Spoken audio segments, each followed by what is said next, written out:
boeien. Maar ja, als de wind draait, ja, dan heb je een probleem. Ja, precies. Want de wind die komt nou uit het noordwesten. Maar er is dus kans dat die wind begint te draaien. Ja, en dan is het maar krek, heb je nog de ruimte en de tijd om die boeien te verlezen. Als je al in de wedstrijd zit, dan kan het comité de wedstrijd wel beëindigen en opnieuw starten na het opnieuw erin lezen van de boeien. Maar ja, als dat om 3 uur, 11 uur is, ze dat wel wat lastig vinden. Dus ja, het wordt wel spannend. Ja, het wordt zeker spannend. En de skippers die wonen van de monnik alle hier heel graag weten van... Ja, hoe komt het mij het waar? En deze Marien die het weet, hè? Dat is Jan Jokman. Nou, goeie Arjen, wat kunnen we Joet verwassen op Lemmer? Wat voor graag weten? Nou, hij Joet weer een kraft 2, dat heeg uit een kraft 3 uit het west-noordwesten wij. Maar er is één ding die de pad omgooien kan. Dat binnen buien. En dan zal er wel eens een andere windrichting uitkomen kunnen en ik wil een windkracht. We moeten dat vanmiddag maar even afwachten. Nou ja, zeg eerst versend, kunnen we net zielen, dan moeten we maar afjerren. Ja, heel eerlijk, Dini. Jan weet het zelf eigenlijk ook net. Nee, dat zou heel bijzonder zijn dat hij dat voorspellen kan. Want dat ziet er hier waarschijnlijk net.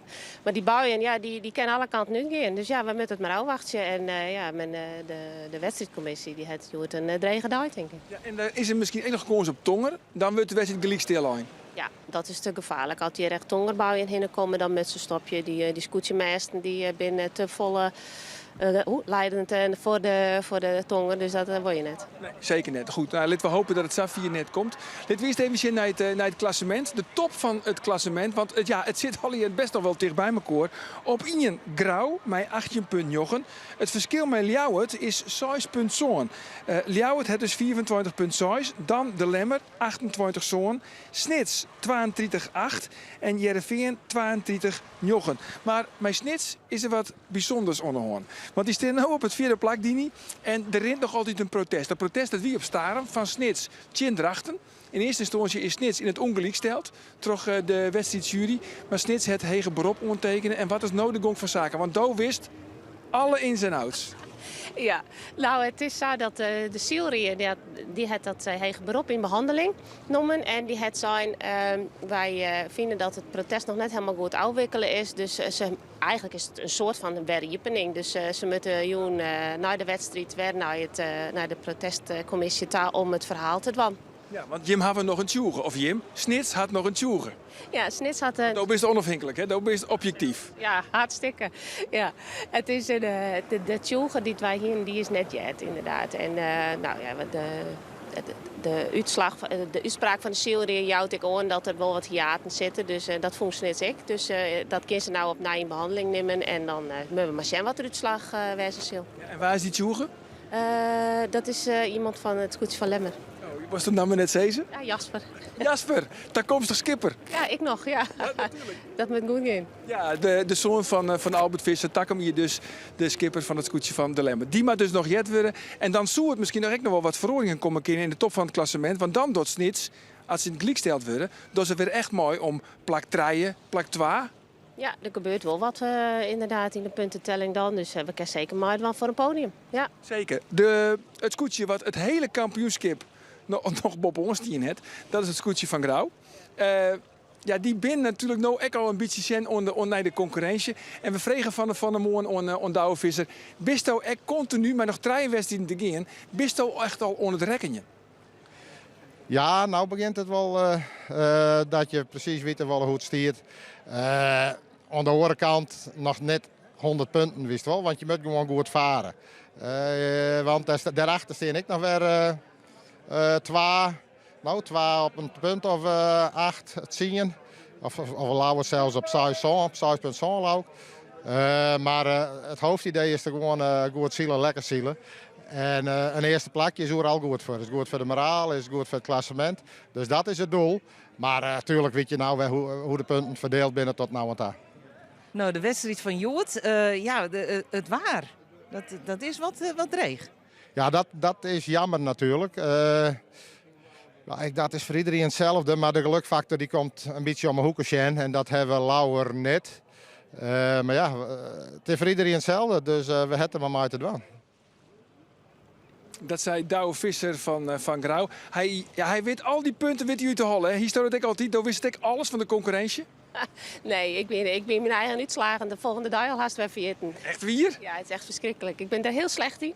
Want wij focussen ons gewoon op de wedstrijd die voor ons leidt. En daar moet je het maximale uithalen. En wat dan het resultaat is, ja, daar kan je toch niks meer over horen. Dat moet je net maar nemen naar de volgende wedstrijd. Nee, maar goed, hoe zou je het nou ompakken als het ook grauw wier is? Want ja, hij zei het zelf, van een dijoewinning is leuk. Maar ja, die ben je de oren thuis ook weer vergeten. Hij maakt nou echt zielen voor het klassement. Ja, maar eigenlijk docht hij dat het hele jaar al natuurlijk. Hè. Hij kiest de momenten natuurlijk wel goed uit. Als het spannend ergens lijkt te worden, dan zielt hij er een beetje omheen. En dat doe je als je voor het klassement gaat. Dan moet je soms even slikken en maar even de situatie accepteren. En in het volgende cruiserek de concurrentie even weer om te krijgen. Maar dat is het knappe van grauw. Ze maakt je haast geen flaters. Nee, dat is fantastisch. Hè. Dat is supergoed. Hè. Die kerst op je gewoon tellen, denk ik. Dus ja, het is ik net raar dat ze al de hele tijd bovenaan staan. Ja, maar dat is de klasse eigenlijk van grauw, van Douwe Visser. Van, als er ergens problemen dreigen te ontstaan, dan shot hij dat van tevoren, 4 van tevoren. En ja, het liep het wel, hij zielt eromheen en komt dan toch uiteindelijk altijd weer als eerste op de ton. Ja, nee, dat is echt supergoed. Maar dat is, ja, zielen is een ervaringssport en dat zul je daarin enorm natuurlijk. En ja, ik denk dat ze het, tuurlijk is er nou de keuzes wel eens even achterom zien en even zien waar zit iedereen. Hij dan toch kiezen moest, wie gaan ik op pasje. Nou, dan laten ze de mensen die dicht bij hun staan in het klassement, laten ze die net lezen, denk ik. Dan is het helemaal mooi. Maar dus ik denk zeker dat ze daar wel een beetje naar zien, ja. Het is wel opvallend, hè? Want Grauw had 1 keer woen. Alleen nog de allereerste wedstrijd op het eigen thuiswetter. De Lemmer, 3 keer een dijoewinning. Snits, 2 keer een dijoewinning. Maar ja, dat binnen noemen strijd en fjouwer. Ja, mooi hè? Ja, je hoeft helemaal... Ja, mooi. Nou, eigenlijk minder mooi. Nee, maar het is toch prachtig dat er zo volle dijwinnaars binnen.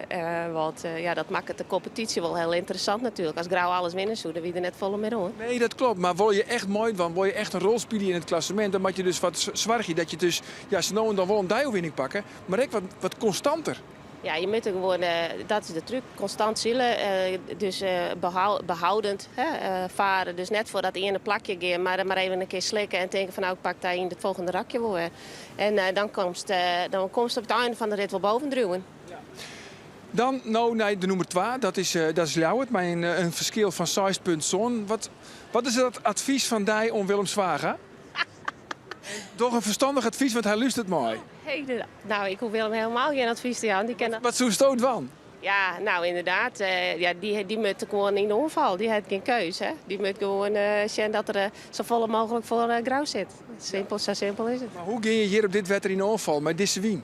Oh ja, nou ja, die man die daar zitten, die hoef ik dat helemaal net te vertellen. Die weten dat heel goed. Maar ja, het is gewoon super dreig. Het kan alle kanten op, omdat die wien zo onvoorspelbaar is. Het kan geen waar je het rak en geen waar je de wedstrijd. Het kan er van alles verhoren. Dus dat is de truc. De moet gewoon altijd de regen om die heen in hebben. En meest er wel een extra per regen achterop zetten. Even jaren naar de wedstrijdcommissie, want de voorzitter van de wedstrijdcommissie, dat is Bouke Kupers. En die vond het van de morgen best wel dreig om te zeggen van ja, wat voor route komt er eisen in te lezen? Dat is een mooie uitdaging. Als je naar het waarbericht jost, dan is er geen wien en soms misschien in buien wel een soort.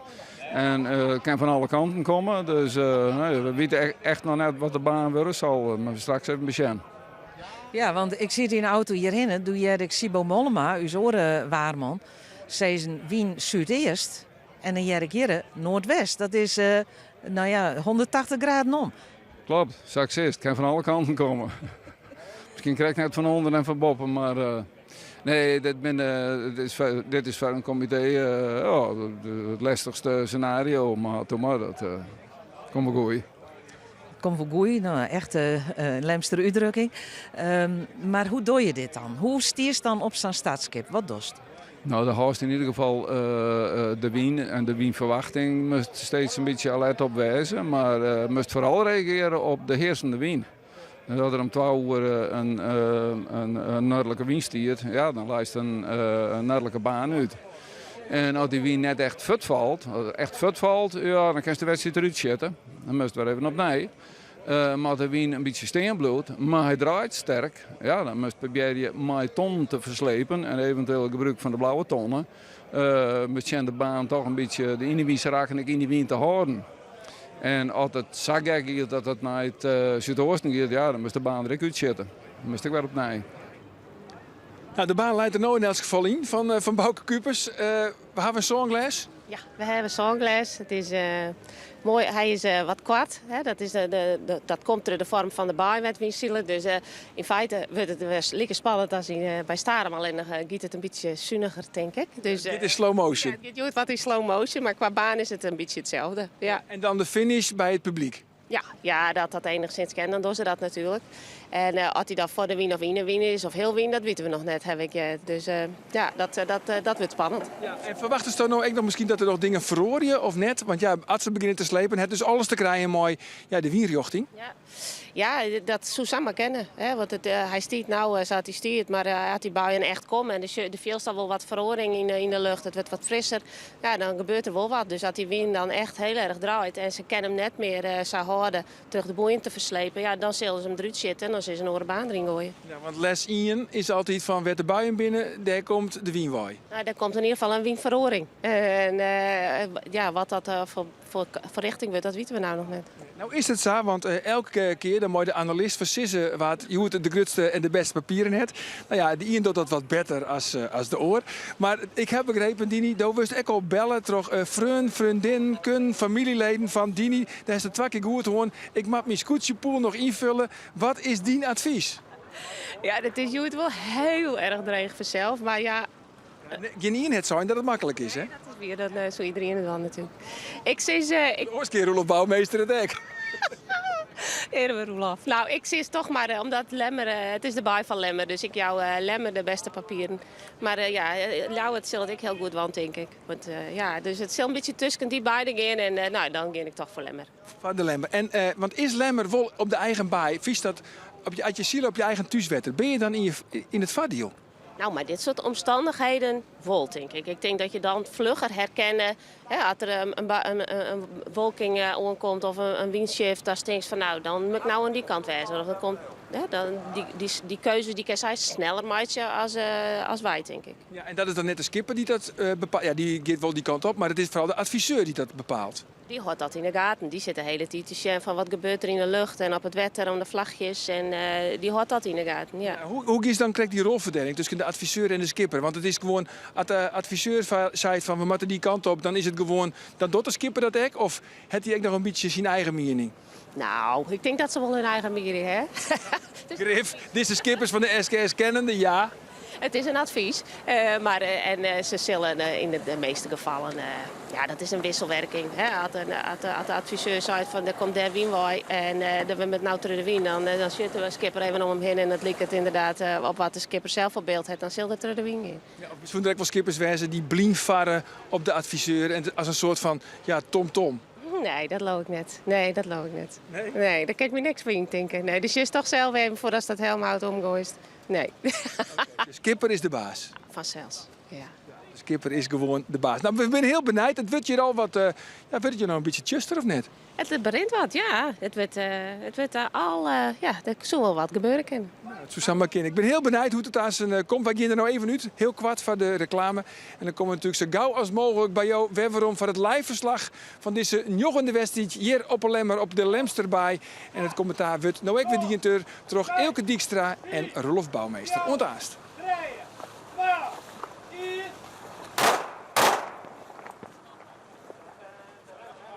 Dit programma wordt mij mogelijk maken door bouwgroep Dijkstra Drijfsma, FB Oranjewoud, Rabobank en Haima Hielkema.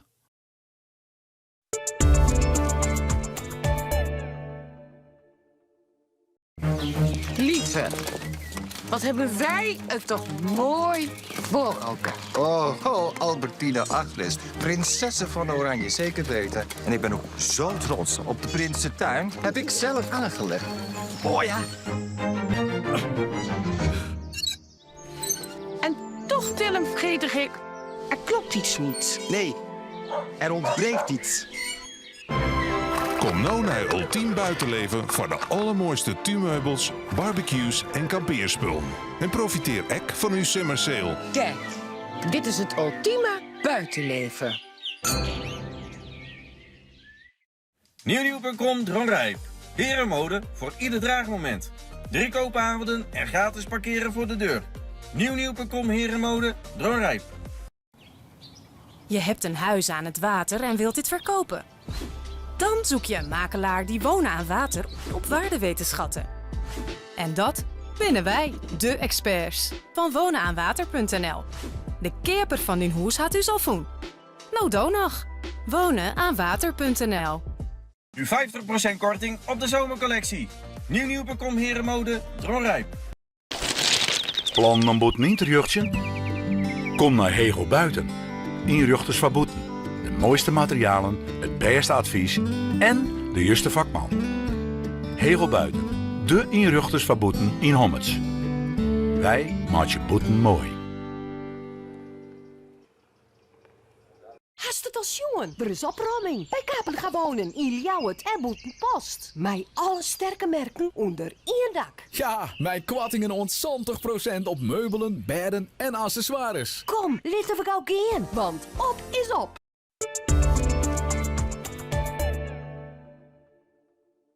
Dit programma wordt mij mogelijk maken door bouwgroep Dijkstra Drijfsma, FB Oranje Woud, Rabobank en Hayema Hielkema.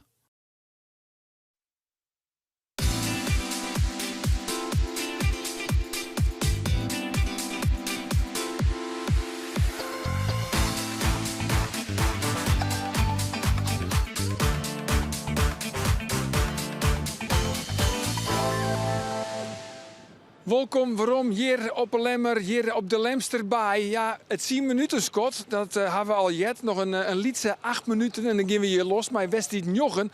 Maar ja, het berint je wat. We jaren ook al tonger. Ik ben heel erg benieuwd hoe dat komt. We gaan naar uw commentatoren, Elke Dijkstra en ik, Roelof Bouwmeester. Ja, jongens, ik jet tonger. Wat zou dat budgetten kunnen, Elke? Ja, dat geldt eens bij Else sport. Zo gauw als het tonger is, ik bij voetbal, waar stoverstand van hast, dan iedereen van het veld houden. Dus dat is hier bij het scootjesiel en ik net oors. Zo ik zeggen, ik weet net wat er doe. Hast een heel soort wedstrijden zielt, Rolf Bouwmeester, welkom. Dankjewel. En wat gebeurt er met tonger? Ja, nee, dat is inderdaad de algemene regel. Dus zo is het al. De veiligheid gaat voorop. Het is heel moeilijk te voorspellen, zulke tongerbuien. Waar is dat precies? Waar is de activiteit? Want hij hing het nou ergens boven de polder, hè, bij Ja, Emmeloord. het zit een beetje Emmeloord. En ja, de meesten gaan alleen natuurlijk zijn de buienradars en de appjes en de dingetjes. En ja, het lijkt erop dat we daar les van krijgen. En als er daadwerkelijk tonger in die buien zit, je een beetje ruimwettig wel het gym. Als er daadwerkelijk tonger in die buien zit, dan zou het mij net verbazen dat je het zeker voor het onzekere nemen. Even van het wetter houden, zorgen dat iedereen veilig is. En dan beginnen we, als die buien die voorbij is. Maar, Safir ben we nog net. Want wij zien nog geen witte vlagen. We hebben nog geen skotjet. En ondertussen houden wij natuurlijk ook die waarsomstandigheden in de gaten. Maar we zullen even zien wat de commissie besluit. En ja, het zou voor de wien denk ik eerlijker wezen. Een uitstel. Ja, het is nou heel licht op de mar. Het is een kwart eerste cruiserakje. Dus sowieso, de start is altijd heel belangrijk. Maar die is nou ook super belangrijk. En we herinneren het risico dat als die buien komen, dat die best een grote impact heeft op de wienrichting en de wienkracht. We zien nu zelfs een tongerslag in beeld. Beter kan het haast net ha. Aan de andere kant, ze hadden goede inlichtingen. Als het bericht is van ja, er is tonger in de lucht, maar het loopt je langs, dan kunnen we gewoon zielen. Ja, het 4 minuten Scott, maar ja, het lijkt ik wil dat er veromsketten wordt uit de hemelwaai. Want we zien inderdaad de flitsen en het gerommel boppende mar. En dan ontnota wordt er gewoon de procedure terugzetten. We zien nog de witte vlaggen met hem heeg. Ik ben heel benieuwd wat de commissie besluit, maar... Ja, voorlopig gaan we ervan uit dat de shield wordt. Laten we dat ik maar gewoon doen. We jaren het wel dat het oors is. Ik ga krek even op het dek stuwen. Even goed naar het eerste cruiserakje jongen. Het is hartstikke licht. We zien het op de beelden. Grauw beweegt langzaam, Jouwer beweegt langzaam. Ik dwar hartstikke versissingen te doen, want dan krijg ik hem van Arjen weer om me eren. Maar ik denk dat de linkerkant van de baan ziet er heel sterk uit. Dus ik denk dat we een gevecht op de startlijnen verwachten kunnen. Aan de onderkant van de line, bij de pin-end zouden we dat nemen. Want het skip wat daar als beste voortkomt, mooi vrije wien. Jou ook een hele grote kans om als eerste bij de eerste tonnen te komen. En de baan nog even het zoanglijst laat erin. Hè? We zeggen de letter B. Ja. Hè? Dat betekent dat we de eerste tonnen bakboord omgaan. En dan stuwbord om, hè? Stuwbord om. Ja, baan B. De Frieske vlaggen hingen erin als het goed is. Stuwbord om en dan naar onderen. Dan hebben we 2 kruisrakjes.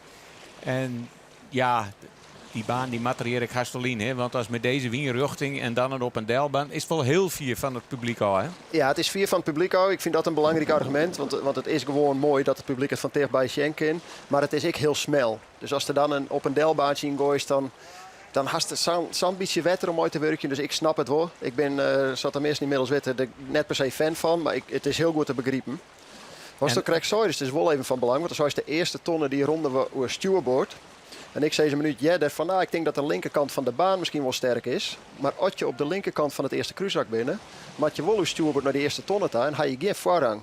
Dus de skippers die zullen een afweging maken tussen, kom ik op bakboord bij die eerste tonnen, of ging ik voor waar mogelijk de meeste winst zit. Nou hebben we hier ook als voordeel wat hem spannender maakt, dat hij behoorlijk begrensd wordt door de wal. Hè? Dus de best vrij snel bij een onderste tonnen of bij het strooien of boppen hier bij de reerde tonsjes. Dus dan mat je wel in een peerslagen soms naar de bopperste tonnen toe. Ja, dat hopen we. We hopen altijd dat er wat slagjes in zitten en dat er keuzes maken worden. Want dan ben er opties voor de skippers en voor de adviseurs. En dan voorkom je dat het een achter elkaar onzielwedstrijd wordt. We zitten nog heel tijd in de procedure. Wil ze wel zeggen, ja, de ene had een oorwaarberocht, ligt het op het telefoon aan de oren. Maar er wordt heel druk, jongen, op de telefoontjes. Maar ik neem aan dat hij eruit sketten wordt, want we zijn net op tijd. En er wordt alles lost en er budget snel de witte vlaggen erin. Of de gele vlaggen, dat is ik nog hier. Die komt erin. En de wedstrijd is afgebroken. Dat is wat oors voor onbepaalde tijd. Er is nog geen start geweest. Maar de wedstrijd is afgebroken.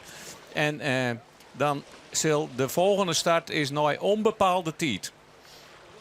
Ja, dus het is eigenlijk een verkapte uitstel. Ze kunnen net de uitstel erin hingen omdat we officieel al in de wedstrijd zitten. Dus nu is officieel de wedstrijd de uitsketten. Zat ze in het voorparterel zijn.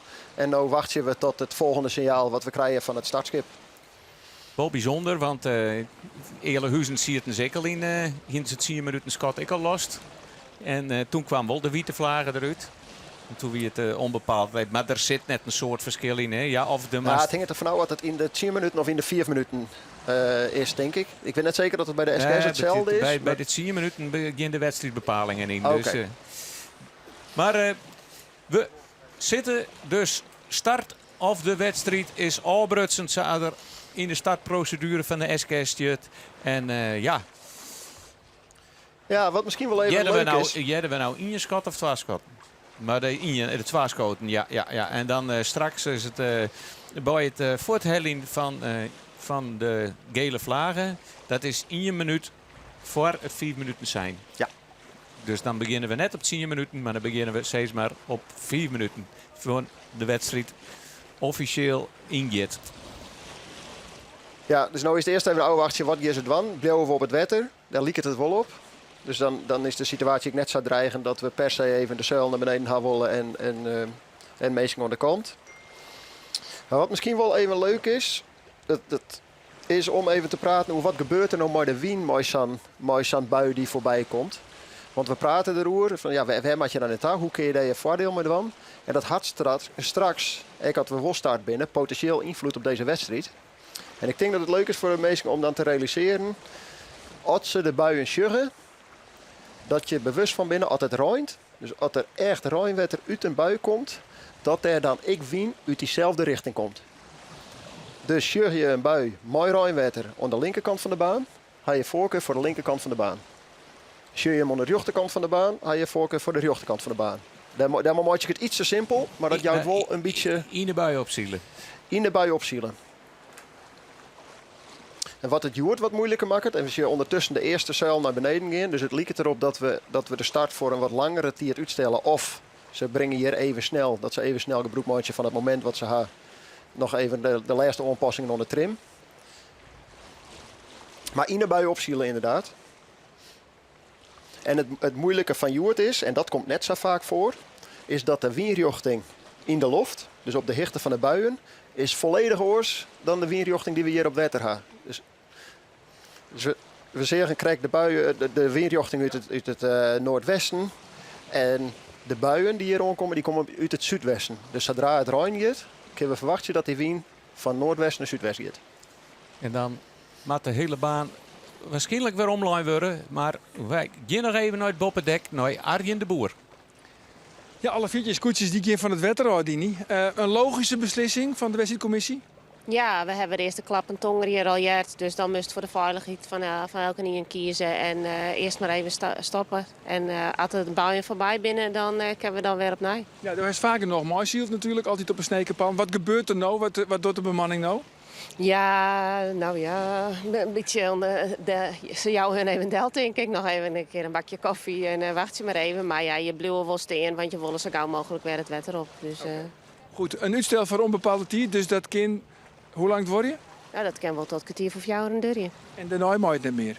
Volgens mij is het 10 van jou een laatste waarschuwing zijn mogelijkheid. Okay, dus nou ja, goed, als het terug gaat, dan weet je dat. Dan gaan we natuurlijk zo gauw als mogelijk weer het wetter op. En nou gaan we eerst van het wetter af, ook voor de veiligheid. Elke niet gaat van het wetter op. Maar zodra de commissie het teken jouwt van de wet weer starten, dan ben wij er vanzelfs weer live bij voor het live verslag. Hier vanuit de Lemster bij, vanuit de Lemmer. Ontaast, hoop ik.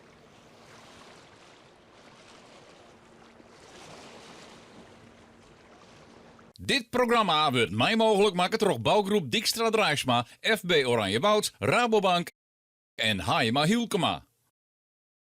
Dit programma wordt mij mogelijk maken door bouwgroep Dijkstra Drijfsma, FB Oranjewoud, Rabobank en Hayema Hielkema.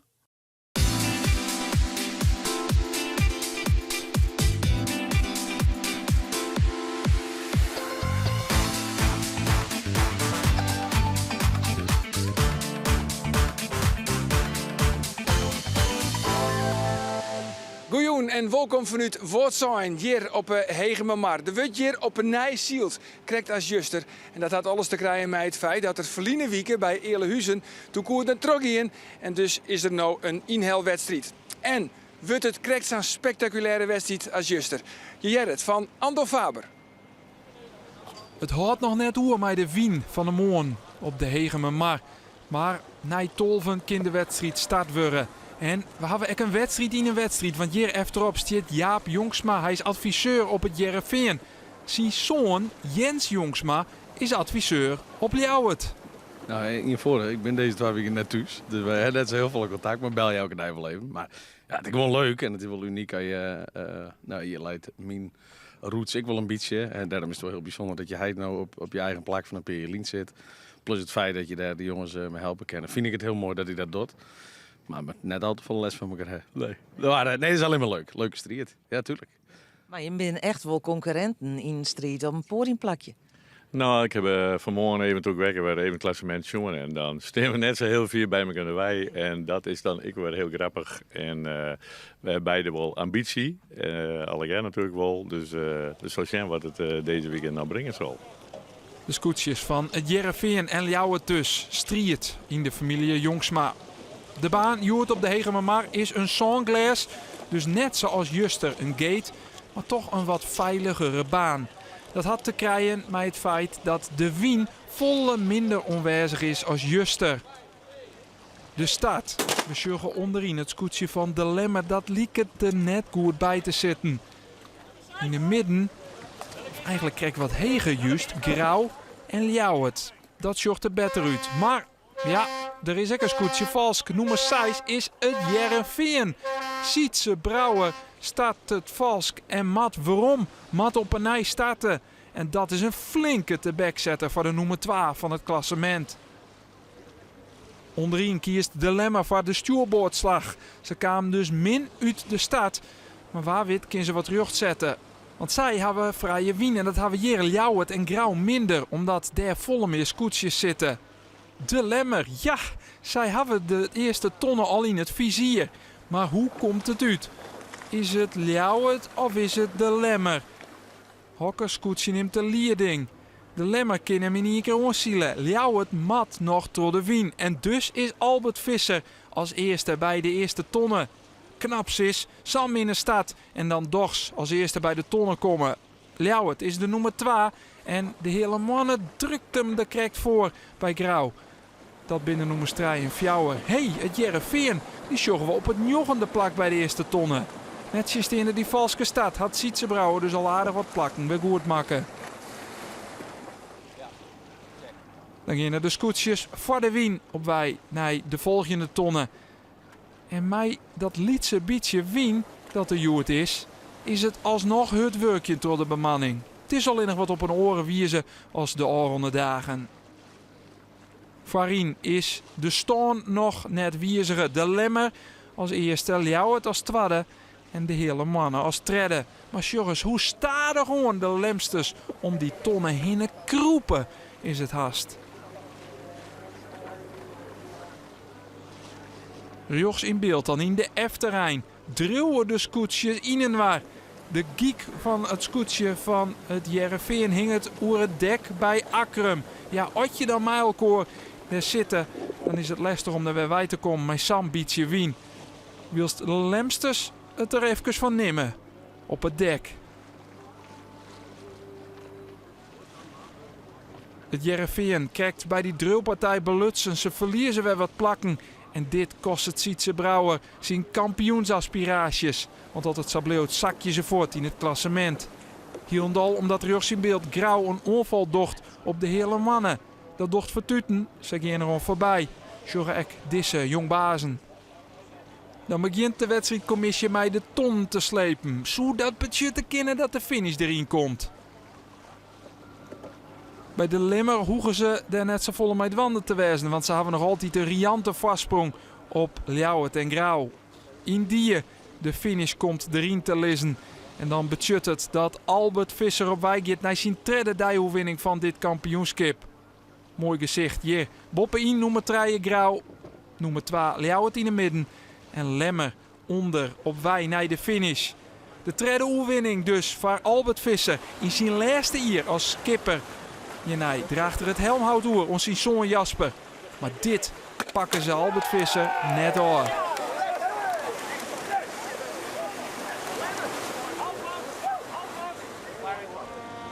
De Lemmer eindigt het voor het scootje van Ljouwert.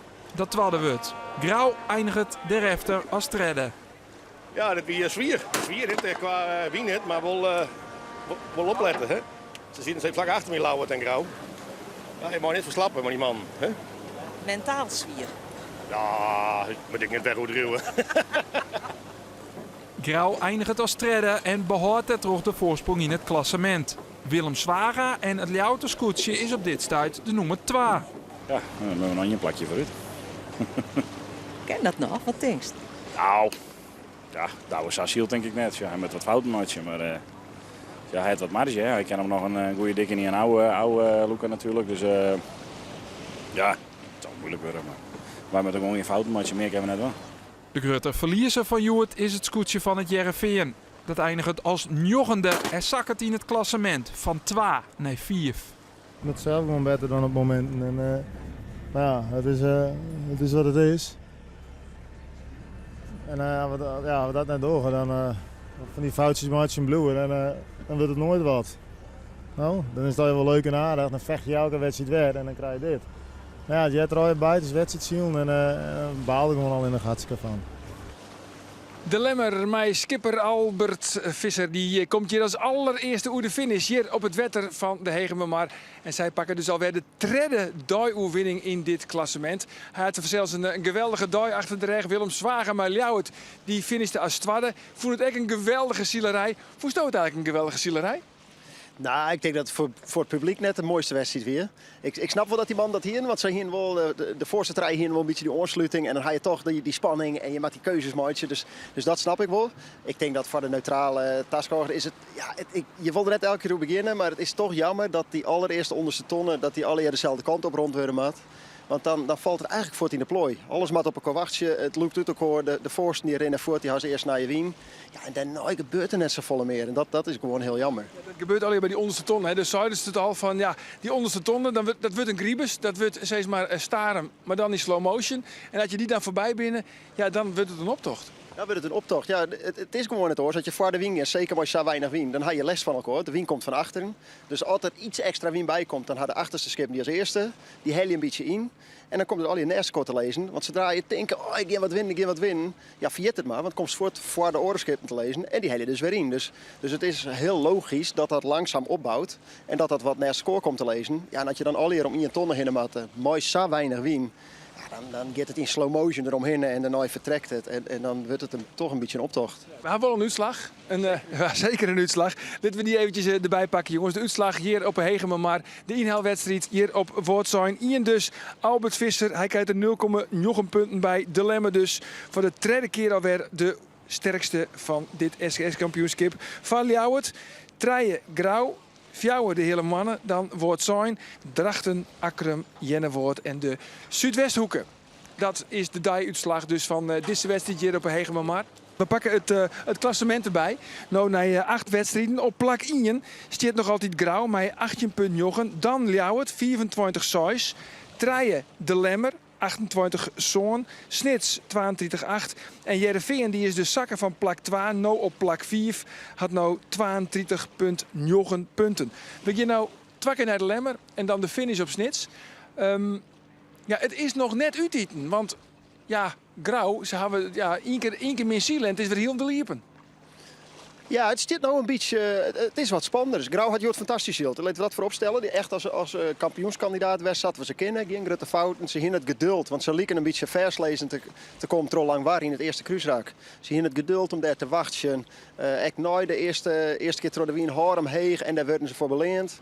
Ze krijgen een kans en pakken dat in een plakje van de hele mannen nog. En zelfs het laatste handje, we hadden al in het interview van Willem kreeg. Ja, ze zetten wel de druk erop. Hè. Ze haken de rond achter hun, maar ze creëren dat wel. Dus ze zetten wel die druk op die tegenstanders. Ja, en als er dan een foutje maken wordt, dan bissen er. Dus wat mij betreft nog steeds de kampioenskandidaat.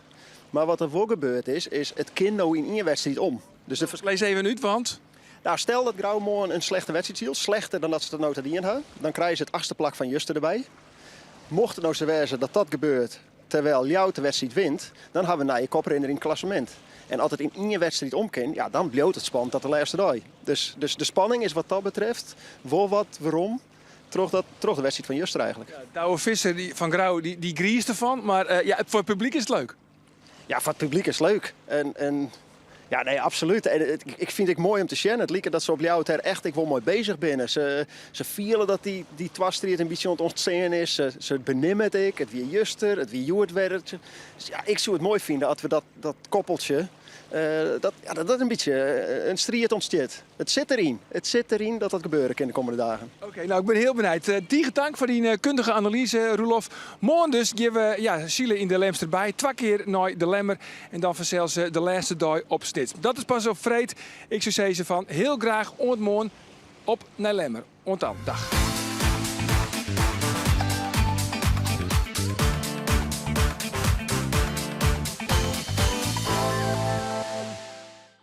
Dit programma waard mij mogelijk maken door bouwgroep Dijkstra Draaisma, FB Oranjewoud, Rabobank en Haima Hielkema.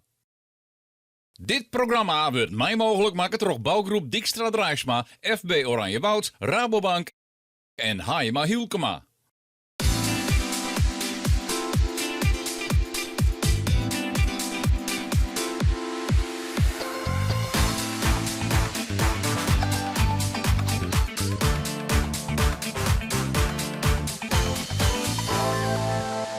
Goejoen en welkom vanuit Voortzijn, hier op Hegemermaar. De wordt hier op een Nijsielt, krijgt als Juster. En dat had alles te krijgen met het feit dat het verliezen wieken bij Eerlehuizen toen koer naar Troggien. En dus is er nou een inhaalwedstrijd. En wordt het krijgt zo'n spectaculaire wedstrijd als Juster.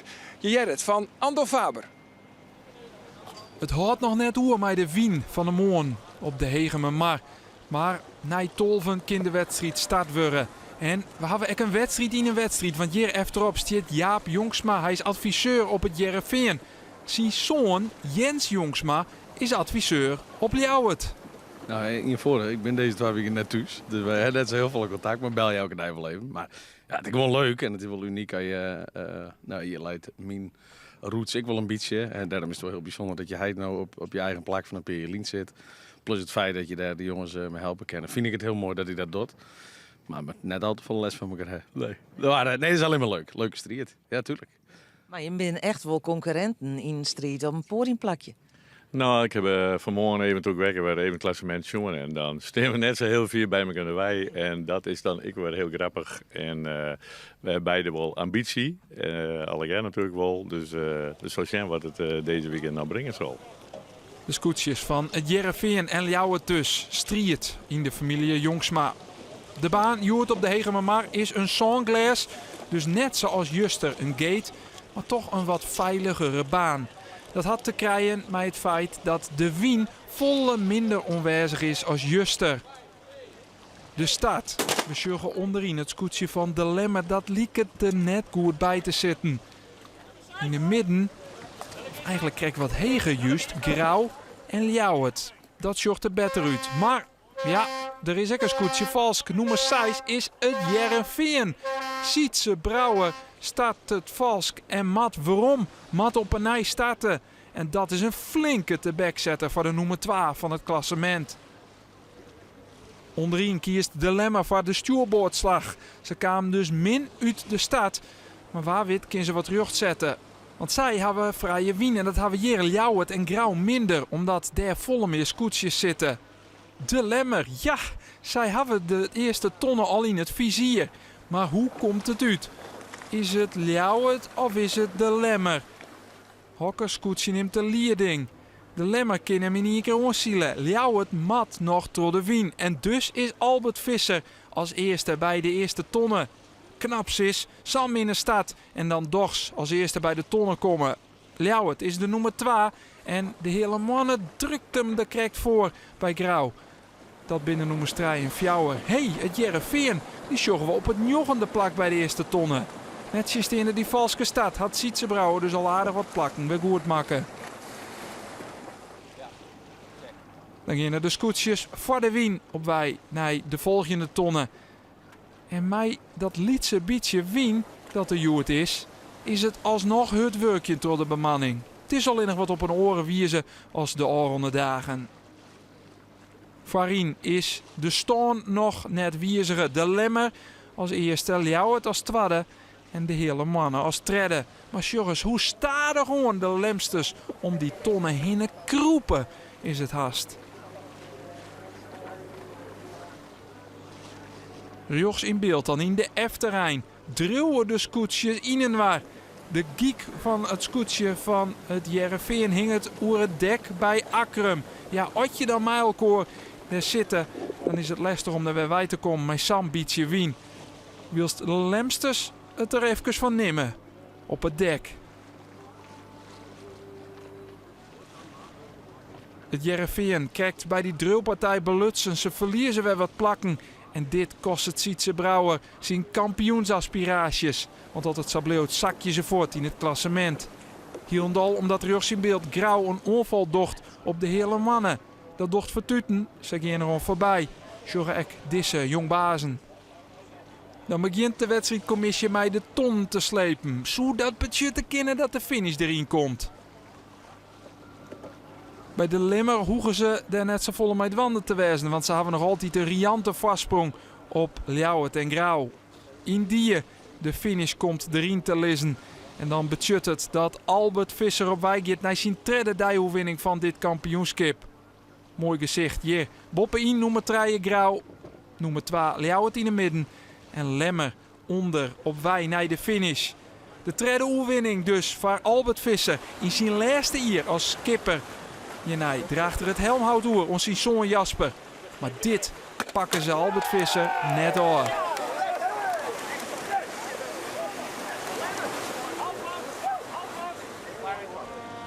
De Lemmer eindigt het voor het scootje van Ljouwert. Dat tweede wordt. Grauw eindigt de refter als derde.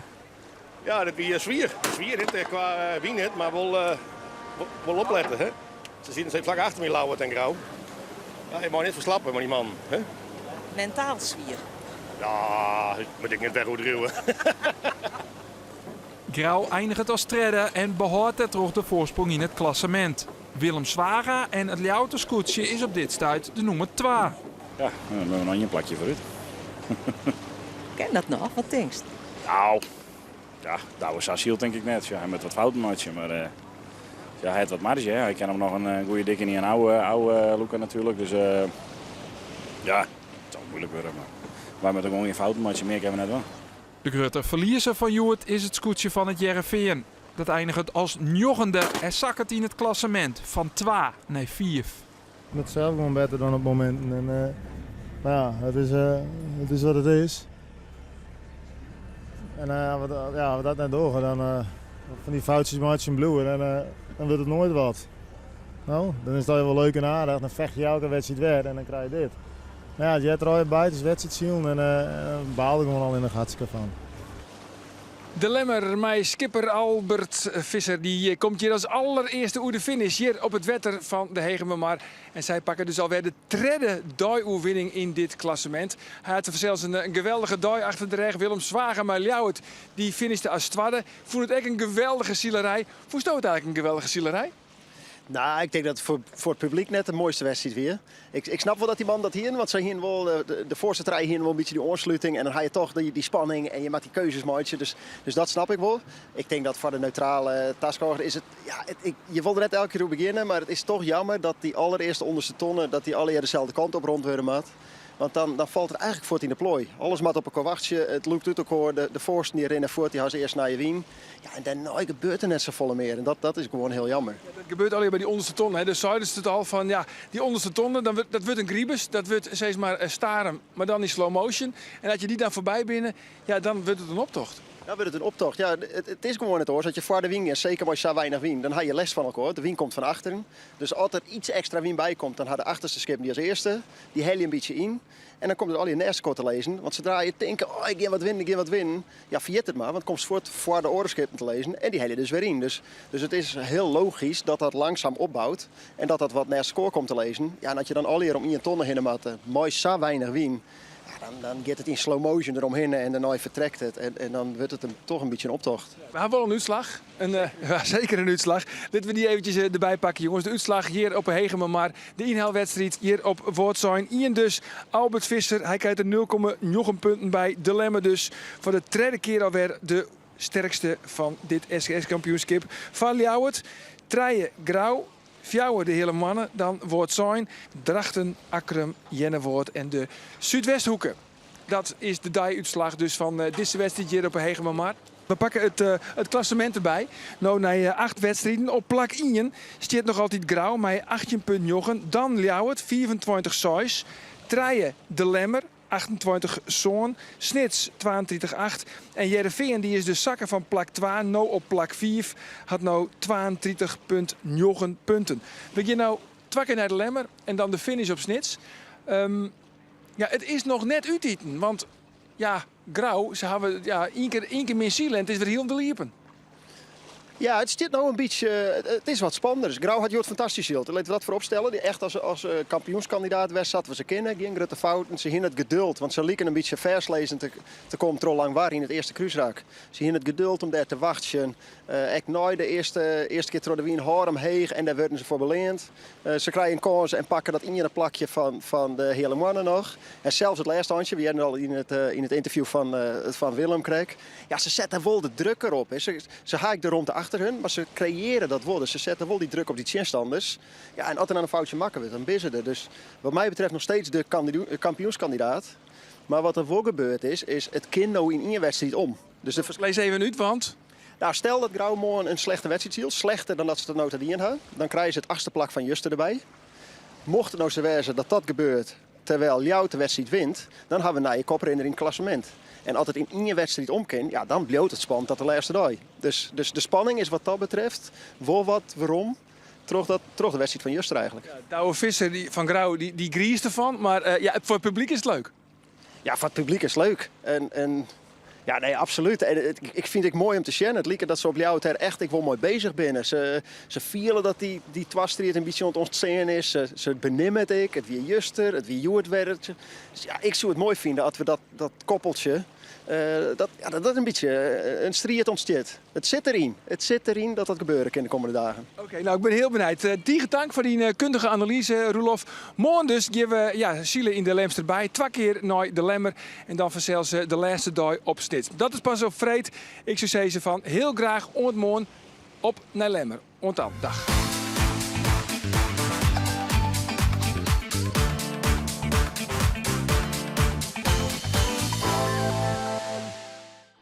Dit programma waard mij mogelijk maken door bouwgroep Dijkstra Draaisma, FB Oranjewoud, Rabobank en Haima Hielkema. Zuidwestenwind. Middags wordt hij gelukkig voor het scootjesiel matig. Nachts is er weer kans op enkele buien. Vreed, dan hebben we te krijgen een mooi ruimgebied. Dan is de temperatuur zo'n 21 graden. En is de wind zwak, soms matig uit het zuidwesten. Meer reis, omroepfriesland.nl, de omroep-app voor zelfs te vinden. Ja, op dit stuit binnen uw televisieshows er ik weer bij. Dat had alles te krijgen met het uitstellen van de SKS-wedstrijd op de Lemmer. Als er wat te melden is, hier dagelijks op televisie. En op de radio. Gilbert O'Sullivan komt er dadelijk aan met Get Down. Meidje no-kennis met de Nijedaasje Duster. Wat een stoere wijn. Te kraaien als fjouwer en als hybride. Zorg maar eens op abddaasje.nl of kom even bij uw stel om deze gloednijen SUV te bezien. Welkom bij ABD. ABD is grootste co-sponsor van het SKS Koetsjesiel. Wolle jou oerstappen naar een orenbank? Kies dan de Regiobank. Wij binnen jouw bank. Regiobank. Op ziek naar een persoonlijk advies in noffelijke sfeer. Bij Volpetsma in Friendship staan wij altijd van jou kleer. Wij binnen jouw bank. Regiobank. Het gaat om. Geen deze simmer voor de winst bij Lippe Wonen. Ziekenstal wat nice voor de Ruten.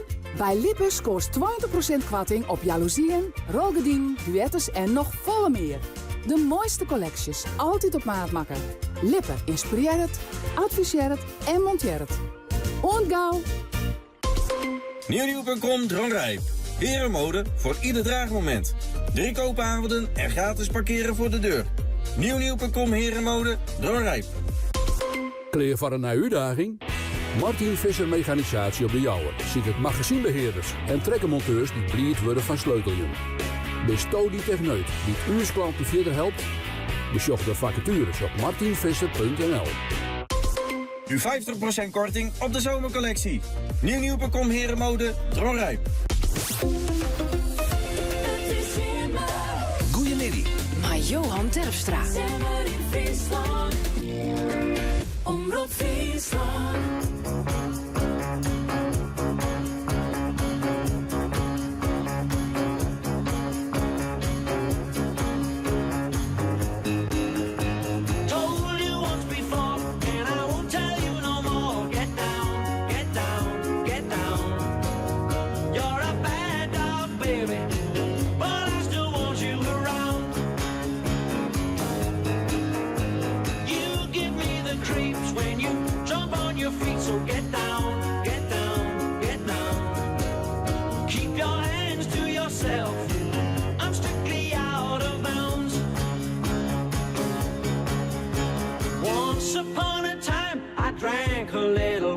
Was as happy as could be, happy as could be. Now I'm just like a cat on a haunted roof.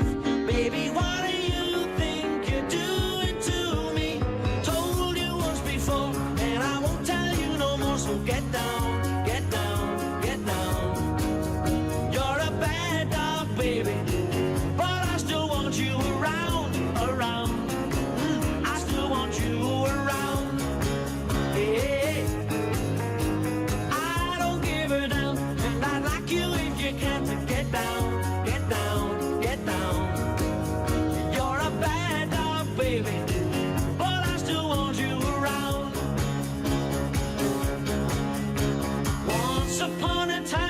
Drank a little wine, was as happy as could be, happy as could be. Now I'm just like a cat on a haunted roof.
good judgment. I know I have good taste. It's funny and it's ironic that only I feel that way. I promise them that you're different, and everyone makes mistakes, but just don't. I heard that you're an actor, so act like a stand-up guy. Whatever devil's inside you, don't let him out tonight. I tell them it's just your culture, and everyone rolls their eyes. Yeah, I know. All I'm asking, baby, please, please, please, don't prove I'm right. Please, please, please, don't bring me to tears when I just did my makeup so nice. Heartbreak is one thing, my ego's another. I beg you don't embarrass me, motherfucker. Please, please, please. I have a fun idea, babe. Maybe just stay inside. I know you're craving some fresh air, but the ceiling fan is so nice, and we could live so happily if no one knows that you're with me. I'm just kidding, but really, really, really, please, please, please, don't prove I'm right. Please, please, please, don't bring me to tears when I just did my makeup so nice. Heartbreak is one thing, my ego's another. I beg you don't embarrass me, motherfucker. Please, please, please. If you wanna go and be stupid, don't do it in front of me. If you don't wanna cry to my music, don't make me hate you perfectly. Please, please, please, please, please, please, please,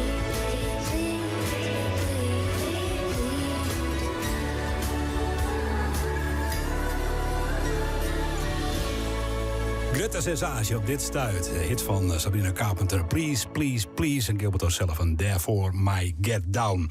Ja, er komen vragen, want de televisieshows erbij. Van zelfs net alleen nog op radio. Dat dan als te krijgen dat de SKS-wedstrijd op de Lemmer uitsteld is. Dadelijk vernemen we van het wetter hoe het er vast zit en wat de verwachting is. En wij hem dan ik op een rekkenje kennen. Op de radio en onder de radio en vanzelfs als meisjesstation op televisie. Dus dadelijk yes dat. Gaan wij even de tijd om speeltjes even te letten. Win! Mooi het begin. Ja, een van de 4 speeltjes op uw red alle dagen. Goedemiddag, dan draaien we erom. En weer maar het begin, dan is het intro van een noemer op het speeltje. De Frosttas van Omroep Friesland. Goedemiddag, motivatie, wetterflessen met friske teksten. Die zit erin. Omroep Friesland Zinnebril. En ik de Buckethead, dat is dat watchje. Populair is die. Hoe weer de Simmer Friesland bus komt, daar wordt er omvregen en ik u deelt. Dan heb ik nog het vragenkaartspel Vertel eens, zeer herkenbaar. Hè? De hele dag met de telefoon dwaande. Het is echt een spel om mijlkoor weer in peteer te komen. Verrassende vragen en opdrachten. En brengt de gezin weer offline bij elkaar. Loek een kaart en het wordt weer echt gezellig. En ik nog 2 bioscoopkaarten van de film It Ends With Us. Bestsellerboek van Colleen Hoover dat verfilmd is. Nou, win mij het begin. Wat jest hier? Hij is kwad. Dus misschien de radio of televisie krijgt wat harder zetten.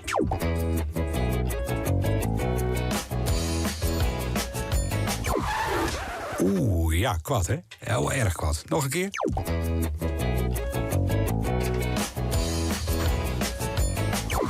Ook een Nederlandse artiest jest hier. En wat is de titel van het nummer? Omroep app. Als op je telefoon, vanzelfs hè, om het meisje het Friesland ik te volgen. Joost Bob stiert app-uurs. Als term klikt, kerst het antwoord term kwijt.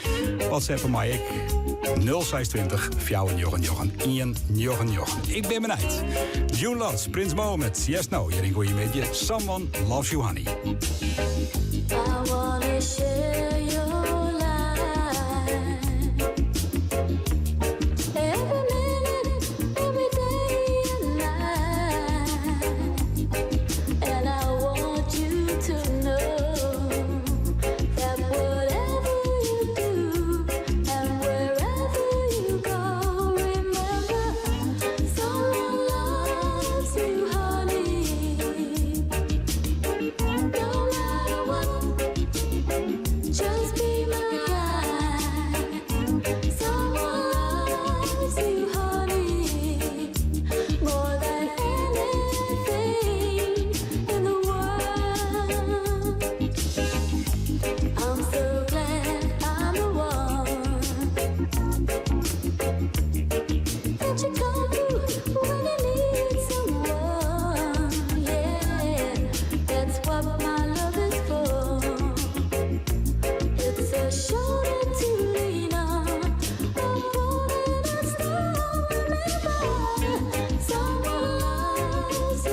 of love I have. You know, make up your mind, I don't bother speak. I got, yeah. Make up your mind, don't stay behind me. Tell your bounce, so your bounce. I saw me say you dig, so you dig, so. I saw me say you come, so you come, so. Yeah. Love is not to rock, love is not to bounce, but I know what the love's from love, my head, no, it's say. Can't let me think about no song, no got to get the room. Don't you mean no cool, no kind of everything I say now. Someone loves you, honey. No matter what, just be my guy. Someone loves you, honey, more than anything in the world. Simmerit van June Lodge en Prins Mo met een Someone Loves You Honey. Er zijn een soort meisje, want televisie is ik weer veromschakelen van de Lemmer hier bent naar Ljouwert. Het alles te krijgen dat de wedstrijd van de Lemmer uitsteld is. Dat wie het laatste nice wat ik jette van het wetter. Ja, en meestal moet toch wel graag weten hoe het erbij stiert. Ik op de radio, hoe het komt. Jou bent aan boord van de Neptunus. Dat is een van de skippen van Omroep Friesland, waar de grote vrachtauto's in staan. Daar is een droegplakje zat hier. Ja, hoe komt het? Nou, ik steen even boeten gewoon nog even, ondanks dat het wat regent en dergelijke. Ja, hoe komt het? Nou, als er die skrekkel in tussen Geertje en mij, de dag van de correcties. Geertje corrigeert mij, corrigeert Geertje. En dan moeten we misschien al die lemsters maar corrigeren, want er zou geen meer waar meer op een lemmer wijzen. Nou, het is geen harde wien, maar er wordt Rijnwater. En in dat Rijnwater is de wien heel nog voortgang. Die skift het zo'n beetje en toen had in die de wedstrijdcommissie besloten van, nou, we doen uitstel. En dan maar we zien tot hoe lang. Ja, dat bloedt dus dan de grote vraag. Wanneer komt dan de wien weer een beetje stabiel uit een bepaalde hoekenwij, noordwestelijk, noord-noordwest, west-noordwest, zit het maar, waar komt eraan wij, dat we dan in die er weer een nieuwe starter in krijgen kennen. Het ligt nog steeds op een wachtje. Er is nog geen verhoring, wie beschik ik met de marifoon uit te luisteren vanzelf, want daar roepen ze dan de skippers ik op om, want er is alle scootjes ben ik van het water afgang. De vatsen dan hier als een bootje, een skipje, door de vagel, helemaal voor de rest is het wedstrijdwater is leeg. Uit zijn dan de 7 wolden. Die leidt er nog midden hier op de Lemsterbaai. En die wacht het ik op dat we weer een nieuwe startprocedure krijgen. Wij horen het al hier bij en dat er wat te melden is. En we kennen waarom. Nee, dat wetter, dan jest het vanzelfs hier in Goeiemidje. Het is 9 minuten voor trein worden. Midden in het speeltje. De opjefte Hasm krijgt al even jet. Win mij het begin. Het intro van een bekende plaat dat we dissen.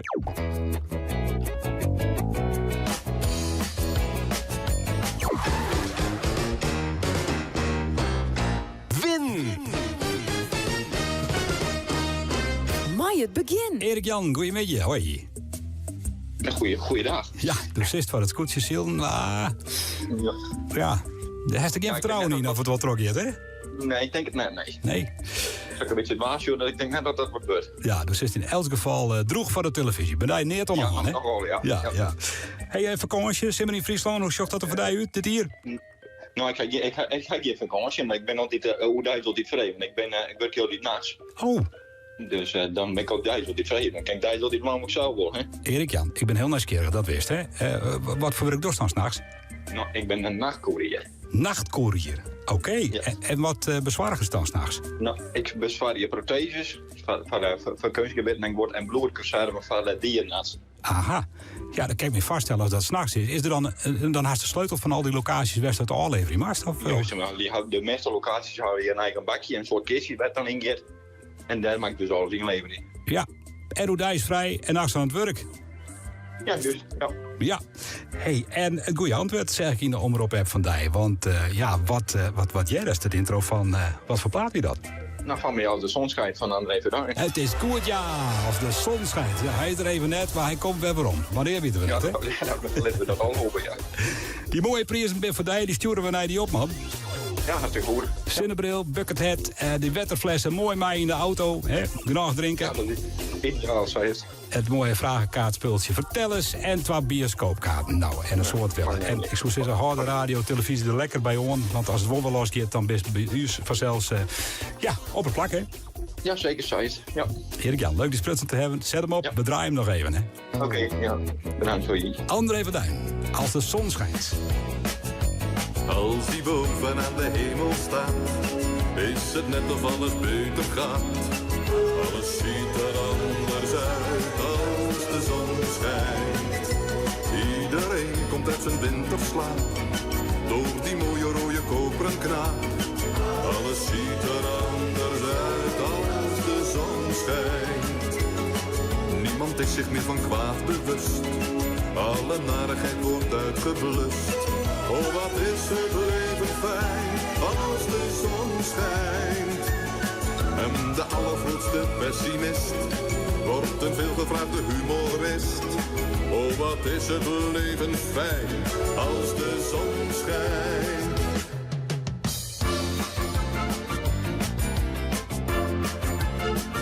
Heel de wereld is een bloemtapijt en de buurvrouw een mooie meid. Alles ziet er anders uit als de zon schijnt. Zilveren vogels vliegen door de lucht, ieder drama wordt een dolle klucht. Alles ziet er anders uit als de zon schijnt. Alle ziekenhuizen raken leeg en de bakkersvrouw rolt door het deeg.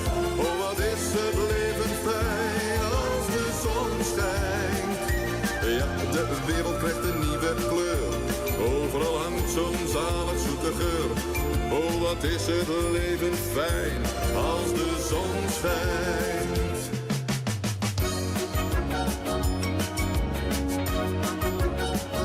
Oh, wat is het leven fijn als de zon schijnt. En terrasjes zitten overvol, alle mensen raken uit hun bol. Oh, wat is het leven fijn in de zon.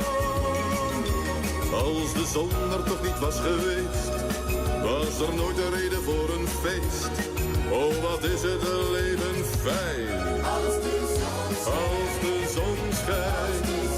Als de zon schijnt. Als de zon schijnt.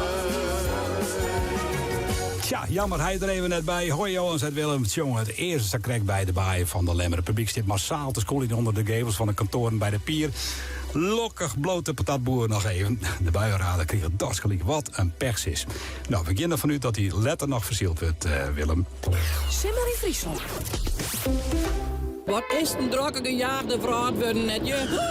En druk. Relax. Op mijn zitgemak. Was een relaxfouthuil. Ach, leven. Maar dit zit heerlijk, ja? En masters om die hele stem. Oh, wat een keuze net. In nij en broekt. Oh, betelbaar en onvoorstelbaar verstelbaar. Sasjoks maar weg. Bezit gemaakt op een jouwer. Des is goed. Ik voor een relaxfouthuil. Plan om boet niet, Rugtje? Kom naar Hegel Buiten. Inruchters van Boeten. De mooiste materialen, het beste advies en de juiste vakman. Hegel Buiten. De inruchters van Boeten in Hommets. Wij maken je boeten mooi. Bezit gemaakt op een jouwer. Des is goed. Ik voor een relaxfouthuil. Met Doeke camerabewaking het oerzicht houden in en rondom jouw bedrijf. Oeral wij. Faber Telecom en Data. Alles binnen bereik. Do hast een hoes aan het wetter en worst dit verkeerpje. Dan ziekes de makelder die dwenjen aan het wetter op weer de witte skatten. En dat binnen wij. De experts van wonenaanwater.nl. De keeper van din hoes had u al voen. Nou dan nog. Wonenaanwater.nl. Bist u daar een uitdaging? Mijn naam is Simon Damstra. Bij Koninklijke Damstra Installatiegroep ben we op zoek naar motiveerde collega's. In werktuigbouwkunde, elektrotechniek, service en onderhoud en meer. Al 4 generaties lang hebben we kwaliteit heeg in het vaandel. Ik tref die graag voor een bakje koffie. Surf voor onze vacatures op damstra.nl. Beste meesken, welkom in de studio van Marines Keukens. Van commentaar gaan we nou over naar Foppe de Haan. Foppe, kom er maar in. Ja, Foppe hier. Ik ben al even met een lekker carbonaatje aan de gang. En het giert als het slietjagend. Maar een keuken van Marines Keukens zie ik alle dagen eten op eredivisieniveau. Dank je wel, Foppe. Dus van persoonlijk contact, complete begeleiding, sterke merken en een professioneel ontwerp ziet men met een Marines Keuken aan het top. Hey Tjerk, niet te veel bestellen, hè? Ze leveren iedere dag. Oh? Ja, want IJzerhandel Raadsma is het magazijn voor bouwend Noord-Nederland. Van pur tot aan bakje pleur en alles daartussenin. Yo, Freerk. Maar, bestel, kan tot? 's Ochtends 7 uur en dezelfde dag gratis bezorgd. Dat is nou de echte ijzersterke service sinds 1836. Van Raadsma. Wil je een thuiswedstrijd net meer verliezen? Dan moet je hem voor een keuken van Marines kiezen. Florienwei, 3A in Burgum. Marineskeukens.nl Steenstra kozijnen, die maken mij zo blij. Steenstra kozijnen, mooi en onderhoudsvrij. Zag ik op steenstra.nl. Voor een nieuwe Suzuki, Haima Hielkema is er voor Elsenien. Dit is Omroep Friesland. 24 uur dijs op omroepfriesland.nl, de Omroep-app en 92.2 FM. Ties van Kesteren met het NOS-journaal. Daley Blind stopt als speler van het Nederlands elftal. Dat maakte de 34-jarige verdediger bekend op Instagram. Blind droeg 108 keer het shirt van Oranje. Slechts 4 internationals kwamen vaker in actie voor het Nederlands elftal. Zijn laatste interland was tijdens het EK in Duitsland.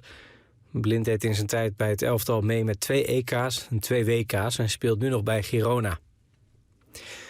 Winkelketen Blokker moet uitkijken voor nieuwe financiële problemen.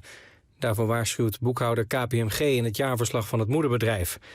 De accountant voorziet dat Blokker mogelijk al in de herfst in geldnood komt als de situatie niet verbetert. In dat geval moet het moederbedrijf bedrijfsonderdelen verkopen om Blokker overeind te houden.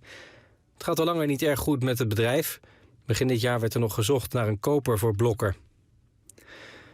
Een Duitse militaire kazerne in de buurt van het vliegveld van Keulen is enkele uren afgesloten geweest vanwege mogelijke vervuiling van het drinkwater. Een legerwoordvoerder meldde zojuist de heropening van de kazerne. De luchthavenpolitie ontving volgens tijdschrift Der Spiegel meerdere meldingen van de Bundeswehr dat mensen maag- en darmproblemen zouden hebben. De Bundeswehr vermoedt dat er is ingebroken en dat de vervuiling een poging tot sabotage is. De kazerne is een belangrijke basis voor militaire steun aan Oekraïne. De Griekse brandweer heeft de grote natuurbrand rond Athene onder controle.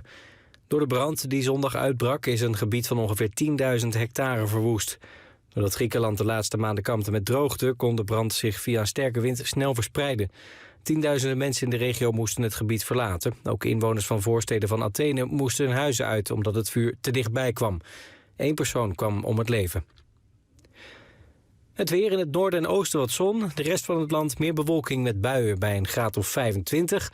Morgen meer zon, droog en maximaal 26 graden. Dit was het NOS-journaal. Rotterbrochten in de Omroep-app. Ik van Luc Elzinga. Dat is net dat is de skipper van het scootje uit en thuis van Jeensem. Ik kan nog even rust gewoon aan, want de foto die stuurt hij even mij. Hij zit nog lekker even voor de televisie naar de SKS-station.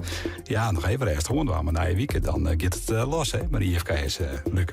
Ja, dan gaan we dadelijk hier muziek van Supertramp. En dit is een prachtige Logical Song. When I was young, it seemed that life was so wonderful.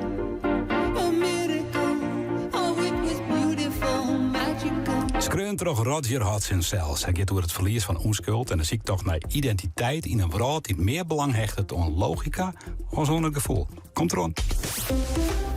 Kom ik naar Itzinga Meubelen in Oosterbierum. Een van Frieslands grootste meubelzaken. Daar vind je de mooiste meubels en sleepkamers. Itzinga staat voor jong, trendy, oud klassiek. Mathieu Klasse meubels haak. Ga dan naar Itzinga. Goeiedag. Welkom bij de grootste scootmobiel showroom van Noord-Nederland. Scootmobiel Friesland in Sint-Nicolaasgaard. Wij repareren, onderhouden, leasen en verkopen scootmobielen en fietsen, ook gebruikte. Wij staan voor goede service en we leveren uw scootmobiel of fiets bij de deur af. De koffie staat klaar, dus ontje in Sint-Nicolaasgaard. Mathieu Klasse meubels haak. Ga dan naar Itzinga. Itzingameubelen.nl. Do hast een hoes aan het wetter en worst dit verkeerpje. Dan ziekest de makelder die dwenjen aan het wetter op weer de witte skatten. En dat binnen wij, de experts van wonenaanwater.nl. De keeper van die hoes had u al voen. Nou dan nog. Wonenaanwater.nl. Bespaar je op jouw energierekening? Dan is Damster Duurzaam het goede plak van jou. Particulier of zakelijk? We hebben een duurzame maatwerkoplossing voor elke nien. We komen graag bij u thuis voor advies over zonnepanelen, warmtepompen, laadpjellen en meer. Meer informatie over vrije offerte? Ga naar onze website damstra.nl. Together bouwen we een duurzame toekomst. Mooi, hè? Het loert van een noffelijke lange simmer. Maar voor een boordelleefhouwer is dit echt mooi. Het loert van een soepel startende buitenboordmotor. Van Outboard Occasions in Oertrup. Nee, of Jongbroed. Altijd 1000 buitenboordmotoren op variërt. Outboard Occasions in Oertrup. Voor een nieuwe Fiat, Haima Hielkema. Is er voor Elsenien. Kom 24 augustus naar Blauwhuis voor de merken en de hiesterij. Een prachtig programma bij 2 Nederlandse kampioenschappen. Net stinnen, maar daarhinnen. Met de wind in de haren en de kracht van ambitie in de zeilen. Skippers van de SKS, zeil naar succes. Van der Let & Partners Marketing en Webdevelopment. Krutske co-sponsor SKS. Naar het scootjesielen, 100% Bob, 0% op. Daar kist mij thuiskomen. Het Wildhoes, Woljo, op een prachtige locatie in het Frieske Grijden tussen de Frieske Hingers. Een vergadering, cursus of training organiseren, lezingen of een receptie vieren met vrienden, dwarsgenoten, familie of collega's? Kom dan naar het Wildhoes in Marsen. Een prachtige ronde, voor grutte of liedse geerkomsten. Sjog voor uw arrangementen op wildhoes.nl. Welkom. Hast het als jongen? Er is opruiming. Wij kapen gaan wonen in Ljouwert en Boetenpost. Mij alle sterke merken onder één dak. Ja, wij kwattingen ons 20% op meubelen, bedden en accessoires. Kom, laten we gauw gaan, want op is op. Goeiemiddag. Maar Johan Terpstra.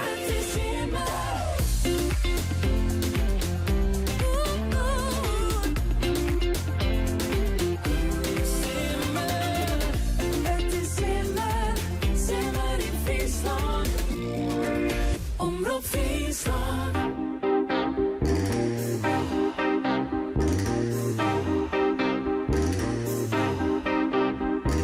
When I was young, it seemed that life was so wonderful.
Supertramp en de Logical Song, wie je dat? Simmer in Friesland. Ja, goedemiddag Johan. Aron hier had ze won en ik had ze nog heel tijd aan de git om de slippers. Ja, Aron hier met zo'n mooie actie. En Albertine had ze nog heel tijd. Hij had even een foto, mij stuurt ik. Dat wil ik nog even zien vanzelfs. Willem stuurt ik nou een bericht. Liek het luchten te worden vanuit de NOP, de Noordoostpolder, Johan. Er zitten nog mensen op de dik binnen dat dan de echte diehards. Trouwens, de bui lieken nou weer dat en boppen de lemste baai. Het blote wikken de bik putjes zijn. Ja, het zult mij krijgen. Daar is nog maar eens even jaren op het wetter. Maar op de kant, daar is uw simmerverslagjouwer Johanna. Ja, Johanna, wat is de stand van zaken daar aan de wal? Het regent hier en als ik om mij heen zag hier op de dik bij het strand, dan zag ik dat wel een heel soort mensen nou impact hebben. Maar er binnen altijd diehards die denken, we blijven gewoon lekker zitten. Er binnen hier twee mannen die hebben een prachtige poncho aan, rood en blauw. Kun je met je ben je net wijd te slaan. Nee. Je denken bij jou gewoon net op. Nee, want waar moet je heen? Dan moet je toch weer naar de auto of zo. Dus, en we zitten niet droog. De poncho is waterdicht, dus we blijven hier mooi zitten. En hoe kan het dat je hem zo goed tarret binnen? Want ik ben al helemaal dweltrowier terrein. Je hem hier nou een beetje de buienraden erbij horen? Nou, ik had het gezien, maar ik zag de poncho in de garage liggen. Ik denk, die neem ik ook even mee voor de zekerheid. En met wandeltochten heb ik hem altijd bij me, dus waarom nu niet? En ik zit even te zeggen, want hoe zit je? Want ik kan het heel dan het zeggen, want die poncho zit er hoe in, hè? Al je hem haast een liet stwoltje bij je. En dan kun je maar had je hem een beetje goed de hurk zitten. Een melkkruk. Ja, dat zoiets is het, ja. En zo kunnen je hem alles wat droeg houden, dus. Ja hoor, we hebben de rugzak eronder, dus alles blijft droog. Het lijkt het een beetje twee kaboutertjes hier op de dijk. Zo is het precies. Ja, want aan de orenkant is het echt een groep. En volgens mij komen ze uit werk hier. En die hebben al die grote parasols in de zinnen, maar dat helpt nou voor de Rijn. En die blijven echt maar zitten. Goeiemiddag. Goeie. Nou, je hebt goed betocht. Parasol, maar je zit droeg. Je ben je echt net bij te slaan. Nee, je bent de moed hard in deze tijd. Hè? Dus we gaan heel veel warmte gewoon. En we gaan nu even een lekkere afkoelertje. En we hopen dat het goed is dat er ook gaat. En Jon even een naborrel en dan is het hele feest weer compleet. Sure, nou dat klinkt heel goed, maar hard is een parasol het nog een beetje. Ik weet het net, jij maar al die Rijn. Nou, een beetje. Ik krijg er wat droog horen. Wat dan je bij me gaan zitten. Ik zal de situatie even schetsen, want je zit hier mooi zien fjouweren onder één parasol. En dan zit je achter een man, die had wel een mooie positie hier, hè?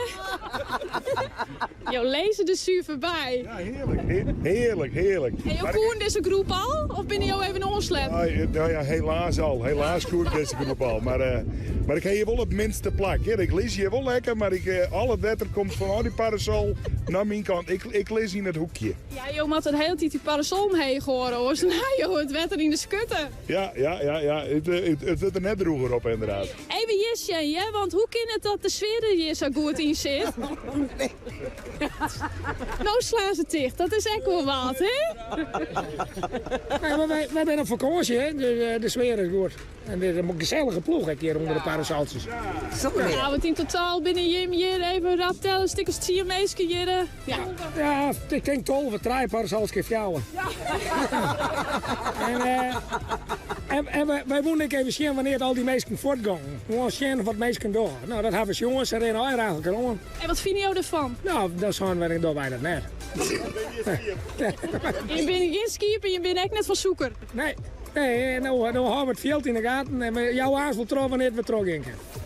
Had je ook nog wat vol, want je moet die parasol beet horen? Ja, dat maar alle van 3 vrouwen hoor ik een parasol beet. Nou, wat wil je nog meer op? Je bent wel in een mooie positie hier, Huikel Tron. Zeker. Zolang het ruim, het maakt maar ruim blijven, dan blijven ze heel dicht bij me zitten. Heerlijk smoek hier. En hoe gaat het hier? Ik ga even naar de middelste parasol. Ja, alles in tussentijd, ekkel wie het, hè? Dan maak je daar zo'n ekkelwerk hier losgaan, denk ik. Of ga je wolfot? Nee, ik denk dat we het gewoon volhouden. We blijven direct zo lang zitten tot het scootje bij het wetter bent. Ik denk wel dat het terug gaat. Tot morgen. Ja, tot morgen. Ja, het gaat wel terug. 3 uur is gebeurd, dus ik denk dat ik de trein starten. Nou, we zullen het aan zien. Ik zou zeggen, nog een soort succes hier onder die parasols. Ik draaf weer gauw naar een plakje werk. Ik even droeg zitten kind. Johanna op de Lemmer, on de wal. De meesten wachten wat de baan gaat. Ja, en om het wachten, dat ben ik hier. Een bericht van Femke, Willeke, Henry en Ties. Om het wachten op de start van de SKS in Lemmer. Scoot Cecile. Ja, en Bert Douwer die zei het in de omroep-app. Is er kans dat die wedstrijd wordt teruggekeerd? Ja, hoe zit het? Er haast al meer nice geld. Ja, we luisteren mij natuurlijk vanuit de wedstrijdcommissie bij. En die krijgt toen jongens aan alle skippers jongens even terug. We stellen toch nog even een beetje uit. En we nemen nog even contact op met het waar. Om te zien dat we toch nog wat exacter informatie krijgen kennen wat er dadelijk dwang gaat. Ja, er staat net een hele soort wie meer. De Rijn is als ze niet om kan lieten een beetje eruit rijden te drupt. Je nog een hele beetje. En ik hoop ook in die dat het volk er natuurlijk wat zitten bloedt. En dat we natuurlijk toch wel deze wedstrijd je het verschillen gaan. Maar goed, dat is natuurlijk onder de wedstrijd. En dat moet ik mogelijk wijze kennen. Nou ja, er staat een Lidsbrieske, dat staat eigenlijk nog wel een hultijd een beetje wel constant haast uit die noordwestelijke hoeken wij. Dus het is afwachten en wat het waarheid en wat ze dan besluiten te doen. Ja, en hoe zit dat nou? Hoe lang meest uitstellen? Ben er regels voor? Ja, het zien van 4 uur en dan dat is het. Dus we gaan nog een dik jaar te gaan, dus dat zal aan kunnen ze uitstellen. Dus ja, nou ja, als ze denken beroep van mij, als dat gaarlijk wijze, dan zou dat alleen maar super wijzen. Want we willen natuurlijk eens deze wedstrijd voor zielen. Als we deze wedstrijd net zielen, ja, dat scheelt natuurlijk weer een wedstrijd voor het klassement. Dat zou wel heel spietig wijzen. Ik gewoon voor de klassering, omdat er gewoon bij ons sluiten kennen. En dat wil je natuurlijk wel zielen. En ik denk dat de kampioen, dat wil die wilde graag verstreden. Dus laten we met z'n anderen vergeten dat we in elk geval deze wedstrijd wil doen. Maar goed, het mat wel kennen. Nou, toen wist ik uw eigen op het stuit op de Lemmer. Hoe zocht de baai eruit en de rest van Lemmer? Als het zocht, de scootjes ik? Nou ja, Elsen hier lijkt nog van de kant. Dus het is hier al aardig droeger worden nou. Maar voor de rest op een hele Lemsterbaai zou ik uit zijn dan een PW of de P64. Dus de politie die vaart hier terug het stukje vaargul heen vanuit Lemmerwijk naar de Friese Hoektas is maar even. Maar voor de rest leidt het rondom alle vol met alle bootjes. Die ik alle keer wacht dat er toch in de hoop dat er nog krijgt als het volk het werk onder de parasols dat er nog een wedstrijd komt. Wie zou ik hier de startkaart er mooi lezen. Maar ik denk dat ze eerst bericht jou over de marifoon. Nou ja, en dan is het wetter wel opgaan. Maar het is gewoon aanwachten op dat bericht. En dat kan wel tot zien van jou en door je. Goed. We houden het in de gaten van zelfs Gjold. Op een van de skippen van Omroep Friesland. Waar onze radiowijn en ik onze televisievrachtauto stiert. Het is 14 minuten van jou of jouwen. Ja, wat nog sto in tussentijd. Misschien even een spultje, even gezellig. Of wat oors. Hoeveel staat in tiert? De Omroep FCT stuur het even naar huis. Ik zie ook alle soort berichten binnenkomen. Pakken ze dadelijk even mee. Muziek, ja, een grote hit van AHA. Wat vierde ik mooi in de tiert. Wist het nog? Zo'n mooie clip erbij. Een tekende clip. En via dit nummer. Take On Me.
Friesland.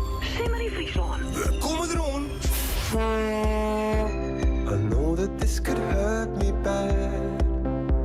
I know that this could feel like that, but I just can't stop. That my defenses drop. I know that I was born to kill any angel on my windowsill, but it's so dark inside. I throw the windows wide. I know, la la la la la la la la la. I know, la la la la la la la la. Still I don't let go. On fields of flowers grow. Oh, it feels like I'm falling in love. Maybe for the first time. Baby, it's on my mind. You blow, it feels like I'm falling in love. You're throwing me a lifeline. This is for a lifetime. I know that in this kind of scene of two people there's a spark between. One gets torn apart, one gets a broken heart. I know, la la la la la la la la la. I know, la la la la la la la la. Still I don't let go. And fields of flowers grow. Oh, it feels like I'm falling in love. Maybe for the first time. Baby, it's on my mind. You blow, it feels like I'm falling in love. You're throwing me a lifeline. This is for a lifetime. I know.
Coldplay and Feels Like I'm Falling in Love.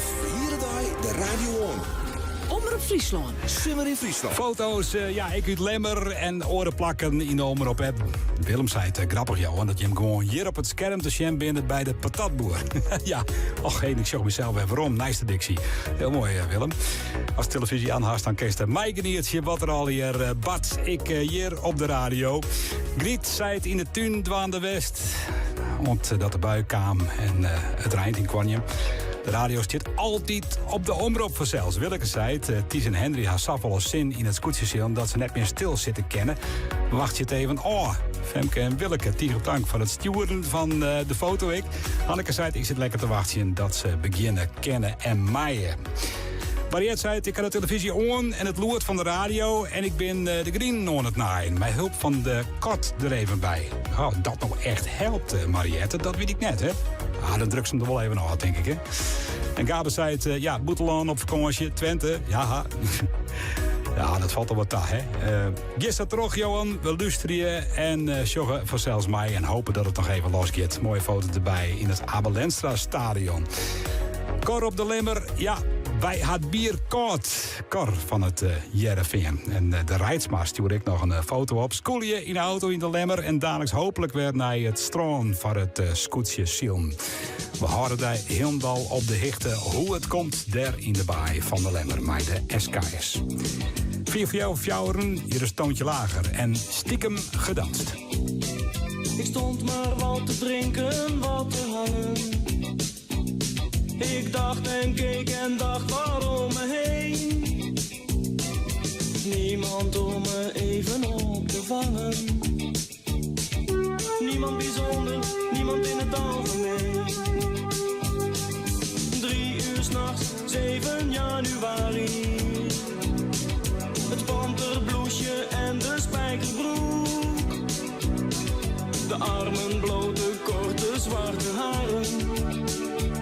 En ik stond daar ergens op een hoek.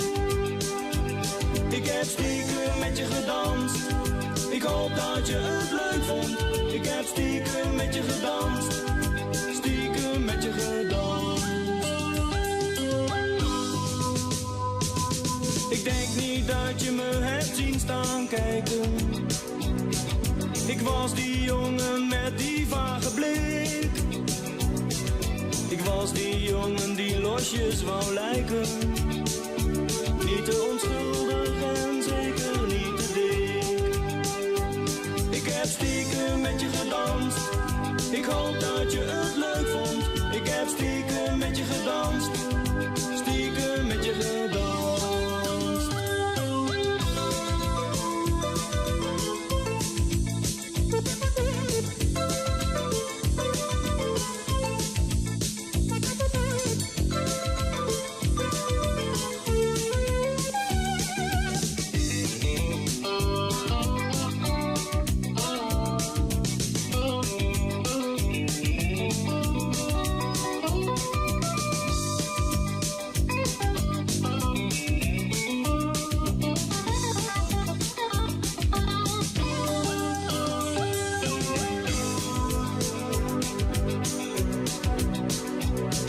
Ik heb gedanst zonder te bewegen, met een gemak zoals je zelden ziet. Misschien kom ik je morgen tegen, misschien is het wel beter van niet. Ik heb stiekem met je gedanst, ik hoop dat je het leuk vond. Stiekem gedanst.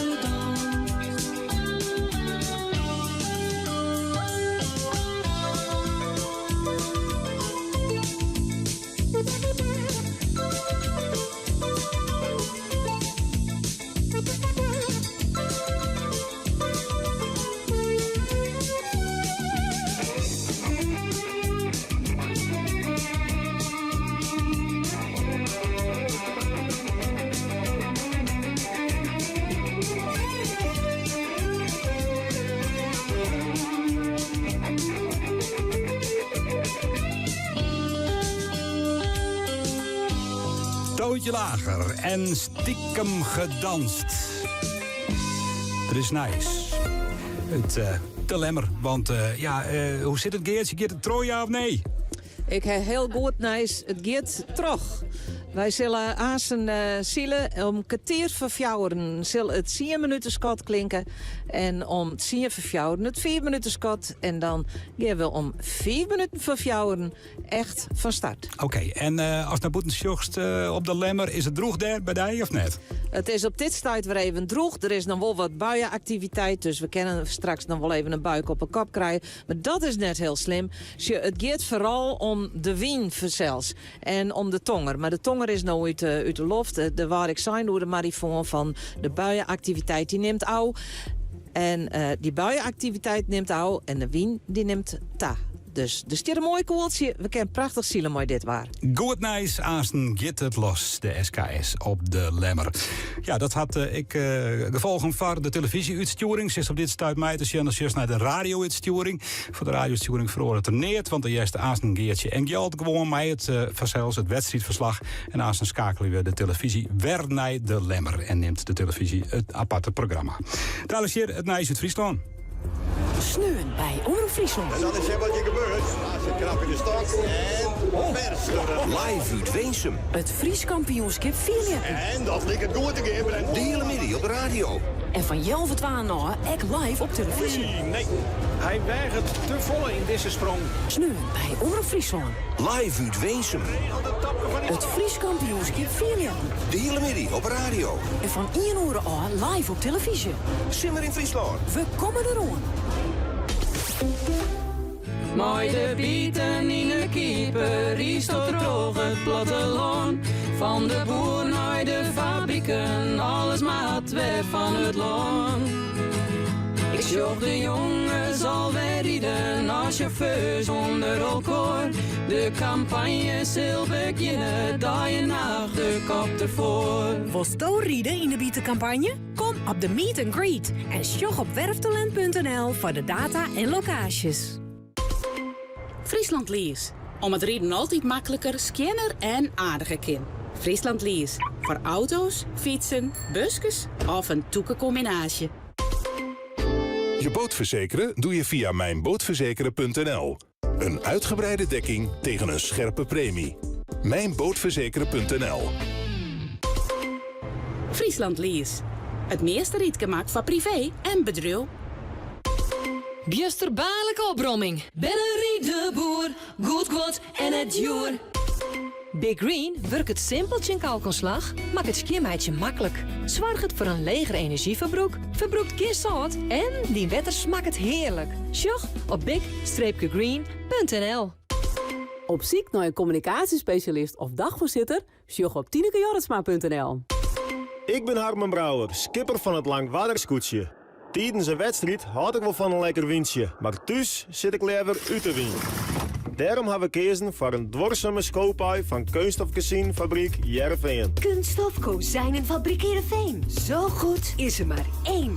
Uw Kunststof Kozijnenleverancier. Voor zowel zakelijk als particulier. Kijk snel op kkfh.nl.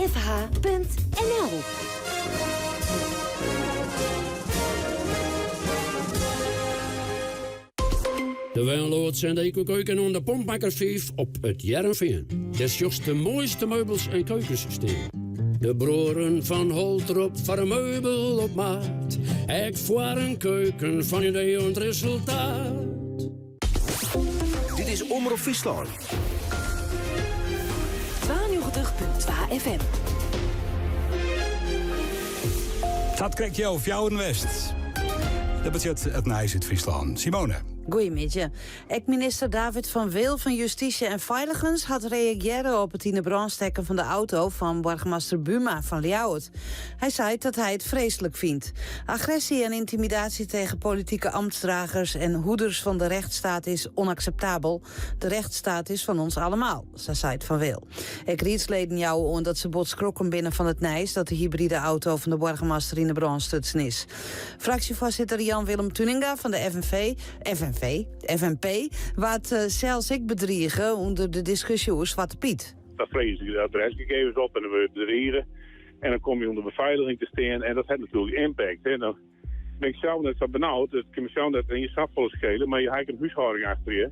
En die vindt dat minder leuk. Hè? En ja, dan is het al zo dat je jongens op de bank zitten. Maar net het tegen drukt, want ja, hetzelfde komt er een stier erheen. De 94-jarige Jack Kooistra is bevorderd de officier in de water van Oranje Nassau. De oud-journalist, schreeuwer en natiejager krijgt de onderscheiding voor bijzondere verdiensten. In het provinciehuis in Ljouwert kreeg Kooistra Joet de versierselen opspeelde terug commissaris van de Koning Arno Brok. Jou gaat het verschil maken. En als je dat nog heel diep, jouw levenswerk is relevant en stel dat ik blauw. Het is hard, de meerskip een spegelvaar en graag ik een wasdaging in hebben. Ik Joet de Duiner. Ze binden hield nog kleer mee. Inwoners van het Lietse dwarpje Guaingariep vieren Joet actie om de dik terug het dwarp veiliger te krijgen. Het verkeer raast nevens haar een viesten te hut terug het dwarp. Het is geen doorgaande dijk, maar ze komen van jou af en de hoek om en dan deze kant uit. En dan komen ze voorbij mijn huis. En dus, regelmatig rijden ze zo hard dat het zeker wel 80, ja. Dus je moet goed opletten als bewoner. En het KNMI had voor de eind van de middag en van de joen koorde gielaarkundige vanwege tongerbuien. Bij die buien kan lokaal een protte deelslag vallen rond 30 mm. De waskorging geldt in de provincie van 4 voor de middags rond 10 uur de joens, maar net voor de Wateilanden. Ja, ik zeg het hier ik wel aardig beloeken trouwens. Alhoewel er nog altijd ik wel zinnen van komt. Het is brodzig. Neer, steeds maar. De wind is zwak, komt uit het westen en het noordwesten. De temperatuur luidt om de 24 graden heen. Nou ja, wat Krek al zei. Er kunnen buien van komen, maar vannacht wordt het weer droog. En dan is het zo'n 16 graden. Morgen droog waar, zinnen afwisseling met stapelwolken. De temperatuur in het op naar gewone weer dus voor de tijd van het hier 22 graden. En dan stiet er een zwakke zuidwestenwind. Middags wordt hij matig. Nachts dan is er weer kans op enkele buien. Vreed, een ruimgebied, soort bewolking, temperatuur ongeveer 21 graden. Simone Tegentank, meer nice, altijd te volgen. Vanzelfs op onze website, omroepfriesland.nl, de Omroep Epic. Nog een mooie foto krijgen van Klaas Itskenhuizen. Ja, en nog meer foto's van bijgelijks Arnold. Die zit te wachten op de start van het scootjesiel. 10 jaar, maar ik rin mij de Hoen in Zweden. Lammert Hoekstra. Afke en Hof van Garderen zitten ze. En Teun en Vado die binnen even fietsen west. Maar de kerstjen op televisie. Ja, ze zijn wat vereend. Ze zitten nou lekker voor de televisie te wachten. Dagelijks op de start van het scootjesiel. En Marijke op de dik bij Lemmer. We blijven wachten. Nou, en dat ken, want aanstaan gaat die los op Lemmer. De SKS van Joert. De enige echte meubelopruiming vind je bij Woonvoordeel de Vrede op een Jouwer. De mooiste banken in alle soorten en maten. Relax voor thuis. Een kar on iethoeken, maar ook wandmeubels en complete boksprings. Geer no voort met kwattings ontwel 60%. Dus rap naar Woonvoordeel de Vrede. Transport bij Sonjen, Jouren. Meidje no kennis met de Nijedaasje Duster. Wat een stoere wijn. Te kraaien als fjouwer en als hybride. Zorg maar eens op abddaasje.nl of kom even bij uw stel om deze gloednijen SUV te bezien. Welkom bij ABD. ABD is grootste co-sponsor van het SKS Koetsjesiel. Wolle jou oerstappen naar een orenbank? Kies dan de Regiobank. Wij binnen jouw bank. Regiobank. Betel je, verzeker je, hypotheken en meer. Bij Regiobank in Grauw stiet de kopje altijd clear. Alles onder één dak. Bij Van Kampen en Dijkstra in Grauw. Wij binnen jouw bank. Regiobank. VitePro helpt om je spieren soepel te houden met vitamine D. Bestel VitePro nu voor maar €9,95 op vitepro.nl. Nieuwnieuw.com Droomrijp. Herenmode voor ieder draagmoment. 3 koopavonden en gratis parkeren voor de deur. Nieuwnieuw.com Herenmode Droomrijp. Het gaat om. Geen deze simmer voor de winst bij Lippe Wonen. Ziekenstal wat nice voor de Ruten. Bij Lippe scoort 20% korting op jaloezieën, rolgedien, duettes en nog volle meer. De mooiste collecties, altijd op maat maken. Lippe inspireert, adviseert en monteert. Ontgauw. Nu 50% korting op de zomercollectie. Nieuwnieuw.com Herenmode Droomrijp. Thuis in Friesland. Met de Friesland Post. Het magazine vol boeiende verhalen over bijzondere Friesen. Onze prachtige cultuur en de leukste uitjes in ons heiteloon. Nu in de winkel. Goeiemiddag. Maar Johan Terpstra. Omroep Friesland.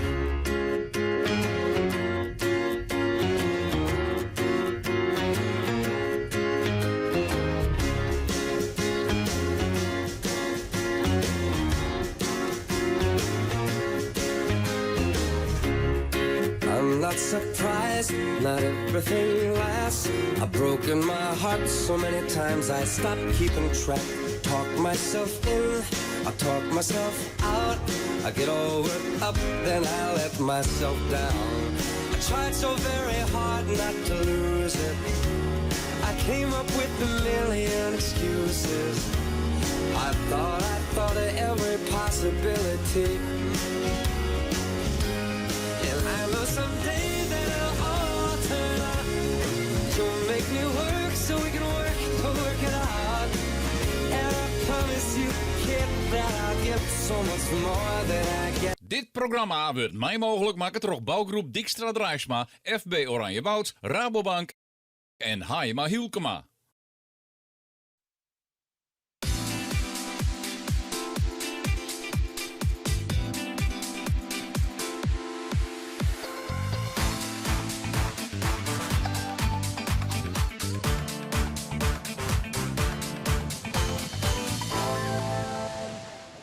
Goedemiddag, je bent weer waarom hier op de Lemmer, hier op de Lemsterbaai. We hebben je hem, zowat oerlien hebben we hem verlitten.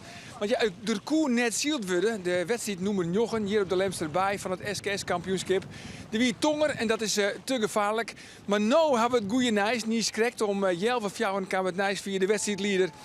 Via de marifoon, de wut werd zield. En dus, Dini, alle scootjes binnen op de baai, op het wetter.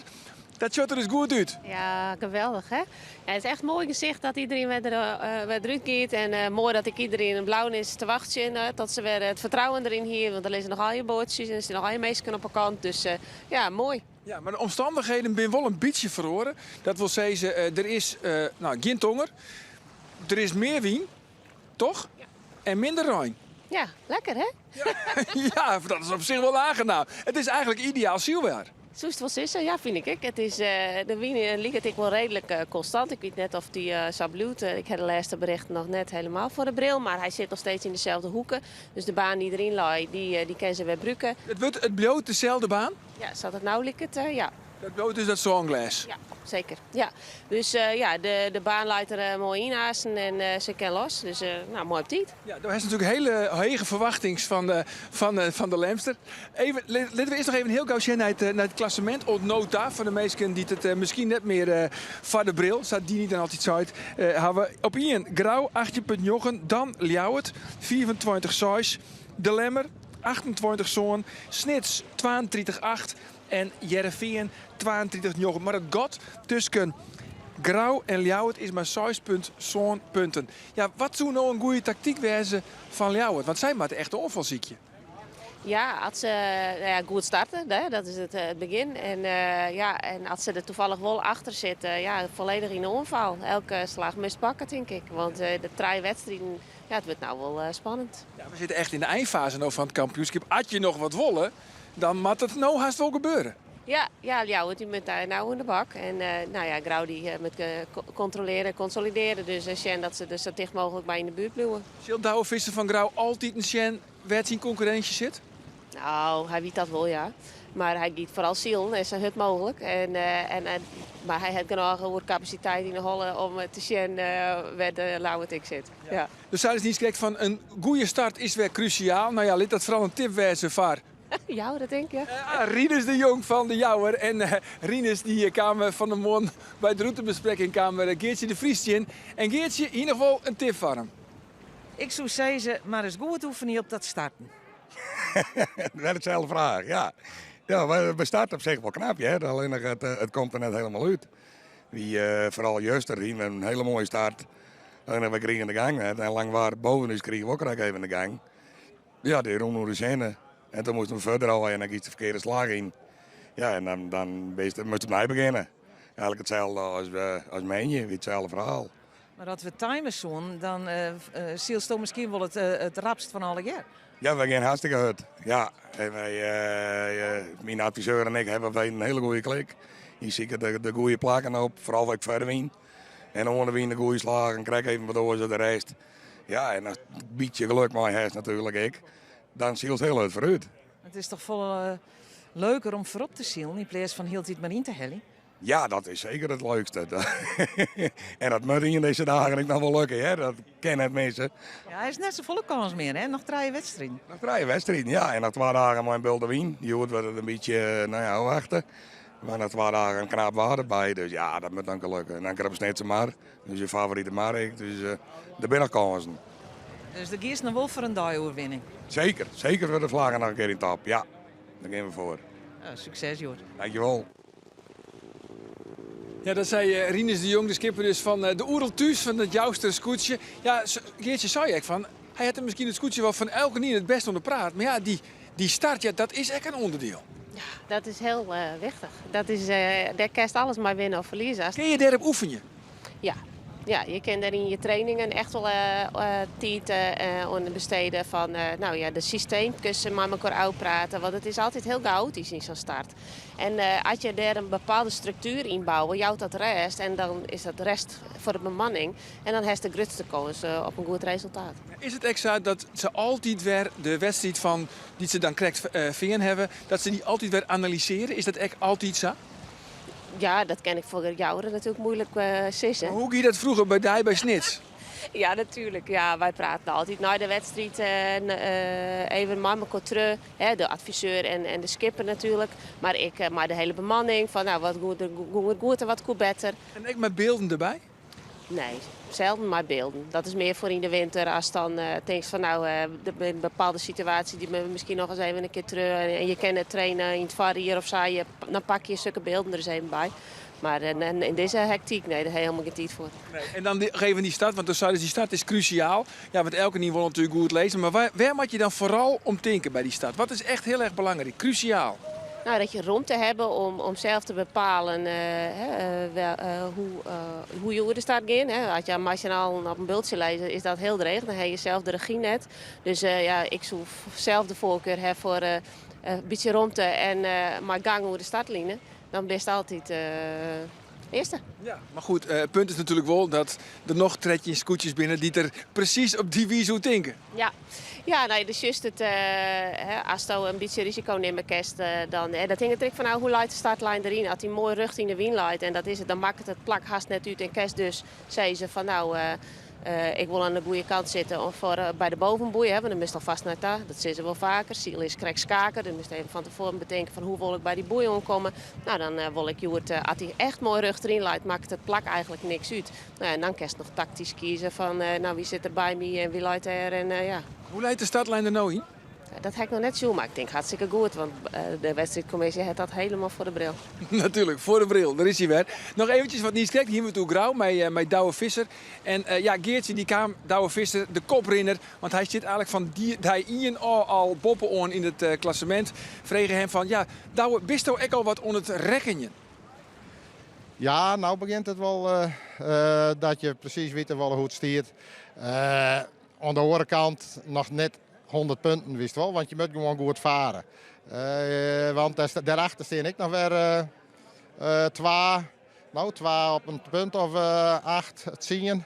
Of lauwen zelfs op 6,7 lauw. Maar het hoofdidee is er gewoon goed zielen, lekker zielen. En een eerste plakje is al goed voor. Het is goed voor de moraal, is goed voor het klassement. Dus dat is het doel. Maar natuurlijk weet je nou weer hoe de punten verdeeld binnen tot nou en daar. Nou, de wedstrijd van Jood, het waar. Dat is wat dreig. Ja, dat is jammer natuurlijk. Dat is voor iedereen hetzelfde, maar de gelukfactor die komt een beetje om mijn hoekje en dat hebben we lauwer net. Maar ja, het is voor iedereen hetzelfde, dus we hebben er maar uit te doen. Dat zei Douwe Visser, de koprenner dus na 8 wedstrijden bij het SKS-kampioenschap. Van een beetje dus wedstrijd noemen jochen. Nou nog één keer Dini. Waar wint het Joet? Waar het nevens die de beste papieren? Ja, Lemmer. Ja. De Lemmer. En waarom de Lemmer? Nou, omdat hij hier het meeste en het vaakste en het beste ziet. Ja. Gewoon op de eigen Lemsterbaan, op het eigen thuiswetter. Die moeten dan wel goed presteren. Ja, hoewel de wien is nou aardig constant. Dus het voordeel van de kennis van de baai is misschien nou wat minder groot. Dus jou het zo. Ik zou maar heel goed scoren kunnen. En Grauw? Ja, nou, die zal er ik wel bij in de buurt zitten. Hè? En Snits? Ja, ik hoop toch stiekem dat hij tweede wordt of 12. En Jereveen? Ja. Eigenlijk de hele top van het klassement zullen we wel goed van. Ja, eigenlijk wel. Ja. Oké, dankjewel Dini. Wij gaan heel gauw naar het live-verslag. Want ik jet alweer een Scott. Dan wordt het net lang meer. Nog 4 minuten. En dan zet deze wedstrijd noemen Jochen uit aan. Je het commentaar van Ilke Dijkstra en Roelof Bouwmeester. Alle 4 scootjes zijn weer onderwijs. Ze hebben even naar de kantlijn. Want er kwam hier toch een behoorlijke onweersbui. Tongerbui over het wetter heen. Maar ik zie ze bij Lemmer. De gele vlaggen, die is weer naar onder hellen. Dat betekent dat we in het 1 minuut Scott zitten. Voor het 4 minuten Scott. Dus nou zal straks 4 minuten klok zullen starten worden. Nog een paar seconden, we wachten het even aan. En we hebben nog heel tijd baan bij. De zandloper. Dus... En dat wie het 5 minuten schot. Het zonglas maakt vanzelf zeggen. Er staat wat verschillende op alle briefjes. Maar het zonglas geeft Fries. Rolf, wat haast u in deze 10 dingen? Toen even pauze hier voordat de start weer begon. We haast even het wetter, Sjoen. Ik ga sowieso even het wetter, Sjoen. En het is eigenlijk wel weer hetzelfde als wat de skippers en de bemanningsleden waarschijnlijk ik doen. Dat is wachtje. Wachtje en toch mooi een scheefwegen elke keer even het wetter zien. Zit het al gebeuren, gaat het al gebeuren. Dus je binnen de kleer voor. En dat dan dat signaal komt van we gaan starten. Ja, dan zit je voort weer in de voorbereiding. Ik zit Jerk bij de omroep. De camerameester hier weer onder slag. De technici hier weer onder slag. Iedereen gaat naar zijn plak daar. En dat is eigenlijk precies hetzelfde als wat bij die scootjes gebeurt. De bemanning weet wat ze doen moeten. We binnen weer alle viertje. En wat we zien hebben is dat de wind is een beetje naar links draait. Nog steeds noordwest, maar wat westelijker. En is aanzienlijk meer dan tijdens de vorige startprocedure. Dus vooralsnog alle ingrediënten voor een hele mooie wedstrijd. Baan loopt er mooi bij. Romwetter. Relatief stabiele wind. Spanning in de top van het klassement. Ja, ik ken het wachtje. De spanning is al wat grutter in elk geval als Vlieden hier. Want doe waar Douwe Visser van Grauw Joet al kampioen.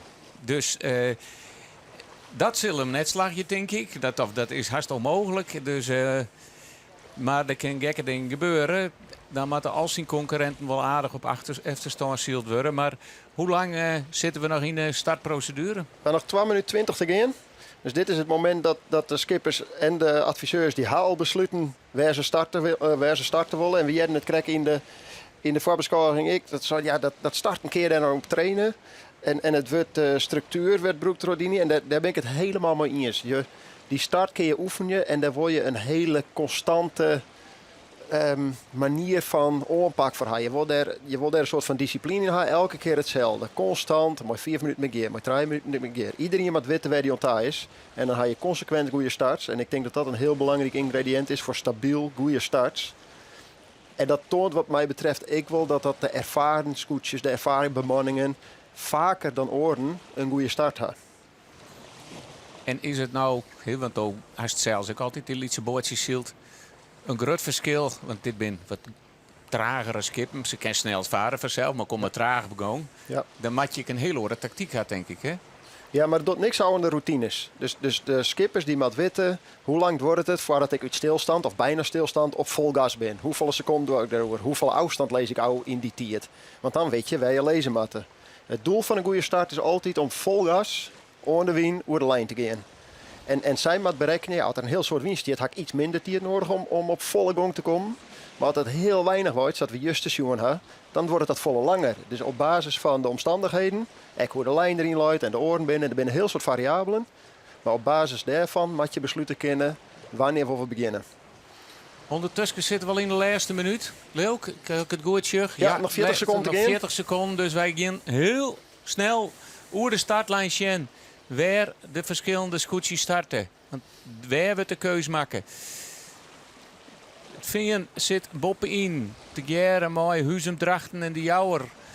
Grauw en Akkerum zitten helemaal onderin.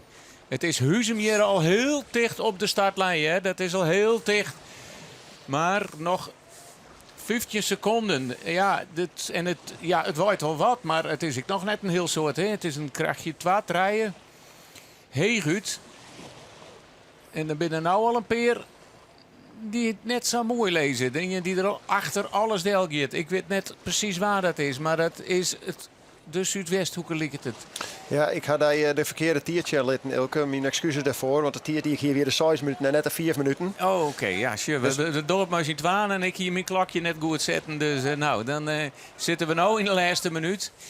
Het jouwt niet, want daardoor kan iedereen mooi aansluiten. Maar we er al een speerscootjes heel dicht op een lijn. Het Veen gaat alweer omheen. Die wordt omheen gedrukt. Die maakt omheen. Het lijkt er weer op dat het Veen weer op. Nee, ja, dat is grif.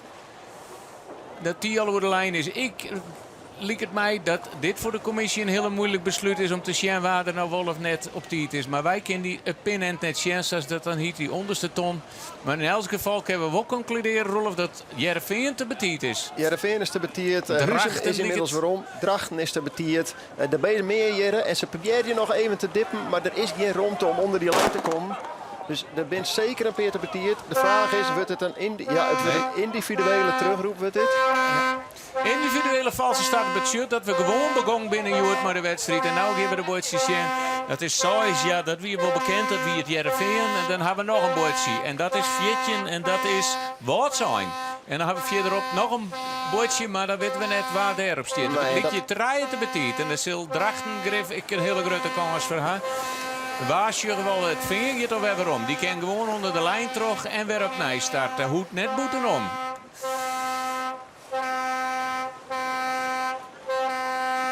Drachten. Het is Drachten dat de betiet is. En hier we goed jongen. 2-46. Viertje Drachten. Het Heerenveen. En wat zijn met opnieuw. Nou, de lucht is haast op van de lucht horen volgens mij. We zullen even zien hoe het in de wedstrijd loopt. Het is Akram dat je helemaal onderin starten is. Die lijkt het een mooie start te hebben, maar je weet net hoe de wind staat. In de midden, Rolf, wat zou Stefan, die komen wel wat heger uit. Die komen wat heger uit. Het is het grauwste scootje wat een mooie start had. Dus Akram wie als onderste der boppen luidt Ljout. Die luidt iets verder naar achteren. En dan is het grauw, Jenne Woord en Langwaar als clubje van Trijen. Waarbij grauw als onderste vrije wien had, kies in eigen lijn zielen. Dus de klassementsrenner had op dit moment een hele mooie positie. Hetzelfde geldt voor deze twee, Lemmer en Ljout. Of Lemmer en Snits, excuus. Ek mooi een vrije lijn, een vrije wien van de lijn. Dit is best een lange bakbordslag, dus ze kunnen nog heel lang terug. En dit is het moment waarvan ik altijd zeg, als je no vrije wien hebt, dan worden de rieken die worden rieker. Dus die kind maar op gong, die blijven maar terug in. In stelling tot de scootjes die nou achterom staat binnen. Hier hebben we Heerenveen in beeld, die moet nog een keer, en letter begon, mat nog een keer hoe staag, mat op gong komen. Ja, dan verlies je al een heel soort meters ten opzichte van Grauw, Lemmer, Snits, Akre misschien ik wel. En Veen ken ik net de favoriete slag kiezen. Dooside is ik al, van de Moon. Aan de linkerkant ligt het de meeste wien te zitten van deze baan. En waar nou Lemmer, Langwaar, Grauw, Ljouwert en Akkermie zitten. Ja, het lijkt erop, als je van de startkorter naar de bopperste tonnen sjuggen, dan zie je eigenlijk aan de rechterkant zie je dat er laan is en daar is het gemaal en er ben wat bjem en daar is wat verstoring. En aan de linkerkant zie je eigenlijk de Iepen Iselmar, of Iepen C, zeggen jullie ook. En dat Iepen wetter, daar wordt de wienvolle minder verstoord. Dus de kans dat je daar een stabiele wien hebt, en misschien ook wel een wat huddere wien, die is grutter. Dat wil net zeggen dat het 100 van de 100 keer beter is aan de linkerkant. Maar als ik me heel ergens op inzetten moet, dan zoek ik ze aan de linkerkant. Gruttere kans op stabiele wien, gruttere kans op wat huddere wien. Dus dit kan goed komen voor Drachten, voor Heerenveen, voor de scootjes. Maar die hebben hier een beetje een gelukje nodig. En in dit beeld zien we dat heel mooi. Dat de voorsten, dus Grauw, Snits, Lemmer. Dus je gaat hem nou bij de ranen van het wedstrijd wetter. Ze maait er de geul. Maar ze kunnen daar wel skipend in komen. Dus daar moet je ook altijd op letten. Dat waar expliciet zijn.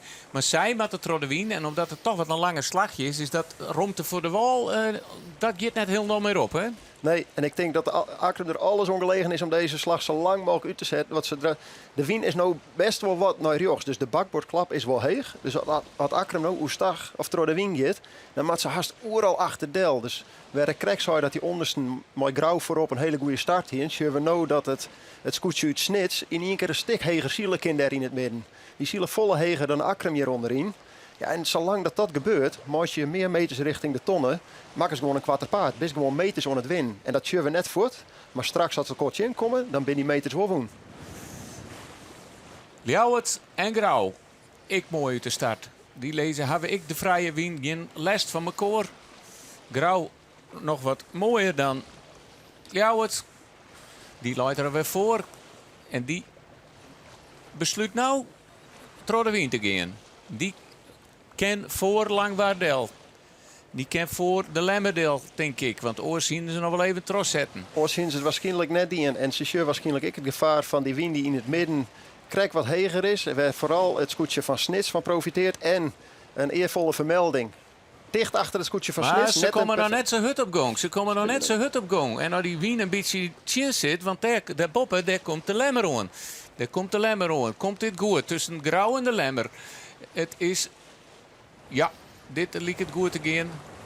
Ja, en de volgende die wordt dan heel interessant. Want het volgende skip wat ze in komen is het scootje van Snits. En als ze echt daarvoor langs gaan, dan kunnen we concluderen dat Grauw absoluut een fantastische start had. Maar dat moet eerst nog gebeuren. Dat willen we even in beeld hebben. De scootjes van Snits, Jurre dus. En het scootje van Grauw. Want die komen al koortje in. Grauw kan wel heger en heger en heger, liek het Jurre. Ik denk dat ze zelfs door de wien gaan. Nee, nog net. Nee, Maar Jappie Visser aanhouden of kan hij gewoon koers houden? Het lijkt er gewoon op dat Grauw je gewoon prachtig voor de Elken. En dan had Grauw weer een hele mooie start. De wedstrijd is natuurlijk vanzelfs nog net aanroen, maar ja, als Grauw er je het er 0,9 bij helpt, Roelof, dan, ja, ze binnen het nog net, maar dan Sarah kennen ze het haast net verschieten. Nee, dit is een hele mooie start. Het is een start uit het boekje. Ze starten de goede kant van de lijn. Hadden vrije wien. Ze besluiten hun eigen moment om door de wien te gaan. Nou, dat wie goed inschatten. Ze kennen inderdaad oeren voorlangs. Als je dat krijgt net kennen. Dus dat, het scootje van Akkeren bijvoorbeeld, wat daar vlak bij de buurtstart is. Dan moet je achter de eerste del en dan moet je nog een keer del horen. En dan voordat je het weet, dan wil je echt opeten door het middenveld. Dus dit is ja, perfect. Niks op aan te merken. Ik zeg trouwens dat ik het scootje van de Jouwer hier een hele aardige start. Beetje een moeilijke lijn ten opzichte van Snits, maar aanzienlijk beter dan wat we zien hadden de 2 dagen. Dus daar hebben we even een goed... En we ben ik nieuwsgierig naar dat groepje dat eerst die stuurbootslag maken had. En nou hoe bakboot omkomt, want die komen ik net zo ongunstig bij die ton uit jaar. Dat is weer, de hele man is er weer bij. Jenne Wout is er weer bij. En het Veen is er weer bij. Heel nieuwsgierig hoe deze skippen straks bij de tonnen uitkomen met die oorpartij. Het is soms want we shirt al wel, saffele wien is er ik nog net. Hè? Dus en die wien ken je ik nog behoorlijk skift onder die wal. Dat kan heel wat goed uitpakken, maar dat kan ik heel min uitpakken. Ja, wat ik zei, die BM en het gemaal en alles wat op de kant zit, dat verstoort de wien. En daar probeert het wat dwarrelen. Daar probeert het moeilijk te voorspellen, maar daar kan soms ik eens een gelukje in zitten. Want dan dat hij dan een krek even de goede kant opdwarrelt, om het zo te nemen van je. Ja, en je krijgt hem 30 seconden of een minuut of misschien wel een minuut echt even goed. Dan moet je natuurlijk wel een heel soort meters goed. En als er een moment is dat je dat momentje even op je side gaat willen, dan is het dit moment. Want nou worden de prijzen verdeeld zo bijna zeker. Dat is natuurlijk net zo gebeurd pas op de finish, maar je wilde bij die eerste tonnen bijwezen. En we weten dat die wien heel erg verstoord wordt. Ken je terug het Woude gemaal en die BM. Dan nog maar een keer, dat kan in je voordeel of nadeel uitpakken. Het Grauw had je meter te volle zield. Dus had het voordeeltje ik wil een beetje nederig om die tonnen te hellen. En dan zorgen we toch dat die orengroep wat minder die slag wat uitpakt dan die van de Grauwsters. Snits achter het Grauwste scootje. Derde hele moane, maar toch nog weer een mooie start van de hele moane. We hebben net zo in de gaten gewoon op een startlijn, maar ze zitten er weer bij. Maar het is even chance, ze komen er straks... het is wel een gewaagde start om... ja, ze moesten natuurlijk wel door stuurboord, want maar stuurboord bij deze ton uitkomen, dat ken ik verkeerd aanrennen. Dat kan verkeerd aanrennen. Voor de eerste is het geen probleem, voor de tweede is het geen probleem, maar voor het middenveld... Ja, zodra er één skip op bak wordt... oorkomt, dan mat je vrij blijven, dan mat je door de wind, kun je door de wind druk worden. Dan hing het ervan af wat je een beetje sparren worden. Maar ja, dit kruisraak voor Grauw en eerlijk voor Snitsik, want die had precies hetzelfde kruisraak zield, maar die is 100 meter heger op de lijn start. En dat is dan het verschil tussen 1 en 2. Maar allebei een perfect kruisraak. Ja. En eigenlijk geldt voor de lemmer hetzelfde. Dus alle 3 scootjes hadden dezelfde route zield. Grauw wat meer als onderste, dus die had daar kreeg wat meer voordeel pakt. Maar alle 3 denk ik heel sterk. Eigenlijk een hele sterke uitvoering van het plan en het eerste kruisraak. Want hier zullen we Jappie Visser omkomen en helpt de tonnen ik keurig. Al 2 overwinningen. En voor hem ik nog nieuwsgierig. Het hege berop. Daar zullen we het straks nog even over hebben. Want als de wedstrijd ietsje minder spannend is. Want het is de Jouwer die hem ertussen drukt bij de Lemmer. Dat liep het al hier goed te gaan. Hij hier Varang natuurlijk. Hij mocht op bakboord omkomen. Maar Lemmer had genoeg gang. Zit de Jousters ik net in het paard. En dendert er mooi een geweld doorheen. Wils Rinus de Jong nog op gang komen mat. Maar ze hebben wel het luistert nog een keertje. De Vries die van hem al zei gewoon eens een keer goed starten. Maar vierde om de bovenste ton is keurig. Vierde om de bovenste ton is keurig. Ik weet het net helemaal machine antwoord in is. Want hij zei, ja, we hier best wel een aardige start. Maar we kwamen net lekker op gang. Terwijl ik vind, het op gang komen en de eerste minuut of de eerste 2 minuten na je start, jere ik bij de start. Dus dat deel mat je net vierde. Je hoort hier ze dat net perfect. Want ze hier een beetje een moeilijke lijn om boven Snits leven te blijven. Dat dienen ze goed. En dan kom je vierde round. Dat weer het beste wat ze dwang kon. Maar die start die ze hier in. En ook je wat zien dat die snelheid er echt in zit. Ondertussen ben ik lang war en de hele mannen om de bovenste tonnen heen. En dan hebben we het over de nummers 5 en 6. Daar is Ljouwer bedarren. Die liek ik een mooie start te hebben. Maar die zit nou als zand om de tonnen. Wil ze nou... Ja, maar die zielt wel in één keer over de hele mannen heen. De hele mannen kiest voor die slag leger te houden. Krijgt misschien dan wel een heel soort scootjes over hem heen. Ja, ik vind dat heel risicovol wat je doet. Want je neemt zoveel risico en altijd misgeet en gaat het ik goed mis. Dus ik zou altijd kiezen voor bescherm die binnenkant. Dat is het, maar die zandloper, iedereen met dezelfde kant om die tonnen, bescherm die binnenkant, verdedig die binnenkant. En dit zou wel eens heel pijnlijk uitpakken kunnen voor de hele mannen. Huzum voor Akkerum nog om de tonnen. Dan hebben we toen Jochen en het zien. Ja, en dan komen toch de scootjes maar de valse starts. Dan zie je toch hoe duur dat is als je op Nij beginnen matten. Er zitten Zuidwesthoeken nog tussen. Maar van degenen die vals starten binnen... neemt JRV de koppositie in. Om maar eens even een klassementje tussen terug te maken. Want dan ben zij als 12e om de bovenste tonnen. En dan krijgen we nog Drachten en wat zijn. En dat zijn de oorenscootjes die te betiet starten werden. Wils Verjocht in beeld, wel daar Sjogge was toch een beetje bedoeld. Ja, wat nou het grote voordeel is voor Grauw is dat ze Safir voorlezen. Dat ze helemaal net mooi hoeven te doen on dit loefduel. Dus wat Snits doet, begreep ik helemaal. Lit er net een scootje tussen, want het neemt het volle risico. Maar we zien het nou perfect in beeld. Ze varen volle meer meters dan Grauw. En die mikken rjocht op de tonnen. Ja, en dit, je mag het net zeggen, maar je wil zo volle meters verzinnen. En dat had Grauw zelf oudwong, want die had dat gotje. Dus die hoe net mooi in dat loefduel. Terwijl de oren, ja, die matten daar wel die binnenkant beschermen. Ik snap heel goed wat Snits doet. Je kent haast niet oors, want je wordt een beetje dwong door Lemmer. En die wordt weer dwong door Jouweren. En die wordt weer... Je wil gewoon net dat er in hoe je heen zielt hier.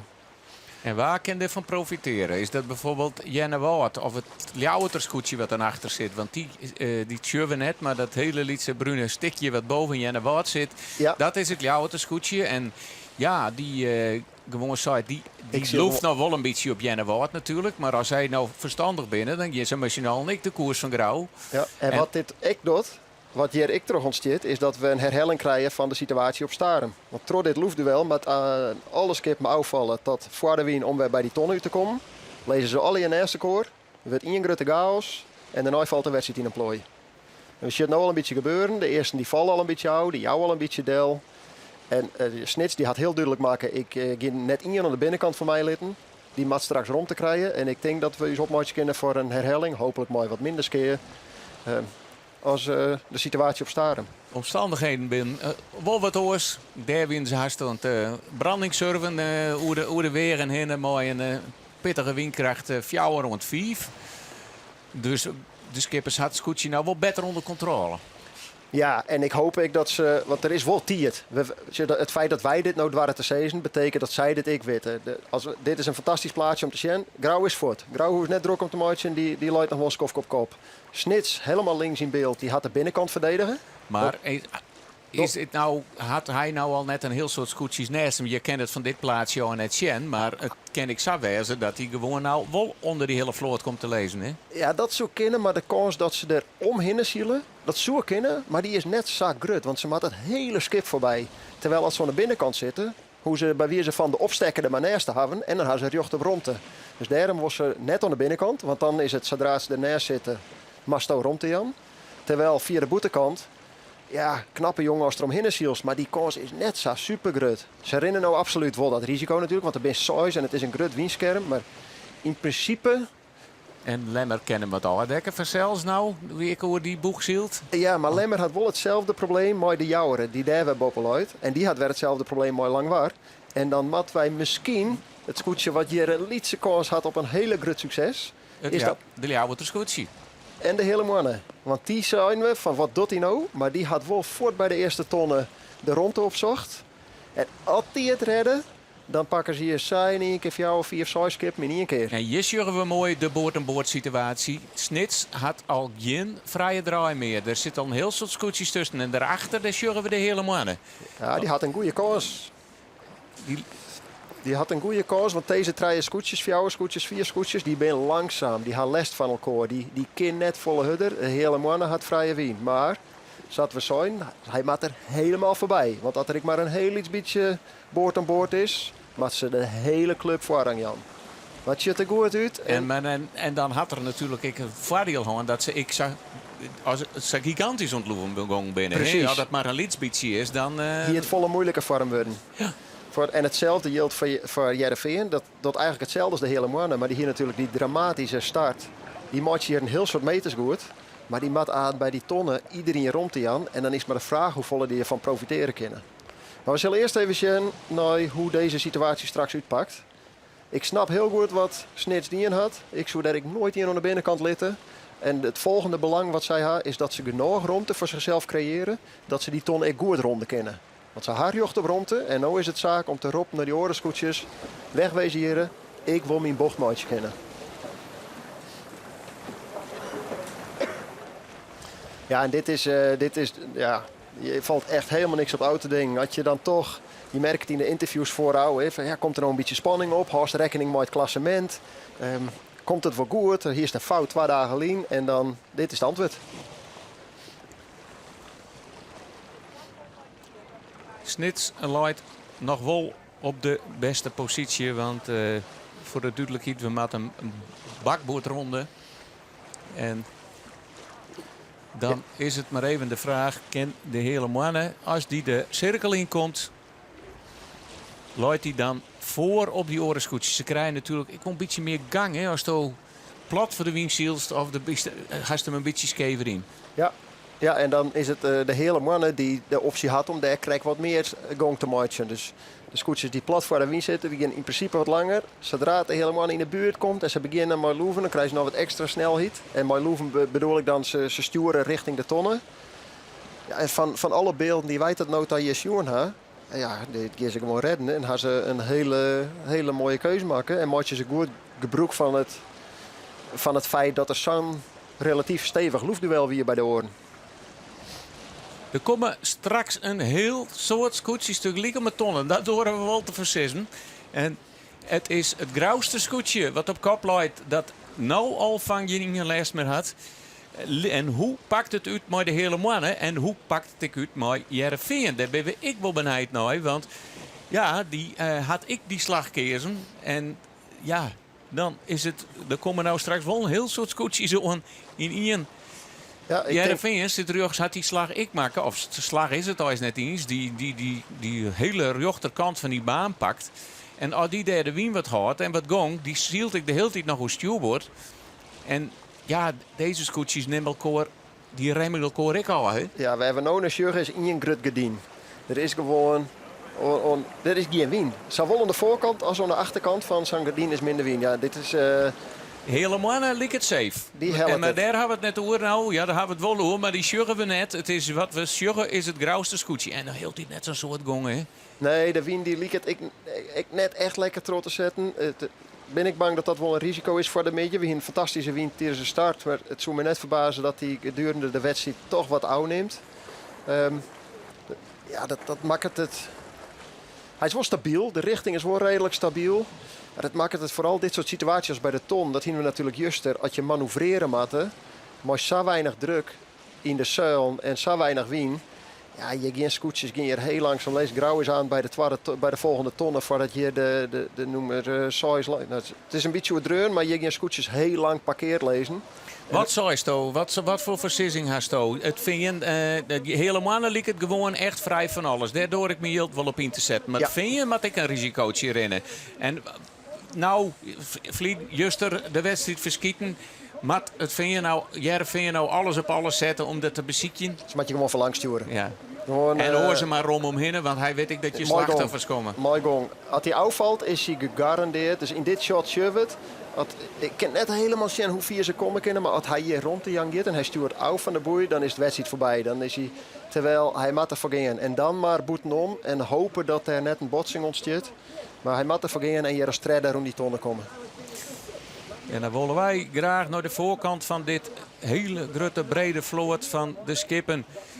Want daar is de hele man en die redt het. Die had gewoon net naar ons luisteren. En dat is maar goed want hij komt gewoon als tweede bij de bovenste tonnen. Ja, en dat zelf van Heerenveen, daar zit helemaal geen druk in. En dan ben ik bang dat ze het net redden. De Wien wordt uit de zuil, hellen ze maar te volle last van het gedien van de hele regen, zeg maar. En die gaan het net redden.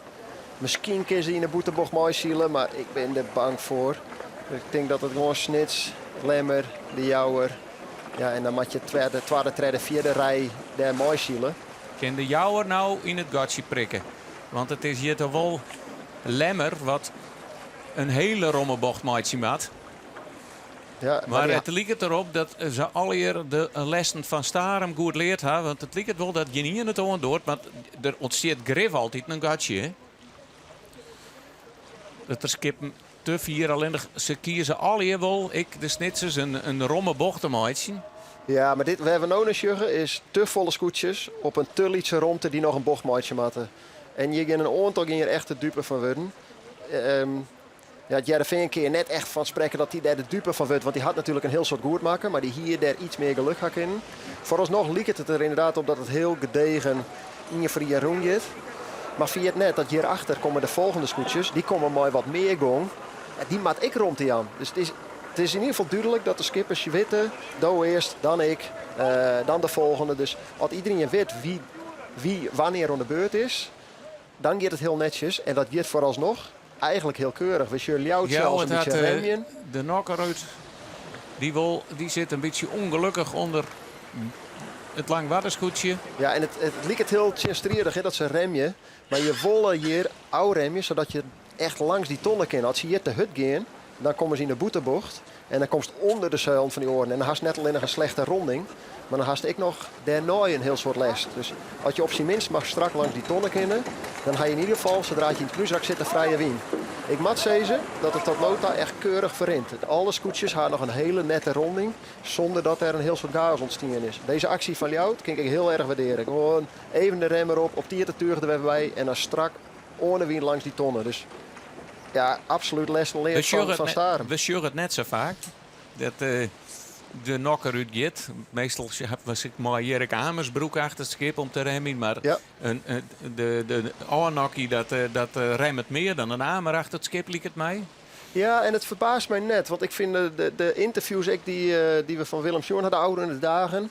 Hij had inderdaad wel tijd om, of wel capaciteit om nooit te denken. Maak het logische beslissingen. Ik vond het mooi dat hij zei, ik kan wel genieten van dat aanvalspul van Grauw wat hij in wat zou kreeg. Ja, dat hier wij ik dwang kennen, maar we hier die mogelijkheid net. Dus hij is heel goed bewust van de opties die hij zelf had en de opties die zijn tegenstanders hadden.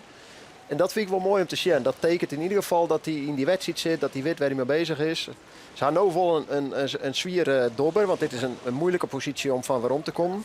En dat je dan je concurrent straatlengtes voorlezen sjuggen, maakt het net makkelijker. Maar ja, ik zal iets detail van, ja, gooi even de remmer op. Zoals je al, je sjuggt net vaak, we sjuggen het wel bij hem. Het is wel een goed teken. Hier sjuggen we wel een koetsje wat een gatje ziet. En dat is Akram. En is het gatje er? Ja, dan wordt ze hem al meegekniepen. Het gaat heel stadig, maar het gaat goed. Jenne Wout had hem net helemaal mooi rondeken. En daar terug kan Akram de opstekker erboven zetten. Dat geldt net voor Huzem. Die mat gaat om alles heen. Hè? Ja, en dat wat we nou bij Huzum zeggen, dat is hetgene wat je net willen. Want dan ga je net alleen nog deze ronding net goed. Maar haast ik dat hele skoft lest van Jenne wordt. En daarom is het zo belangrijk om dicht langs die tonnen te gaan bij zo'n ronding. Ondertussen hebben we de eerste onderste ton gehad en hebben we een oorrijtje wat nou van uitslagen. Hield u het op kop. Van meter wonen is het grauwste scootje en die leidt er aardig aan voor. Dan ik maar een heel mooi gotje de hele mannen. Snits had zijn werk die wat hij dwam moest en die had het tredde plakje. Fjouwer de Jouwer. 5 Lemmer. 6 het Jereveen. Zo'n lang waar. 8 Ljouwert. 9 Jennewoord. 10 Akkerum. 11 Huzum. 12 de Zuidwesthoek. 13 wordt zijn en 14 Drachten. En dan nemen we ze nog een keer. 13 wordt zijn en 14 Drachten wie het te betiet. En het Jereveen wie ik te betiet. Maar die zielt nou al op een 6e plak.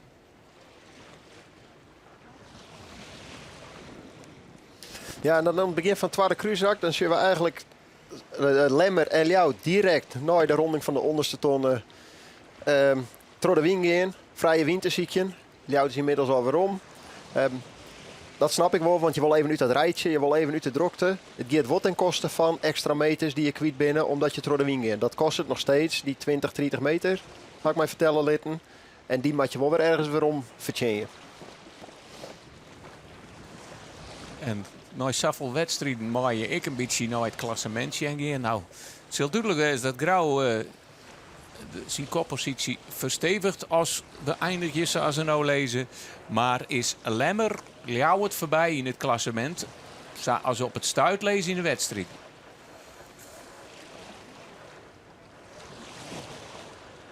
Ben ik heel nieuwsgierig naar de maasomstandigheden. Bleef die wien wat za. Het is altijd een heel lastig ziekje hier door die Lemster bij. Hè? Welke slag het beste is. We zullen wel iedereen haast dezelfde slagmaatje, maar het bent toch helemaal een Snits en de Jouweren die wat verder terugzetten binnen. En Grauw die jaren door de wind is. Ja, en ik ken de keuze van Grauw heel erg begrepen. Eigenlijk maar hetzelfde argument als in het vorige kruisrak. Dat aan de linkerkant van het wedstrijdwetter, aan de linkerkant van het kruisrak, is de kans op stabielere wien grutter. Terwijl ik dat steeds we dat de hele man op zich prima rint langs de kant. Dat ken ik wel. Het is ook net zo dat het helemaal net bestiert. Maar het wordt iets meer verstoord.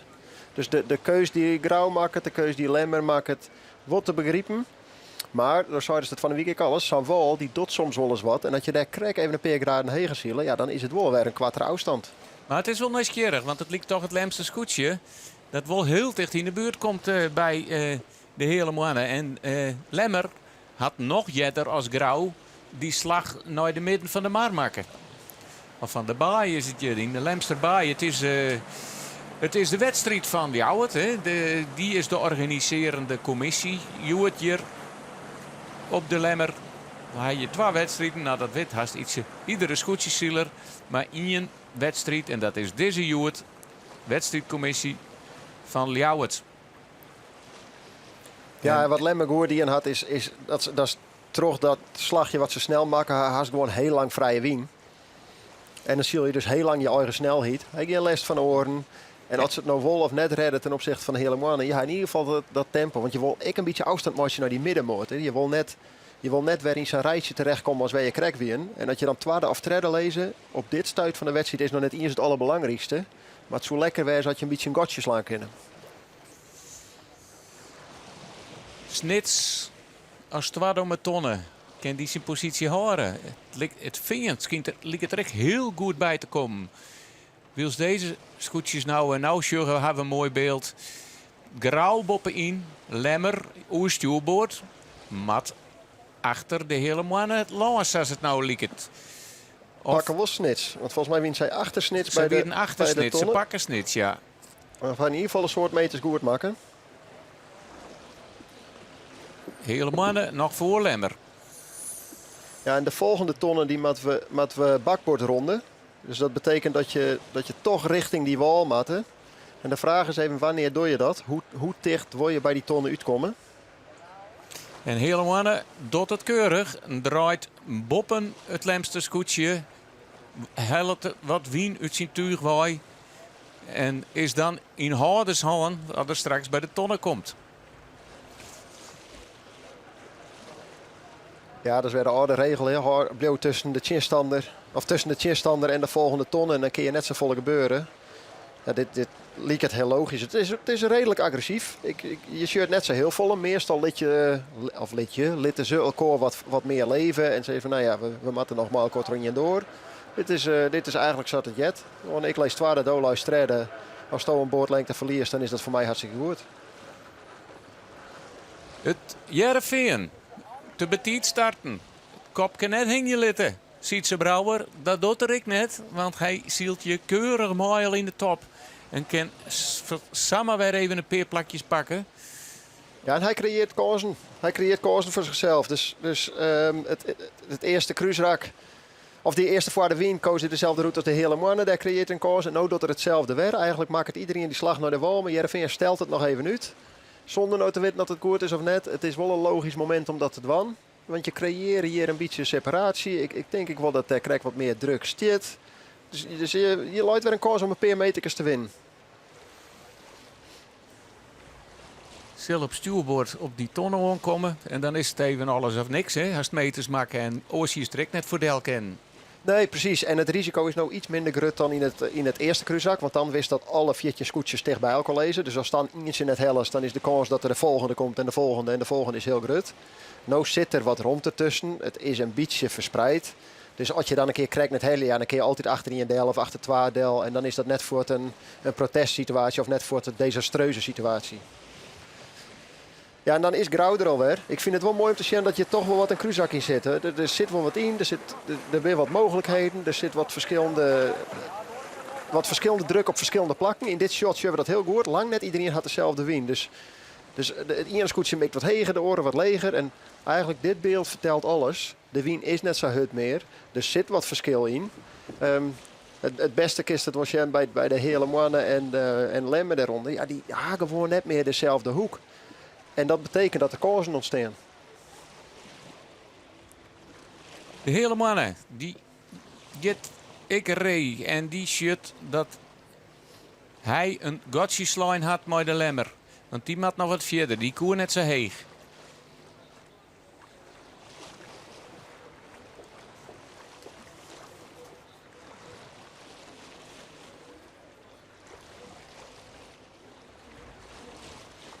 Je ziet hetzelfde, maar Snits en Heerenveen, die hadden allebei, vooral Heerenveen dan de Snits wat in mindere mate, die hadden allebei die slag richting de wal wat uitstelt. Dus die kiezen ervoor om stuurboord naar die tonnen te gaan. Wat mij betreft nog steeds mooi goede argumenten. Er mag ik wel bij zeggen dat wij naar je camerabeelden zitten te zien en net altijd helemaal zicht houden erbij. Maar nou hebben we de drone en nou is dan is het mooiste zien. Ja, en dan zien we eigenlijk dat het aan alle kanten licht werd. Hè. Maar we zien wel dat de jouwer helemaal links in beeld. Die had net zo'n beste hoek om daar uit die wal te komen vooralsnog. Die moet ik een beetje geluk houden met de helium. Misschien hebben ze die tonnen voor. Maar als je krijgt net helium. Ja, dan moet je zo kniepen. En dat kost het weer snelheid. Dus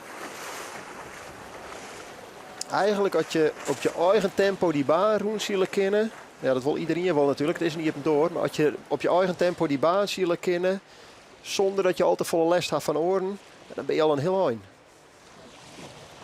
Maar het is inderdaad de hele mannen die tot nota echt een mooie slag maken. Het is net alleen dat ze die vader wie ze rak, ze krijgt die keus maken had, maar ze hebben Lemmer even in de smarige winst zetten. Die moest erop het afvallen, omdat hij ja. Nou, dat is het mooie wat we zeggen. Het verschil via 2 skipslengtes.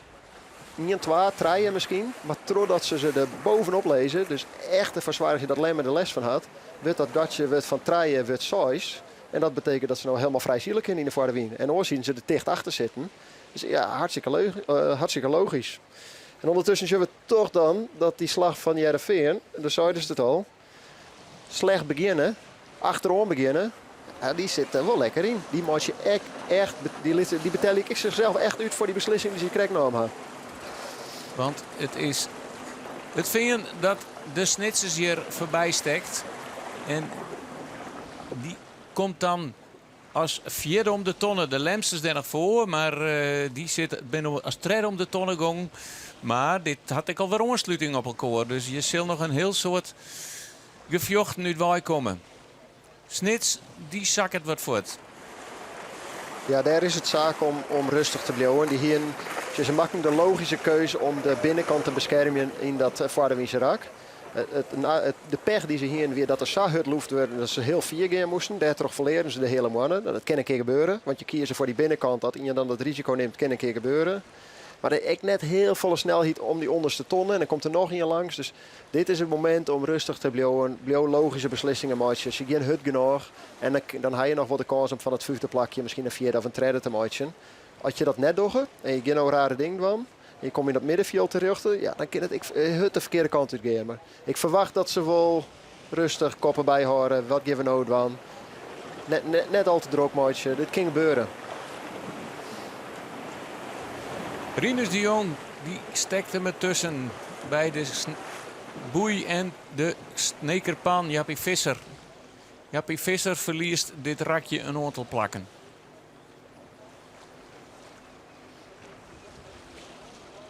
Dan komt er Ljouwentoon, die zal nog achter het langwaarde scootje Delmatte. Daar is net een volle verloren. En Matt Lauw het nou om nog meer uitwieken.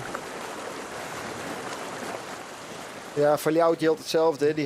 Die zit ik op een moeilijk plak. Op een plak waar ze eigenlijk net zitten willen. Maar je wil net een alles of niks slagmaatje op dit moment. Blijf gewoon de logische keuzes maken. Er ontstaan misschien nog wel wat kansen. En als die zich voordoen, dan moet je er wezen.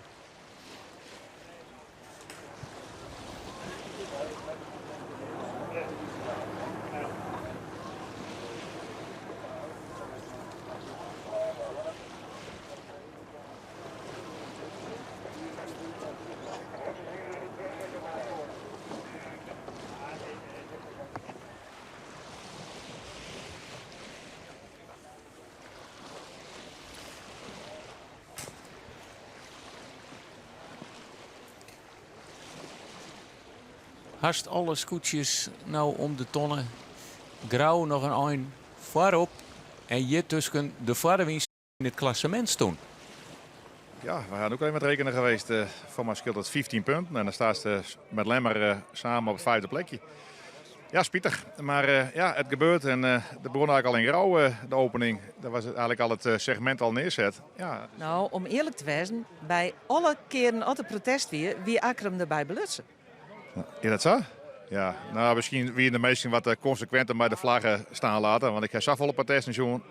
En ik ben zoveel protesten nu het hellen. Het is strategie. Maar hoe kan dat, Pieter? Hoe komt het dat je hem steeds in zo'n situatie komt? Ja, misschien nog steeds gretigheid misschien wel. En ja, ik heb net echt een jonkje achterop die mij ziet. Dat is een probleem. Ik ben op zoek naar een leuke adviseur. Dat hebben we nog steeds net. Dat mis je wel. Dat ze kerst communiceren, dat ik dat met de scoreman. Ja, dat is gewoon misschien een team wat uitbreid wordt. Wij zijn met skip bezig dit jaar, we hebben het hele skip verloren. En we zijn hartstikke blij dat we een klein beetje weer muziek erin krijgen. Juster overigens net, dat wie voor u een blakstilte. Ik kreeg hem net uit de stad voor het wint drama, gauw vierten. Je moet weer een naaidag en een leren hier voor het skip.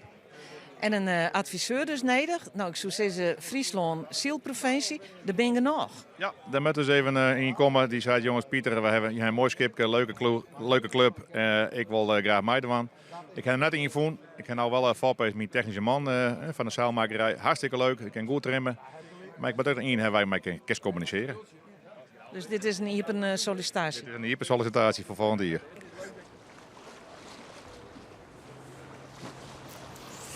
Nou, ik zou zeggen even mailen naar Pieter Meter. Sylvester vinden we zijn adres. En dan ben wij benijd waar er takken hier bij hem op het achterdek zit. Waar op het achterdek dit hier zit bij de Lemsters als adviseur. Dat is net Bouke Kupers, zoals ik eerder zei. Want die is jouw wedstrijdleider. Maar dat is Marco Bosma, een meervoudig kampioen in de Pampers. Die is de tacticus op het Lemster Scootsie dit hier. En nou, dat is bij deze dan even recht zetten. Want hij doet het prima met het Lemster Scootsie dit hier. En de bui had duidelijk wel even wat invloed gehad op het grote aantal mensen wat hier op de maar deze pier zit. nog. Maar dit binnen de diehards. En die zitten er nog, waar of geen waar. Altijd publiek. Je wij even waarom naar de wedstrijd. Want Grauw zal Griffel weer in het cruiserak wezen. Dat ze al pensioen hebben. Nee, ze zijn er nog net helemaal. We zien wel hetzelfde gebeuren, maar dan in een oudgeslanktere versie van de vorige Vaardewien. Dus dat Grauw ging gewoon joch naar de onderste tonnenzielen. De hele mannen, terug dat ze die actie hier om dat verschil maar lemmen wat groter te maken.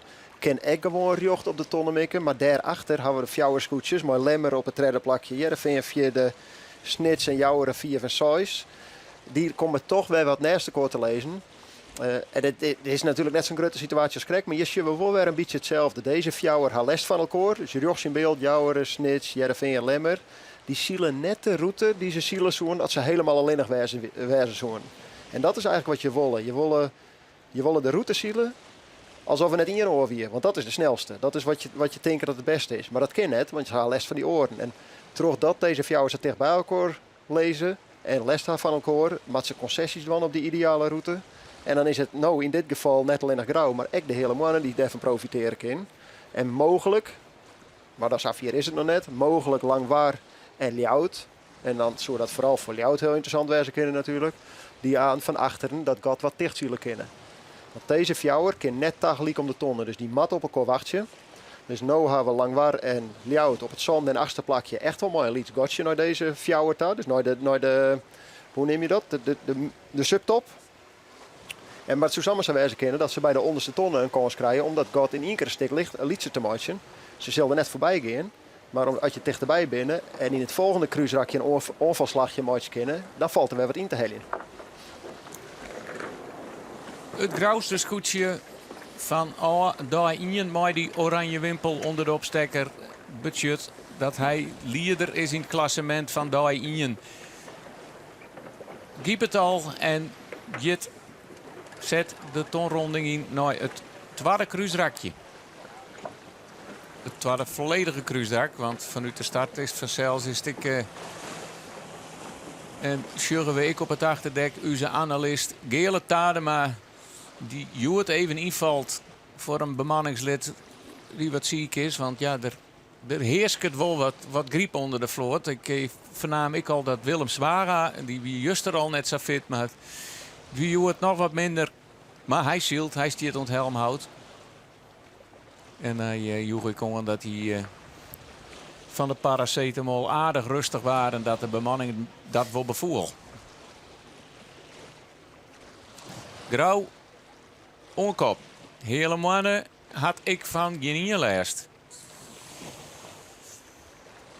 Maar het gaat heel tijd stariger en stariger.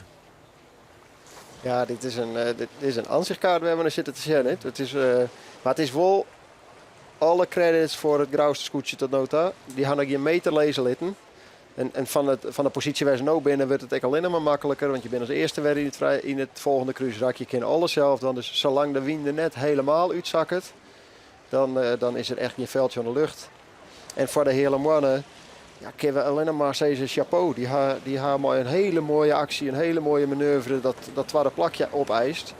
En die hebben maar een mooi kreks aan goede manoeuvres zorgen voor een gat tussen nummer 2 en 3. Ja, eigenlijk lezen zij ik op de perfecte positie om je gewoon rustig terug te zien en een tweede plakje veilig te stellen. Het is nog wat voorbarig, daar ben ik me bewust van. Maar tot nota doen ze alles wat ze kunnen om dat voor zichzelf te creëren. En hier helpen de meesten even mooi om die grutte geek oer te krijgen en gelijk weer in positie te drukken. Want toch dat er zo'n liets beetje druk op die scoorten staat, mast al helpen hè, om die geek op het plak te krijgen waar ze haar worst, want dat doet de wie net. Nee, en wat je ik mooi zien kon is hoe volle rondte ze nemen voor die bocht. Hè. Dus in dat drone shot dan just hoe vier ze van boeten komen naar binnen om hem helemaal aan te snijden. Zodat je het moment dat je langs die tonnen gaat, dat je daar al dezelfde, de scoort al helemaal binnen. En dan hier bij zijn eerste tonnen, no varen zo aan de wien. fok er nog even bij en daar wil ik geen meter lezen laten. En dat is mooi. En dat keer ik dan als je zoveel rond te gaan. En ondertussen zien we in dat groepje daarachter dat het toch weer de binnenkant is die betellen. Dus de jouwere die is om Heerenveen en de Lemmer heen zielt.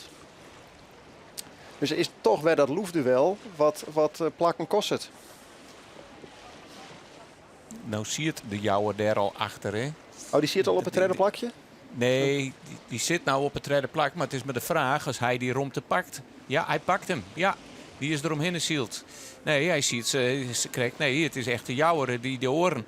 Totdat die oren wat loeft had en hij zijn eigen koersveen had. In een rechtere lijn op het tonnen is het nou het juiste scootje. Marinus de Jong, die gelijk even een paar plakjes pakt. Hij gaat Lemmer voorbij.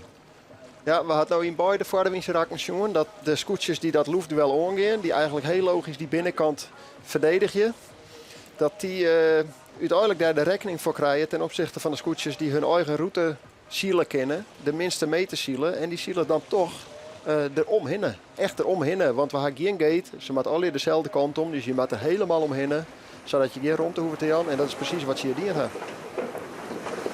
Ze werden niet correct als sekste om die tonnen heen. En pakken nou het derde plak. De jongens van de Jouwer. En ik mooi een gotje. Ze gaan net eens mooi boord aan boord. Ze kennen een hele mooie ronding maatje. Ja. En Lemmer als vierde nou met ton. Ja, en het Heerenveen als vijfde. Ja, en dit cruisak zit net zo heel volle in. Want we zien het hier, we zien de volgende tonnen helemaal bop in beeld. Zien we de tonnen we hebben het aanmaten. Het is een hele lange bakbordslag tot aan die boordjes die we er helemaal achter. Die lezen aan de ronen van het wedstrijdwetter. En als ze daarin maar inslag in de tak kennen, dan kiezen ik haast maar inslag naar de tonnenronde. En dan is dit cruisak, zullen er net zo heel veel kansen wezen voor de aanvallers en voor de skip die nog wat goed maatje matten. Maar liek het op in je lange slag de hoek in en dan stuur wordt naar de tonnen. Het is voor het publiek misschien wat minder spectaculair, maar door zelfs ik was meer lichtwaaf vingen, neem ik aan. Ja, het is dit zenuwslopend. Is zenuwslopend toch, hè? En het is, het komt heel precies. Ik weet even net meer wie het zei juist, maar toen zei ze in een van de interviews zei het al, je wil heel voorzichtig bewegen. Alle wind die je hebt, alle gong die in het schip zit, die wil je houden. Dat moet erin blijven. Dus je bent heel voorzichtig met het aanlopen van de scoort. Je bent heel voorzichtig met het sturen. Want elke verstoring kost snelheid. En het wordt het volle langer om snelheid op te bouwen dan om de snelheid te behouden. Dus wat dat betreft krekkers in de auto, als nou de kilometer of het benzineverbruikt juist, als het vol gas juist, dan verbruikt een wereld. Terwijl als het op cruise control is, dan valt het mooi. En dat is wat hier gebeurt. Er is een heel soort energie nodig om die boot op gang te krijgen. Maar als hij in je keer gaat, ja, dat momentum houden is makkelijker. Maar dat vergt alle aandacht. Ondertussen zien we wel dat er bij Grauwberg ietsje meer wien is. Dus hopelijk kan dat ik over de hele baan een beetje, dat de wedstrijd een beetje in gang zitten kan. Zeggen Heerenveen wat heger opstekken. Dan komt het leger uit. Hier is Ljouwers. Nou is achtste onder tonnen. Daarachter Akkerum en Jennewoord. Ja, ik kan me voorstellen dat dit voor de man van Ljout inderdaad een hele vervelende wedstrijd is. Want je zit een beetje gevangen op je plakje. Je kan net... We weten dat ze de snelheid hebben, we weten dat ze de ideeën hebben, maar er zijn net zo volle ideeën. Dus je kan net volle oors dan er maar achterover varen totdat het oors is, totdat er wel een situatie ontstaat. Maar vooralsnog zit er net zo vol in voor ze en Mats het geduld bewaren totdat zich een kans voordoet. En nou Ken Akkerum, ja, die sluit net zo aan. En we zorgen dat er wel wat verhoord met de wien en de commissie is met de baan bezig. De worden boeien verlijn.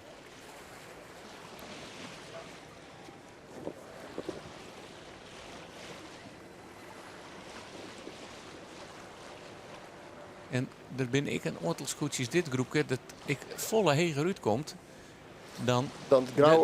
Dan die scootjes daaronder. Dat is het is Heerenveen dat een volle mooie krijgt als de jouwer. Volle heger op. Komt het knikje dan nou daar te zitten? Maar het is, nou moet het Heerenveen ik een beetje aanhouden. Maar Ja, maar als het wel gelijk, de hoek die ze nou zielen. En met hoek bedoel ik waar ze eigenlijk uitkomen als ze helemaal trots zielen. We zien in het allereerste rak, en dat wie net helemaal eerlijk, want dat wie inderdaad vanuit de start. Dat Akrem al heel snel bij de tonsjes van de ronen van het wedstrijdwetten kwam. En daar komen ze nou net in de buurt. De wind die draait maar op.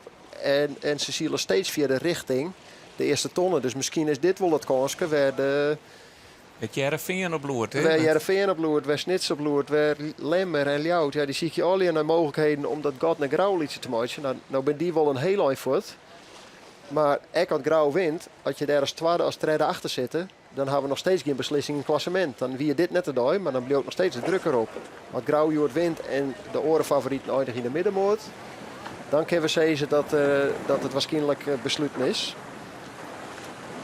Maar als je hier in van de oren een tweede plakje pakken kan, ja, dan doe je nog mooi. En dan sjurren we vanzelfs naar de Lemmer. Die nou op een vierde plakje zielt.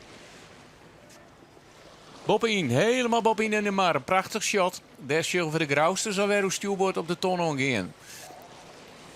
Hier hebben we de grauwstes. Mooi. Op de achtergrond de Polderdiek.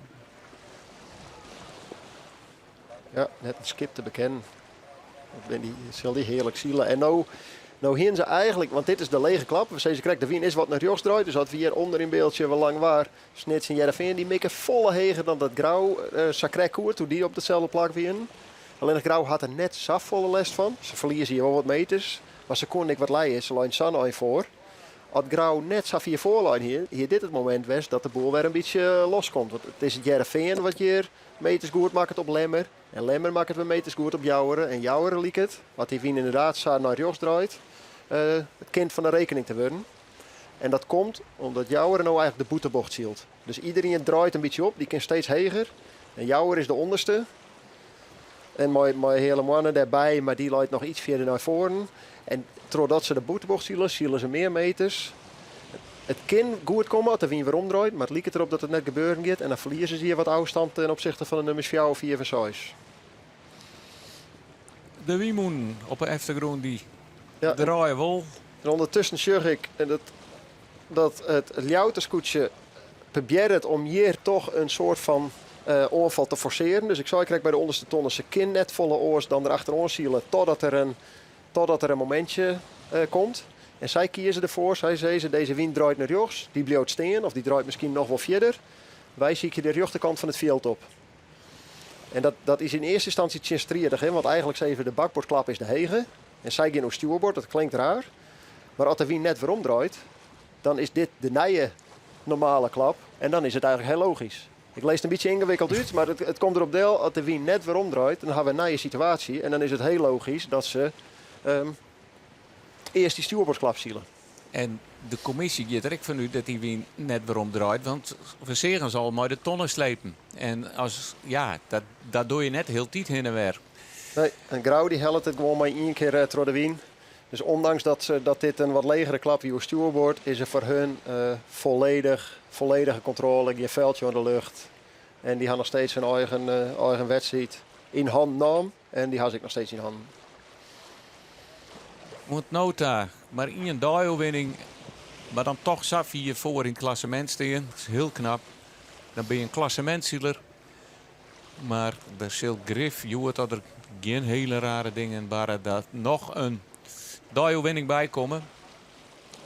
Grauw weer opnieuw als eerste bij ton in de bopperste tonnen van de Zongleers.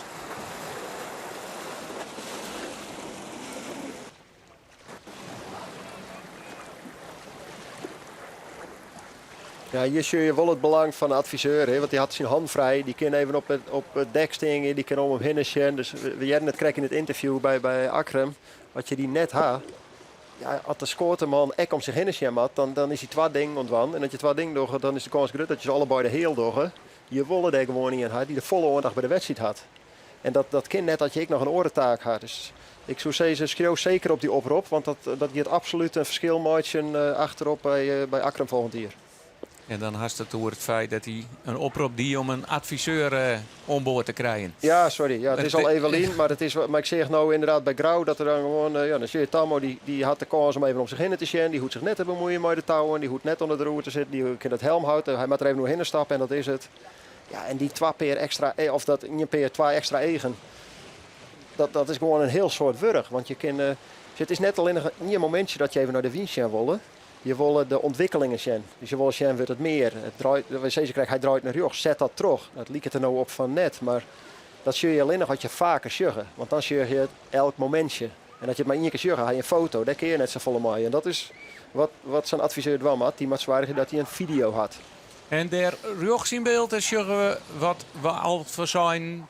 Het Lemsterskoetje kan voor de jouwer langs draaien. Maar de jouwer op gong. En als die de tonnen sabesielen kent, zullen we boord aan boord zitten. Want het kost het maar deze wien een heel soort tijd om door de wind te komen. Ja. Maar ze leiden hier een grutter gat op Lemmer. Lemmer rent weer in op de jouwer. Ja, en dan is het het JRV, want die lijn nog heger dan de Lemmer. Die surveilleer in beeld, die een hoop meters goed maakt. Die kennen er net voor langs. Maar vooralsnog wel een indrukwekkende wedstrijd, mooi. Een valse start en dan zou stadig naar voren zielen. De hele mannen. Lodewijk Meter. Nou, om de bopperste tonnen. En dat gotje, dat is ons net eens zo volle grutter worden met Grauw. Dat jouwt ik om dat het skip van Lodewijk Meter de hele mannen fantastisch rent. En ze ik fantastische beslissingen nemen. 250 meter zit er tussen. We horen dat wat even in de gaten. En je ziet toch dat er een koeltje komt. Hè? Er komt meer wien. We zien al een broers de kop. Dat hebben we al tijd net zien. Wat vind je van zo'n wedstrijd? Ik bedoel, je zult een heel soort publiek, of misschien ik wel skippers wees of bemanningen die zeggen, ja nee, dit ben je in omstandigheden om wedstrijd te zien. Oh, de omstandigheden vind ik zeker wel omstandigheden om wedstrijd te zien. Want het is eerlijk. Het is net zo dat het net te verschillen is. Er staat net volle wien, maar de skippers bepalen waar ze de tag in. Dus als de ene kant beter is dan een orenkant, dat is prima. Dat jet bij het spultje. Zolang het maar enigszins eerlijk is. Je had nou de wien helemaal voortvallen zoeken en in één keer op één plak waarom komt, dan wordt het geluk. En dan vind ik, dan moet je net zielen. Dus wat mij betreft is hier helemaal niks meer aan de hand. En hij skift het wel wat, maar dat is in beperkte mate. Hè? Want hoeveel graden... Ja, als de wind 10 graden draait, is dat een soort. Dan had dat impact. Maar ze ziet er maar ik wel eens uit. Maar dan is het haast wel meer dan 30, 40 graden, toch? Ja, als een cruiserak in één keer een hele wiensrek wordt, dan gaat het misschien wat te 4. En dan kun je het net bijhouden mooi het verliezen van de baan. Ik bleef alleen nog, en dat is een beetje mijn stokpaardje aan het worden natuurlijk. Ik had er ook nooit toch, dus ik kom binnen kwart ik mijn oplossing. Maar het bleef gewoon heel jammer dat de skippen de onderste tonnen over dezelfde kant ronden matten. Want het ging nou hartstikke mooi, dus de win geen botsingen en de win geen ongelukken bij de allereerste tonnenronding. Maar totdat je dat haast, zielen ik al hier dezelfde kant van het cruiserak in. Dus als dan de wind 10 graden draait, wat eigenlijk gebeurde, dan gebeurt er niks in de uitslag, want iedereen laai achter elkaar. En dat is gewoon heel jammer. Dus zo'n wiendraaiing kun je gewoon geen gebruik van maken. Ljout had het proberen, maar de wien is toch al iets beetje weer omdraait. Ja, die betel je daar denk ik nog wat voor. Misschien dat ze wat inhalen, maar qua afstand had het best een hoop kosten die twee keer door de wien. Maar daar hast nog 2 dagen voor om die oplossing te bedenken. Van hoe wij dat bij die tonnen gaan. Ondertussen hebben wij verzels al Grauw al lang om de tonnen heen. En ik al lang de hele mannen. En die hebben een gat van een 200 meter. Dat rent zelfs al een beetje in op Grauw. Daar weer een 150 meter achter zit Rinus de Jong van de Jouwen nog heel tijd. Maar die zit zuiver boord aan boord. Mooi Lemmer. Die ben al om de tonnen heen. Dan zullen we daar jou het zien. Die had de slag bezocht op een zanden plakje. En liep het dan toch wel een eindje voor u te scoren. Ja, het liep erop dat ze je qua positie, ja, Snits gaat er nog voordeel. Misschien dat ze lang waren inhalen. Dat zo'n zijn plakje opscoot. Maar wat zorgwekkender is dat het verschil tussen 4 en 6 gigantisch worden is. Dus het is echt een heel groot gat tussen Heerenveen en Snits. En dat maakt het vooruitzichten om meer op te scoren heel negatief. Dus hier pakken ze waarschijnlijk wel lang waar. Want die kan pas, die maat wacht je op Ljout. Dus Ljout mag als eerste draaien. Dus die zal hier in je plakje opscoren. Maar de vooruitzichten zijn minder gek genoeg, ondanks dat ze een positie beter lezen, dan bij de vorige tonnen. Want toen weer eigenlijk die hele subtop, die hele achtervolgende groep, weer nog in bereik. En nu is dat wel 4 uur zicht. En nu zie je, omdat het veld wat verder uit de kol uit, zien we helemaal niet meer die luchtduel. En eigenlijk lezen alle scootjes nou in een soort van rechte lijn. Die mikken gewoon van de bopperste tonnen naar de onderste tonnen. Kwartste paard. Net te 4 loeven is net nodig, want er is toch niet iemand die de wind uit de zeil helpt. Deze 2 lezen volgens weer een eerste koor, maar die hebben inmiddels ik wel betocht. Dat luchtduel maar we net want dat kost 4 te volle. En dat is iets. Hè. Dat typeert wat mij betreft ik de kampioenskandidaat. Dat we de situatie van Jouweren en de Lemmer hebben. Dan in principe komt de Lemmer in dit Vaardewiense rak net langs de Jouwer. Want ze lezen een eerste koor en ze maakt allebei dezelfde tonnen omronden. Dus er is ik net echt een reden voor om dan loeven te gaan. Want dan verlies je allebei de tempo. Dus de commissie van de 7 wollen de gele boetjes al onboord helpt. Dan ben ik benijd waar straks de finishlijn erin komt. Die ken ik voor de win komen. Al zullen ze dat net met gele boetjes doen, maar met rode boetjes. Ja, die gele die werden broekt om een potentiële wedstrijdwetter uit te zetten, toch? Dat ze, ja, of net een wedstrijdwetter, maar dat ze een denkbeeldige kant creëren kunnen. Ben ik benijd dat direct midden in de wedstrijd nog inline worden mooi. Dat had ik nog net jetters, joh, maar misschien mooi dat gewoon.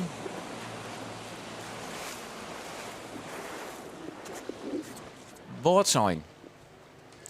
Ik de betiet starten, maar leidt nou op een joggende plak. Dus ja, dat gaan we net even in de gaten houden. Maar die doet ik een hele mooie slag hier.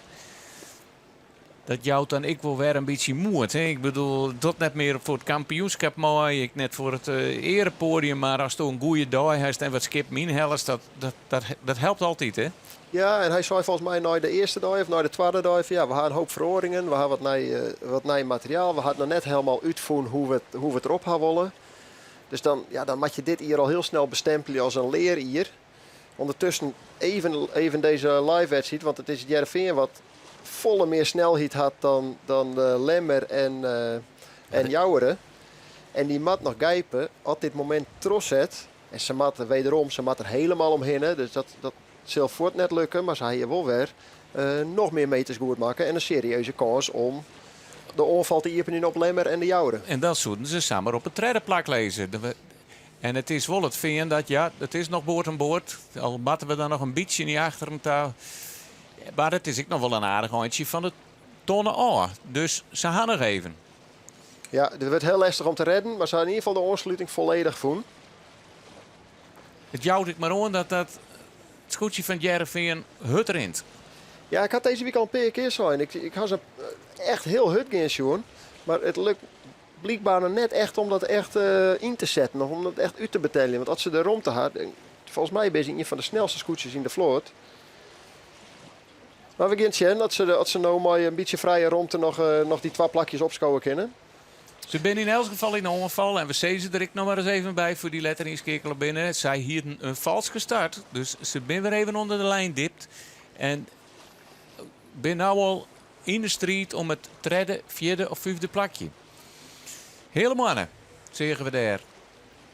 Ja, die scootjes liek je ik wel wat dichter bij elkaar te komen. Hè? Ja, het liep het erop dat ze in dit Vaardewiense rak wat wien van achteren hadden. Dus de koprenners, de Vaardewien, die krijgen de wien als laatste. Want de wien die komt van achteren, dus die komt van de bopperste tonnen. En als er dan wat meer wien komt, dan gaan de scootjes achterom die als eerst. Die maakt je wat meer tempo en het wordt even voordat de scootjes daarvoor krijgen. Dus haast helemaal gelijk het gat van de hele mannen ten opzichte van de treien daarachter, Jouweren, Lemmer en Heerenveen, is volle liedje dan dat het weer bij de bopperste tonnen. En de voorsprong van Gauw is ik volle liedje dan dat het weer bij de bopperste tonnen.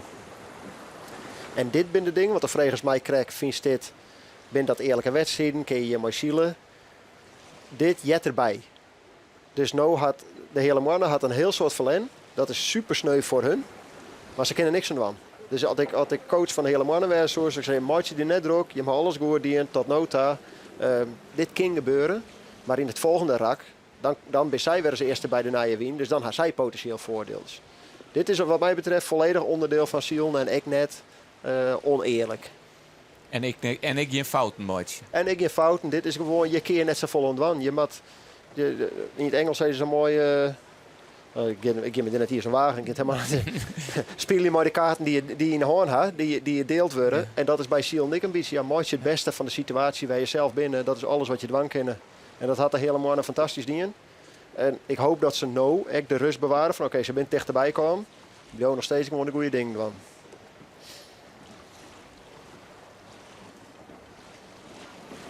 Heerenveen had het krek net oprijden. Kiest ervoor om een hele romme bocht te nemen.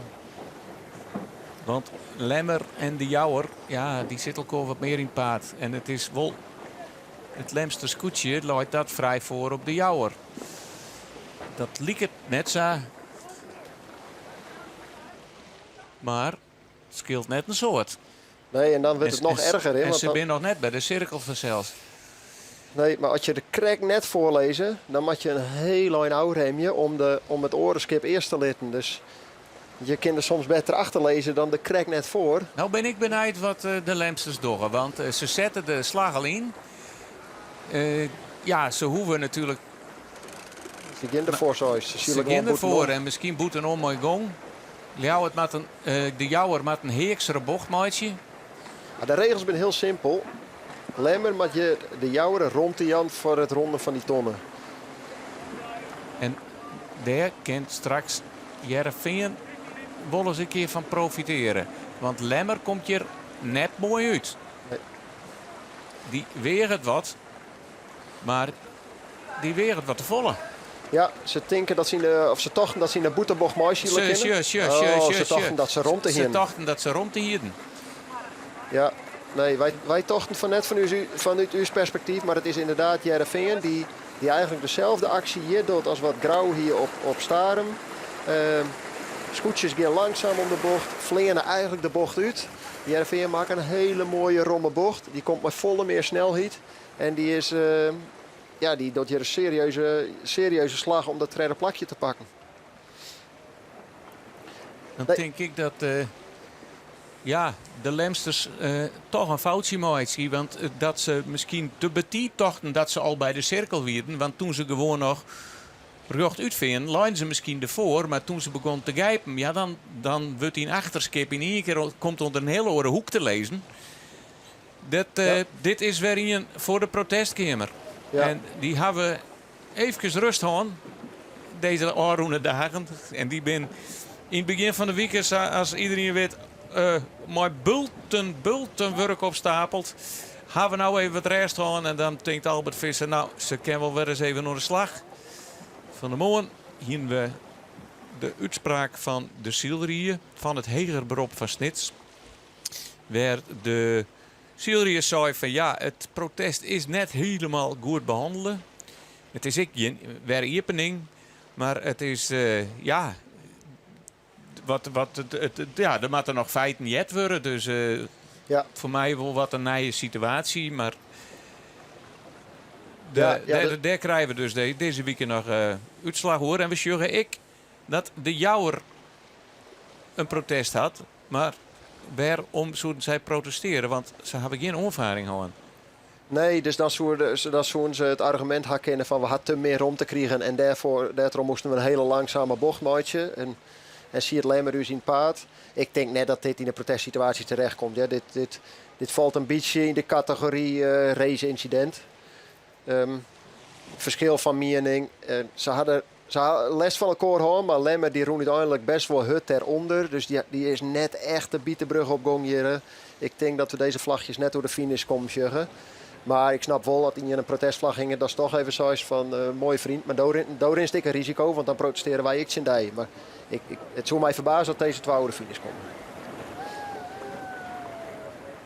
We zien nou in dit beeld dat de Lemmer inderdaad gewoon het zielblur onder, wel eens weer een lege lijn, maar wel maar snelheid. Dus Heerenveen komt daar nog net in de buurt. Komt wel in de buurt, maar komt er nog net langs. Had dat God op de wielzijde wel vrij dicht op, zie je het. Hij kon net in het God doeken. Nee, eigenlijk zielde de Jouwer heel heeg. En Heerenveen moest daar toch ik heel heeg, maar wie daar toch ik heel langzaam. En wat Lemmer daar goed die had, is ja, hou maar leeg, maak je maar tempo. En dat had ze goed die. Overigens mooi om te zien, nee, want er zit nog steeds een heel soort publiek daar op de diek. En dan het Lemster scootje dichtbij. Dat is altijd mooi even voor het... je ziet het onder de kiek terug. De meesten zitten gewoon. En dan snap ik wel dat je deze baan erin leest. Hè? Want dat je zat dicht bij het publiek komen kennen. Dat is wel wat waard. Op het achterdek van het scootje van het Heerenveen.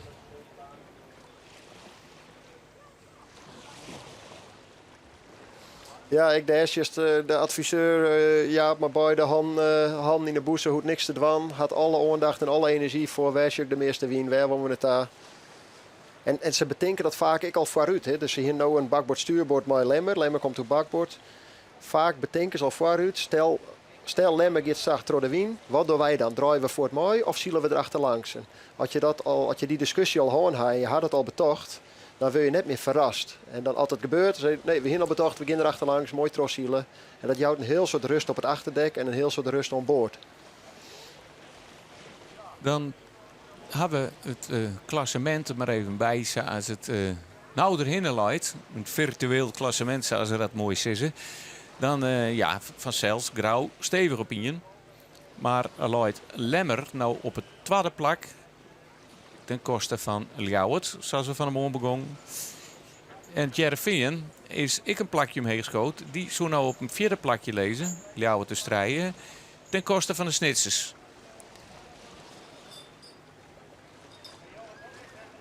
En we krijgen toch dat het nog één keer naar de boppenboei is. Dan in onderen. En dan bij boei Fjouwer een kwart rakje omheen. Dat is de onderwinse tonnen. En dan heel iets kruisrakje en dan finishen.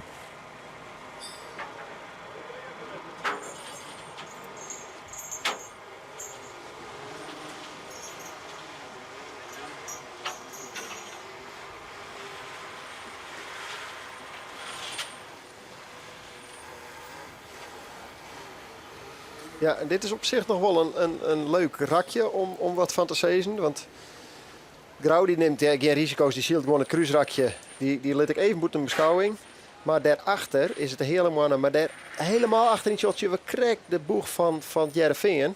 Die had heel lang die slag terugzetten langs de kant, langs het stroom waar alle meesten zitten. En die beziek je om in één keer de bopperste tonnen te hellen. Zonder dat ze nog een keer door de wien matten. En als ze dat heljen, dan doen ze hier een hele aardige slag om die onval terug te zetten op het tredderplak. Dus hier zien we de hele mannen, dat is duidelijk. Maar ik ben heel benieuwd hoe het straks uitkomt met Lemmer. Dat een tussenklap kan maken had. En het Heerenveen dat echt bezocht had om hier in één slag bij die bopperste tonnen te komen.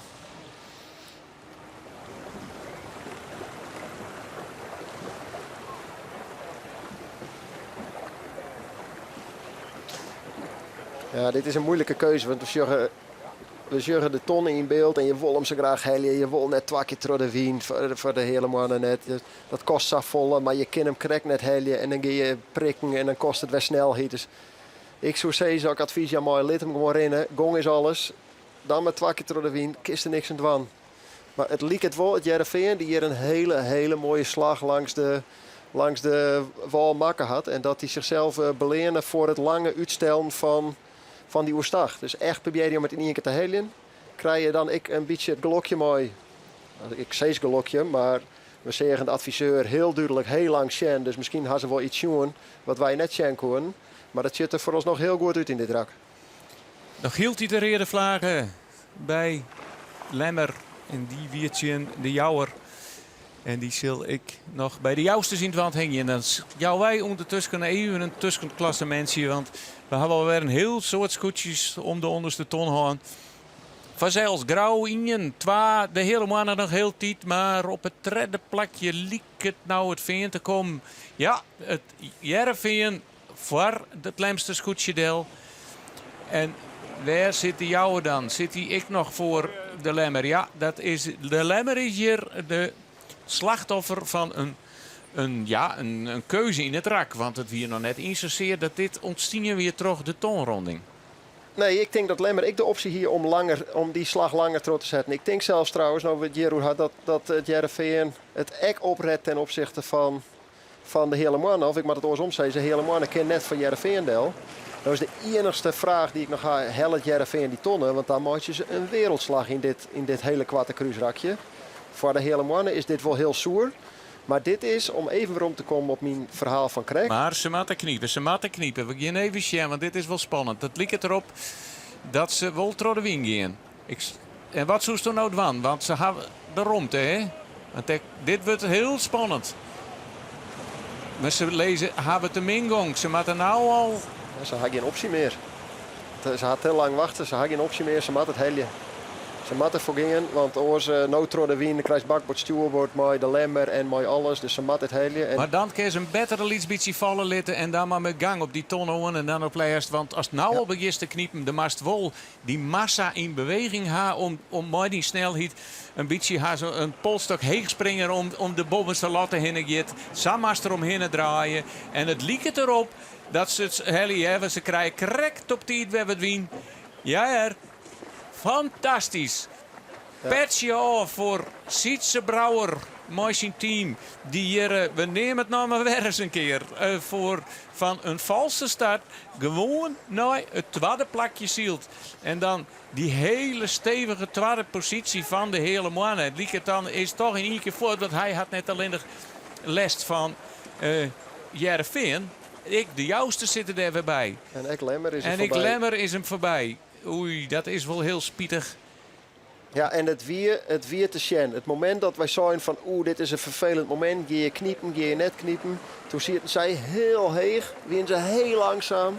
En met dat hele lieve beetje snelheid moesten ze toen door de wien. En nog een keer door de wien. En achterouw. En eigenlijk het voorrouw, ik zei ze won.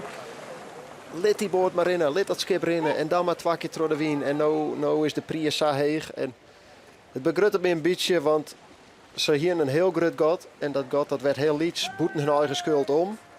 Maar hier maakt je ze wel echt een fout. En dat is wel heel sneu om te zien eigenlijk. Want ze zien een fantastische wedstrijd. En in je foutje, aan het eind van de wedstrijd, kon ze gewoon treien plakken.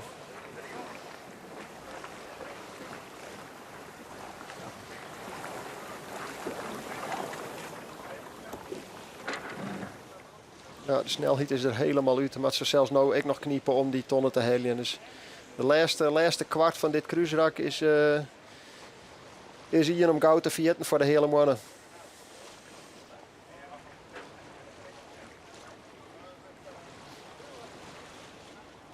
En dan maar hopen dat ze hem wel heljen, want anders wordt het heel zoer.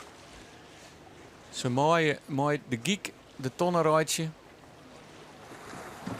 Ik wil een liet stukje opdrukken. En dan wil dat ik nog eens helpen tuur een beetje zakje litten, want het wil ik was dat die tonnen eronder terug zit en in één keer het skip on en dan rol ik er wat verder. Maar dus gelukkig is dat net nodig en komen ze gewoon vol om de tonnen heen. Maar ja, er is het Heerenveen tussenkomen, er is de Jouwer tussenkomen, er is de Lemmer tussenkomen.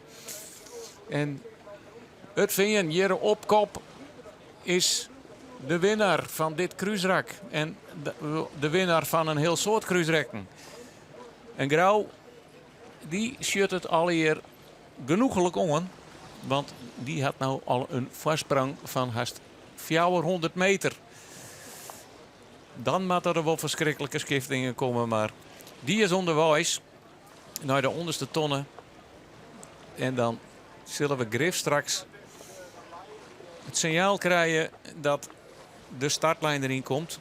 De finishlijn. We door net waaien. We begonnen letter omdat er tongerbuien oer de Lemster bij kwamen. En een soort rein. En tonger matje van het wetter. De wind voel voort, de wind draaide. Dus een hele goed besluit van de commissie hier op de Lemmer om de wedstrijd uit te stellen. En krijgt op tijd voor het reglementaire einde van de wedstrijd, wat je eens net met zielen mooie. Gooiden ze deze baan erin. Het wie van kop af aan het grauwste scootje. Heel lang de hele mannen op een tweede plak. We hebben een grote griebesjoen bij de onderste tonnen, maar dat de skippers wel goed oplossen nou. Dan een situatie tussen de Jouwer en Lemmer. Wat mooi, een protestsituatie. Waar nog heel tijd de rode vlaggen hing je. Doos verzorgt Roelof dat ze eruit gingen. We zullen het zien. Het is altijd onder de skippers zelfs wat ze besluiten. En zielt nou de vloot op de onderste tonnen. En daarna zal Griff de finish erin komen. Ja, ondertussen zeggen we dat het Ljouterscootje de oorval iepen had op het scootje van Snits. En die liet het er ik een plakje opschoten wezen. Dus die ben wisselen van volgorde. Ljout is nou 6, de Snits zonde. En dat wie even mij oorsom bij de vorige tonnen. En Wol nog steeds maar dat hele grote gat naar de nummer 4. Dus volle meer zit er ik net in voor deze beide toch kampioenskandidaten.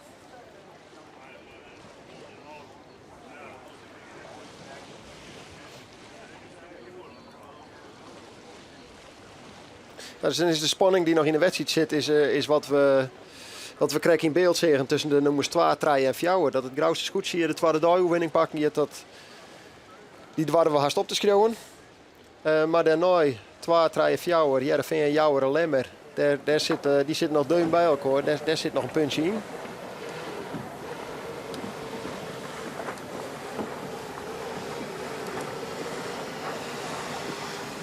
Ga ik nog net zien of de finish er daadwerkelijk in loopt. Ze hier in de wommen bezig.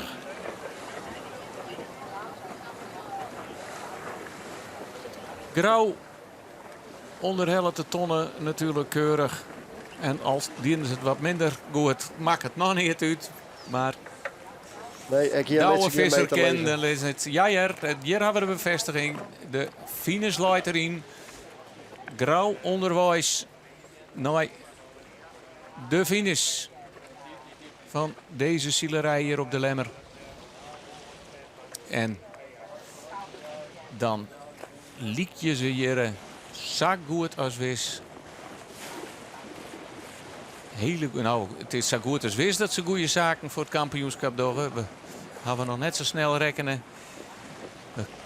Ze winnen nog net. Maar het is grappig hoe dat werkt. Hè. Voorouder praten we erover van nou, het is spannend. Het kan in je wedstrijd oorsom. En stel dat is nou Ljout en Grauw van positie wisselen maar. Dus dat Ljout hier op de eerste plak en Grauw op de achterste plak. Dan hier het gelijk staan.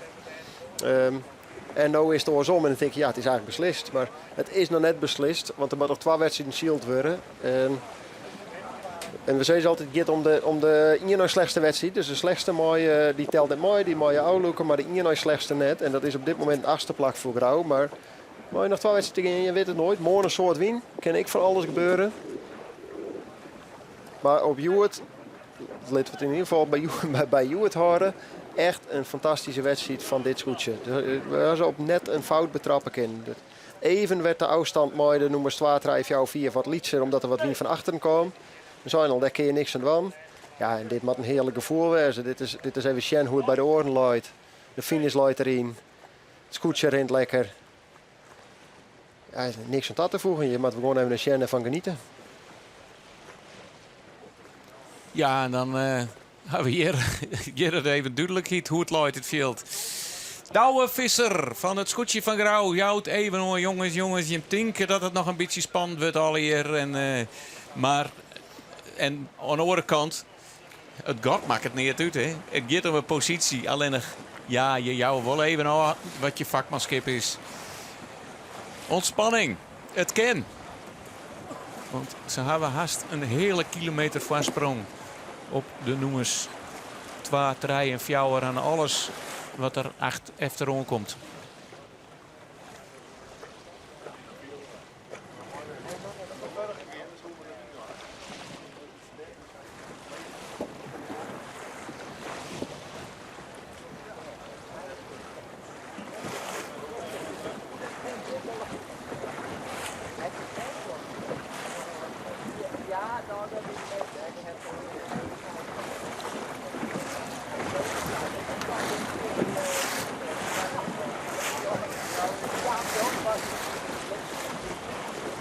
Zie je even naar welke positie Gele Tadema kregen had.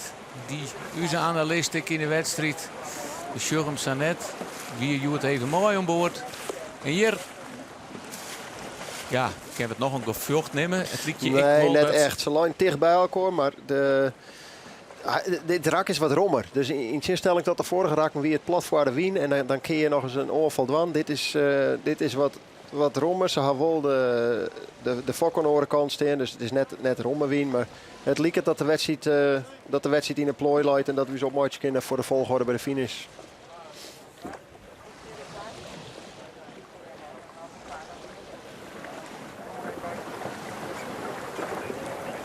Ja, rechts op het achterskip. Nou, de joker van het grauwste scootje, Mercedes, hoe het nou. Ze hebben wel meer eerste plak gepakt, maar ze hebben de joker inzet uit Gele Tadema erachterop. Hij mooi tak om wieken in de IFK's in Bestwaan. En het greef even hoe les van hoe pak je dat nou aan? Hij is ik al het bemanningslid. Jarenlang meisield op het grauwste scootje. Nou, dan doe je en het is de Wout Weghorst een beetje van het scootjesiel. De perfecte wissel, zo'n je zeggen. Ik ben benieuwd dat die pliert is mooi, die vergelijking.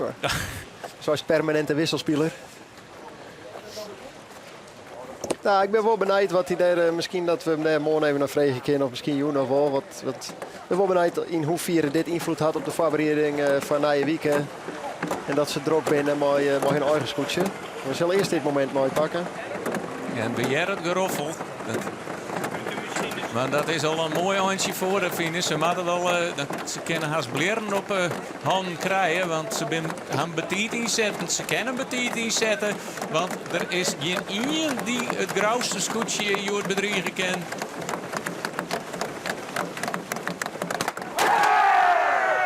En sjoch eens even hoe goed deze field, hè, Roelof? Ja, dit is fantastisch natuurlijk. Iedereen praat je een beetje een soort van druk aan. Iedereen zegt van en gisteren en horst rekening mooi. En de spanning komt dat een beetje bij je. En dat je dan je door de finish gaat, ja. Het is indrukwekkend en het is voor hun een fantastisch gevoel van opluchting en trots wezen.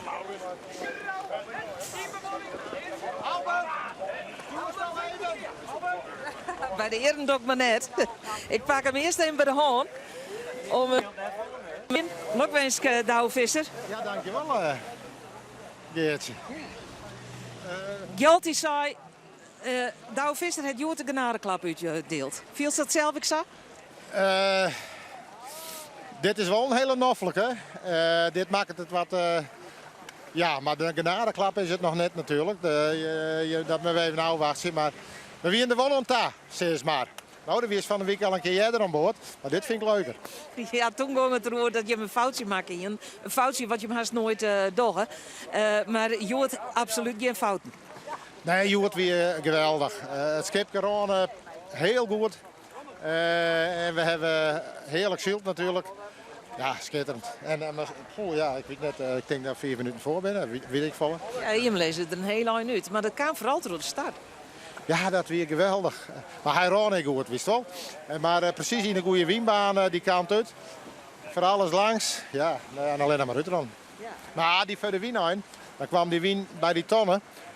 En dan denk je, het zal dus dan niet gebeuren, wist wel. Maar nee, het schip ran geweldig, geen fouten. Dus ik wel mooi.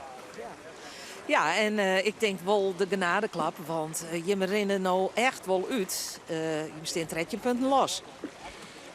Ja, maar boeien, nog een wedstrijd zielen en dan rekenen we dan. Maar dit veelt wel noffelijk, laat ik het zo zeggen. Beter als Menje. Boeien, zei Douwe Visser. Van, hoe oud is het? Jou 62? Ik heb jonge ben om je heen, hè, dus dan pik ik wel wat op. Ja, ja mooi. Dat denk ik goed om. Ja. Nou, morgen zien we hier nog een keer. En dan vreed op snits. Maar ja, je staat er fantastisch mooi voor. Dik tevreden, heel dik tevreden. Douwe Visser dus. Goed. Winnaar in de Lemsterbaai. In wedstrijd die let begon. Maar uiteindelijk hartstikke mooi weer. Dat wie een grutske bliede winnaar. En komen er nog meer bliede winners? Dat zullen we zo zien. Er zal net een soort verhoring meer in zitten. We zien nou de hele vloot erop omkomen. En dan zit ik een soort avontuur in. De vinger voorop, de Jouweren en Lemmer, die zitten nou in het laatste kruisdrakje.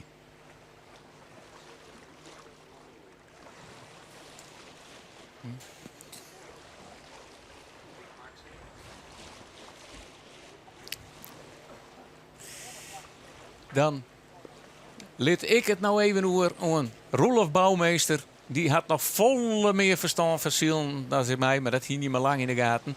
En dan komen heel stadig gewoon de laatste scootjes nou op de finishzone. Of de laatste, dan noemen we 2, 3 en 4 die we nou in beeld hebben.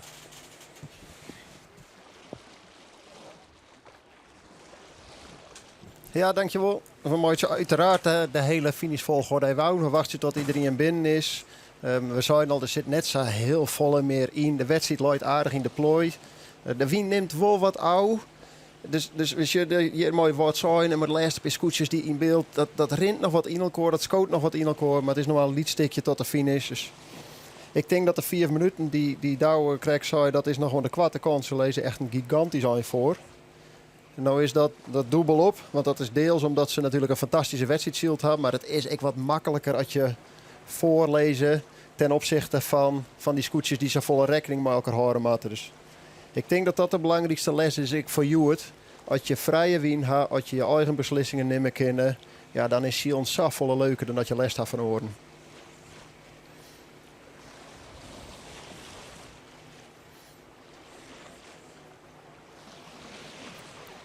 We zien wel dat er nog even wat verdedigd wordt. Dus de nummer 4 gaat door de wind. Probeert het nog een onvalslagje te maken. Lemmer, Jouwer die draait voort mooi.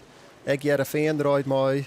En hoe het algemeen, dat heb ik wel eens vaker zijn deze week, als het schip voor je geen fouten maakt, dan is het super moeilijk om in te halen. Dan kom je er eigenlijk net langs. Dus je probeert dat te forceren. En Lemmer doet dat hier eigenlijk hartstikke goed. Die gaat door de wind. Dwing die oren maar om te reageren. En dan hoop je dat ze een foutje maken. En als ze die maken, mag je er wezen.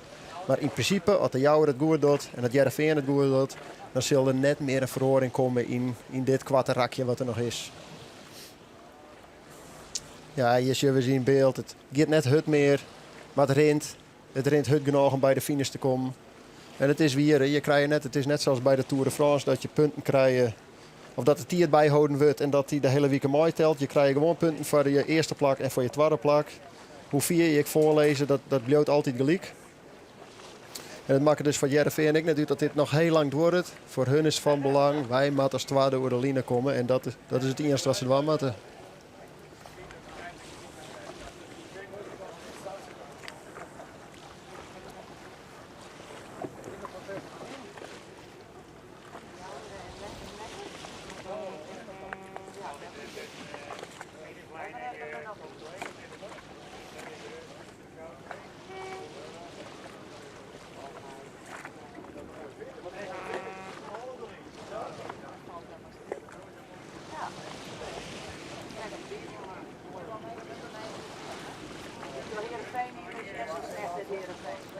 Ja, dus we wachten nog steeds op de finish van het tweede scootje en dat zal het Jereveen worden.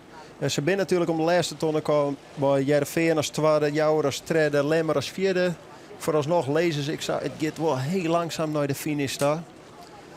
Daarachter hebben we hele mannen die echt wel slachtoffer weer in het vorige kruisrak.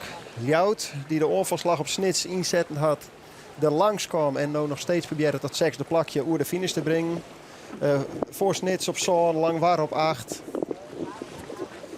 Akrame en de Wout, Njogen en Sinjen. Wout zijn. Zuidwesthoeken. En dan nog een heel lijn daarachter hebben we nog 2 scootjes die dan nog finishen moeten. Die zit nu nog in het Vaardewiese rak en dat zijn Huzum en Drachten. En Drachten is dan een van de scootjes maar de valse start. Wel jammer, want die lieken daar een redelijke start maatje te kennen, maar ja, waarom? En dan in deze wien, dat weer goed maatje is net zo makkelijk. Ondanks dat het deze jongens van het Jereveen vol lukt is. Die kon natuurlijk iets harder, waarom? Maar die had eigenlijk een fantastische wedstrijd gespeeld van helemaal achteruit. Elke raak naar voren, weer een kans, weer iets creëren. Ik denk als ze het kampioenschap zielen konden, dat ze Joort zield had. Meer van dit soort wedstrijden, dat ze een serieuze bedreiging was waar ze konden voor Grauw. Zit er nou net meer in. Het verschil tussen Heerenveen en Grauw is echt te groot. Maar tot niks hou aan de prestatie die ze Joort leveren hebben. Ze binden hast inmiddels. Ik ga de teller hier net omzetten, maar het verschil is natuurlijk gigantisch. En achter in beeld zien we dat de winden ook wel heel erg uitzakken bij Huzum en Drachten.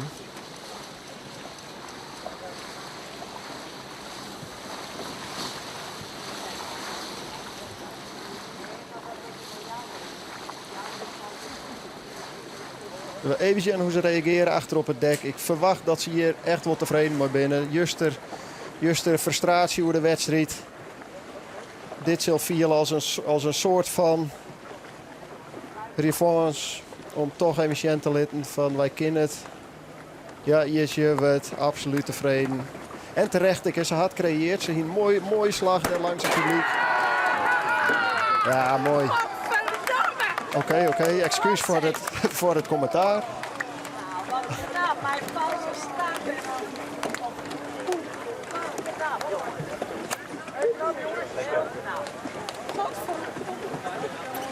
Ja, prima, hè?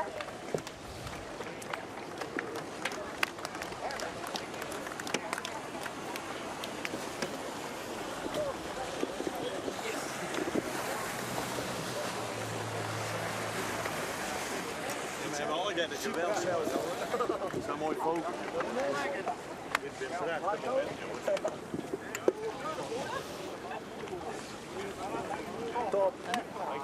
Ik ben bij de nummer 2. Sietse Brouwer van Heerenveen. Sietse, hoe blij het best? Ja, hartstikke blij. Ja man, echt hoor. Hij had echt fantastisch dingen denk ik. Uit de start waren we net goed natuurlijk, we winnen vals, maar we konden eigenlijk mooi goed voordat we achter de lijn komen en de vrije klap in. Maar toen konden we de ontsluiting vinden en de eerste van de winst raak mooi leeg houden. Ze gingen nog wat omheen. Toen pakten we een of jou of een stuk of 6 denk ik. Ja, en tweede cruise raak weer goed, toen gingen we de ontsluiting mooi houden. Nou, een beetje stuimpje wisselen met Lemmer en Jouwer ook. Pakten we ze toen een keer weg voor de win, of Jouwer dan. Ja, Lemmer ik trouwens. En je pakt hem heel mooi op bij het strand. Ja, toen konden we een mooie bakboord verdelen. Toen konden we hartstikke mooi die boeien hellen. En dat is ook wel fijn, want het schip wint dan hartstikke heeg om te winnen. En dan houdt de gang ik en dat is gewoon heel fijn. En hij gewoon die macht om dat wel te kennen, zeg maar. En dat is gewoon fantastisch. Dus we zijn hartstikke blij. En die jongens had het helemaal geweldig in. Concentreerd, wie vol en dan krijg je een goed resultaat. Ja, de Zuiderstal, een valse start. En dan moest even naaien, hè? Valse start. Dus de start haast als laatste en dan komt ze als tweede voor de finish. Ja, klopt. Nou ja, wat zijn die drugjes wat hoe de startlijnen? Ja, een beetje apart, want ze winnen zelf ook vals. Maar ja, wij zien, wij hier geen rochten, dus wij winnen vet. Maar inderdaad, ja, als dan vals best, dan is het lekker dat je zo weer omkomt. Die zus die is mooi aan boord. Die vleegt, krijgt naar de finish, naar die taai. En nou, die hier even een grauw vlok wordt, dat zie ik net herhellen. Maar dat jouwt wel even aan hoe mooi het is. Ja, nou ja, ik ben gewoon hut voor het werk. Dat denk ik hartstikke goed. Alleen nog juist er wat minder door. En dan ben ik gewoon hartstikke blij dat we het nou weer goed doen. Dus dat is gewoon sterk. Hartstikke fijn. En nou dorst ik weer mooi om die eerste trui plakken. Nou ja, eerste plak eigenlijk net meer, maar wel 2 aan het rijden. Ja, precies. Maar ja, dan kom ik op het podium, dat komt goed. En daar geef ik gewoon voor. Manifesteren je dat leuk, hè? Ja, zeker. Je zei dat ik alweer. Nee, dat klopt. Manifesteren. Oké, hartstikke mooi Sietse. Lokweeske. Maar dit prachtig mooie tweede plak. Ja, Sietse Brouwer van het Heerenveen. Terecht heel tevreden, denk ik, mooi de prestatie, Joert. We zeggen nog een hele spannende finish tussen Jouwer en Lemmer. Lemmer die de onval iepent op Jouwer, maar het weer toch nog krijgt. De Jouwer op het 3e plak, Lemmer op het 4e plak. En de hele mannen een beetje onfortuinlijk, maar nog steeds een keurige wedstrijd op het 5e plak. De win is een stuk minder. Het wordt nog even voordat alle scootjes binnen. We gaan nou eerst naar de reclame en daarna komen we weer om met de analyse bij Arjen de Boer en Dini Visser. Dit programma wordt mij mogelijk maken door bouwgroep Dijkstra Drijfsma, FB Oranjewoud, Rabobank en Hayema Hielkema.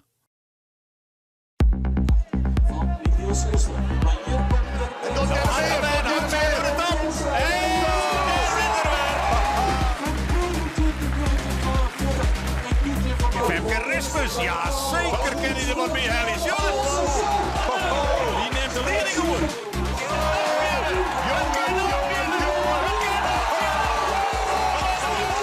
Sneun bij Omroep Friesland. Het Fries kampioenschap vierleppen in Wezen. De hele middag op radio en internet. En van 1 uur aan live op televisie. Simmer in Friesland. We komen eraan. Ze zei ze wel eens de beste stuurlust in een wal. Nou, liet dat maar eens zien. Maar ja, dan draai je je eronder. Ja, en dan pak je op dit stuk van zaken net volle mei. Wist u waar het eerst door de streek komt? Je zal nooit Scott verklinken. Doch mij onder de scootjepoel. Precies alle dagen dat de zielt wordt de uitslag. Ik vooral die stoelje die te krekt wat minder doel hebben. Ai, ik kan wel zeggen, nou, doei.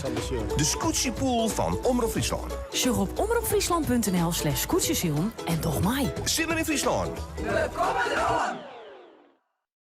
Dit programma wordt mij mogelijk maken door bouwgroep Dijkstra Drijfsma, FB Oranjewoud, Rabobank en Hayema Hielkema.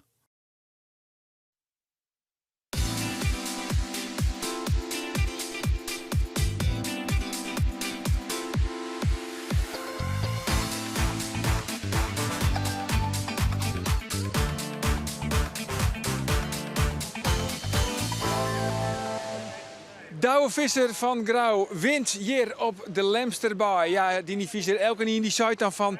Nou, het wordt misschien nog wel spannend, het klassement. En dan slaat hij daar.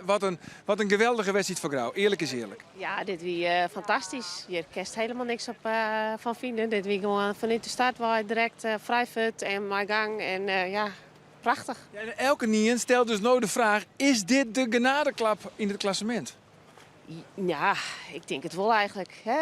Er zit nog wel wat punten tussen natuurlijk. Maar er moeten wel hele rare dingen gebeuren als dat net slagjes zijn. Ja, we hebben natuurlijk nog geen tussenklassement of geen duikklassement. Ja, de eerste ben wel binnen. Maar ja, de rest is al hier nog onder het zielen. Omdat Grauw een enorme vastsprong hier.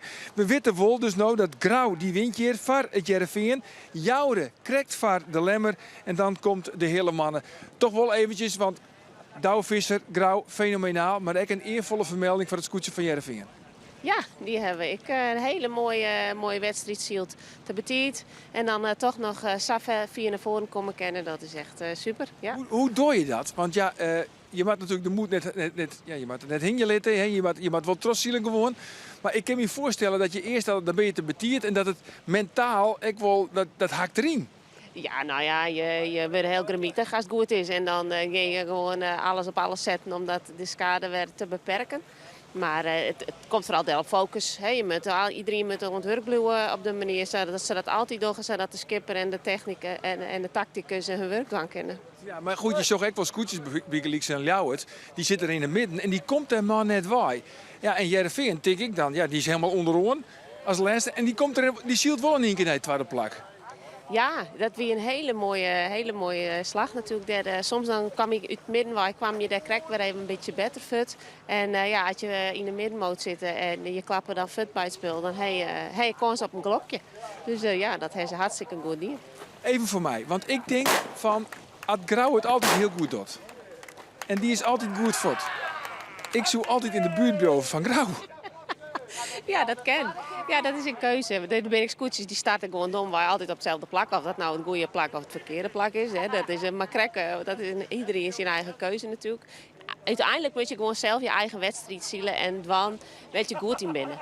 En ja, en als dat toevallig vlakbij Grauw is, kan dat geen kweer in sommige situaties, denk ik. Maar nee, je moet gewoon lekker je eigen wedstrijd varen gaan. En als je denkt dat het beste plak bij de pin is, of dan moet je daar gewoon starten gaan. Ja, nou wordt die huid wel de Johan Cruijff van het scootjesiel neemt. Maar wat is Douwe Visser van Grauw dan? Ja, dat is wel een goede vraag. Ja, ik niet krijg de optie van de Garry Kasparov. Hij is natuurlijk een skaker op het ja, dat ken hij. Op het moment dat je denkt van, nou ja, het wordt misschien gevaarlijk, dan heeft hij weer een tactische meesterzet en is elke niet weer stil.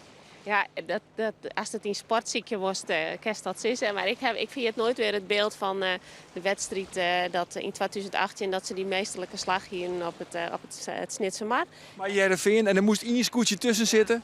Ja, maar die hele wedstrijd, ik heb daar toen vanuit het wetter van heel dichtbij volgen kennen. Of het scootje van Grauw natuurlijk is in geheel, maar het viel mij op dat het is gewoon zo wat een jachtluipaard. Zo had hij dan in dat gevecht zit, jongen. Dat is zo mooi gezegd. Ja, dus het is gewoon een hele mooie strijder. Ja, maar is het de genadeklap, wat denk je? Of eigenlijk wel, hè? Ja, ik denk het wel. Er moet mooi niet heel raars gebeuren, wil dat mooi net slagen. Ja. Dan toch nog even triest nice.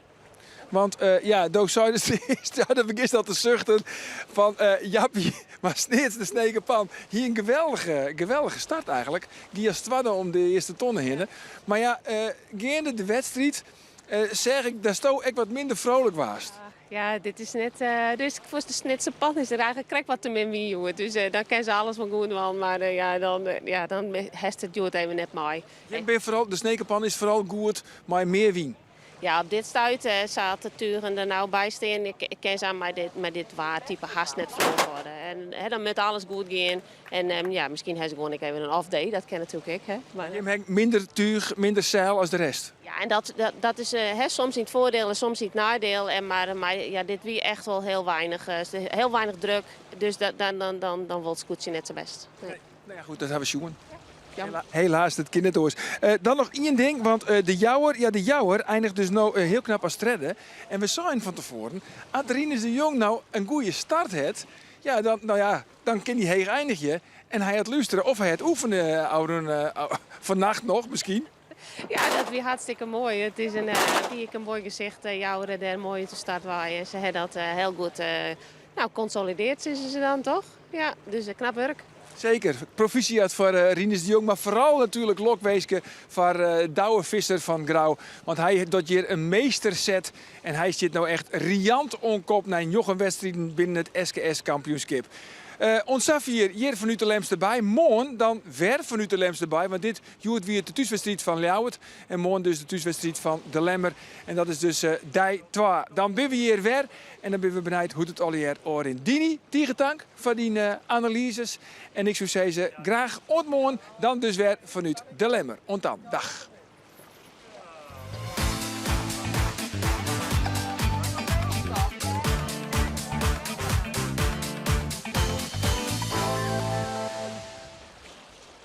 Dit programma waard mij mogelijk maken door bouwgroep Dijkstra Draaisma, FB Oranjewoud, Rabobank en Haima Hielkema.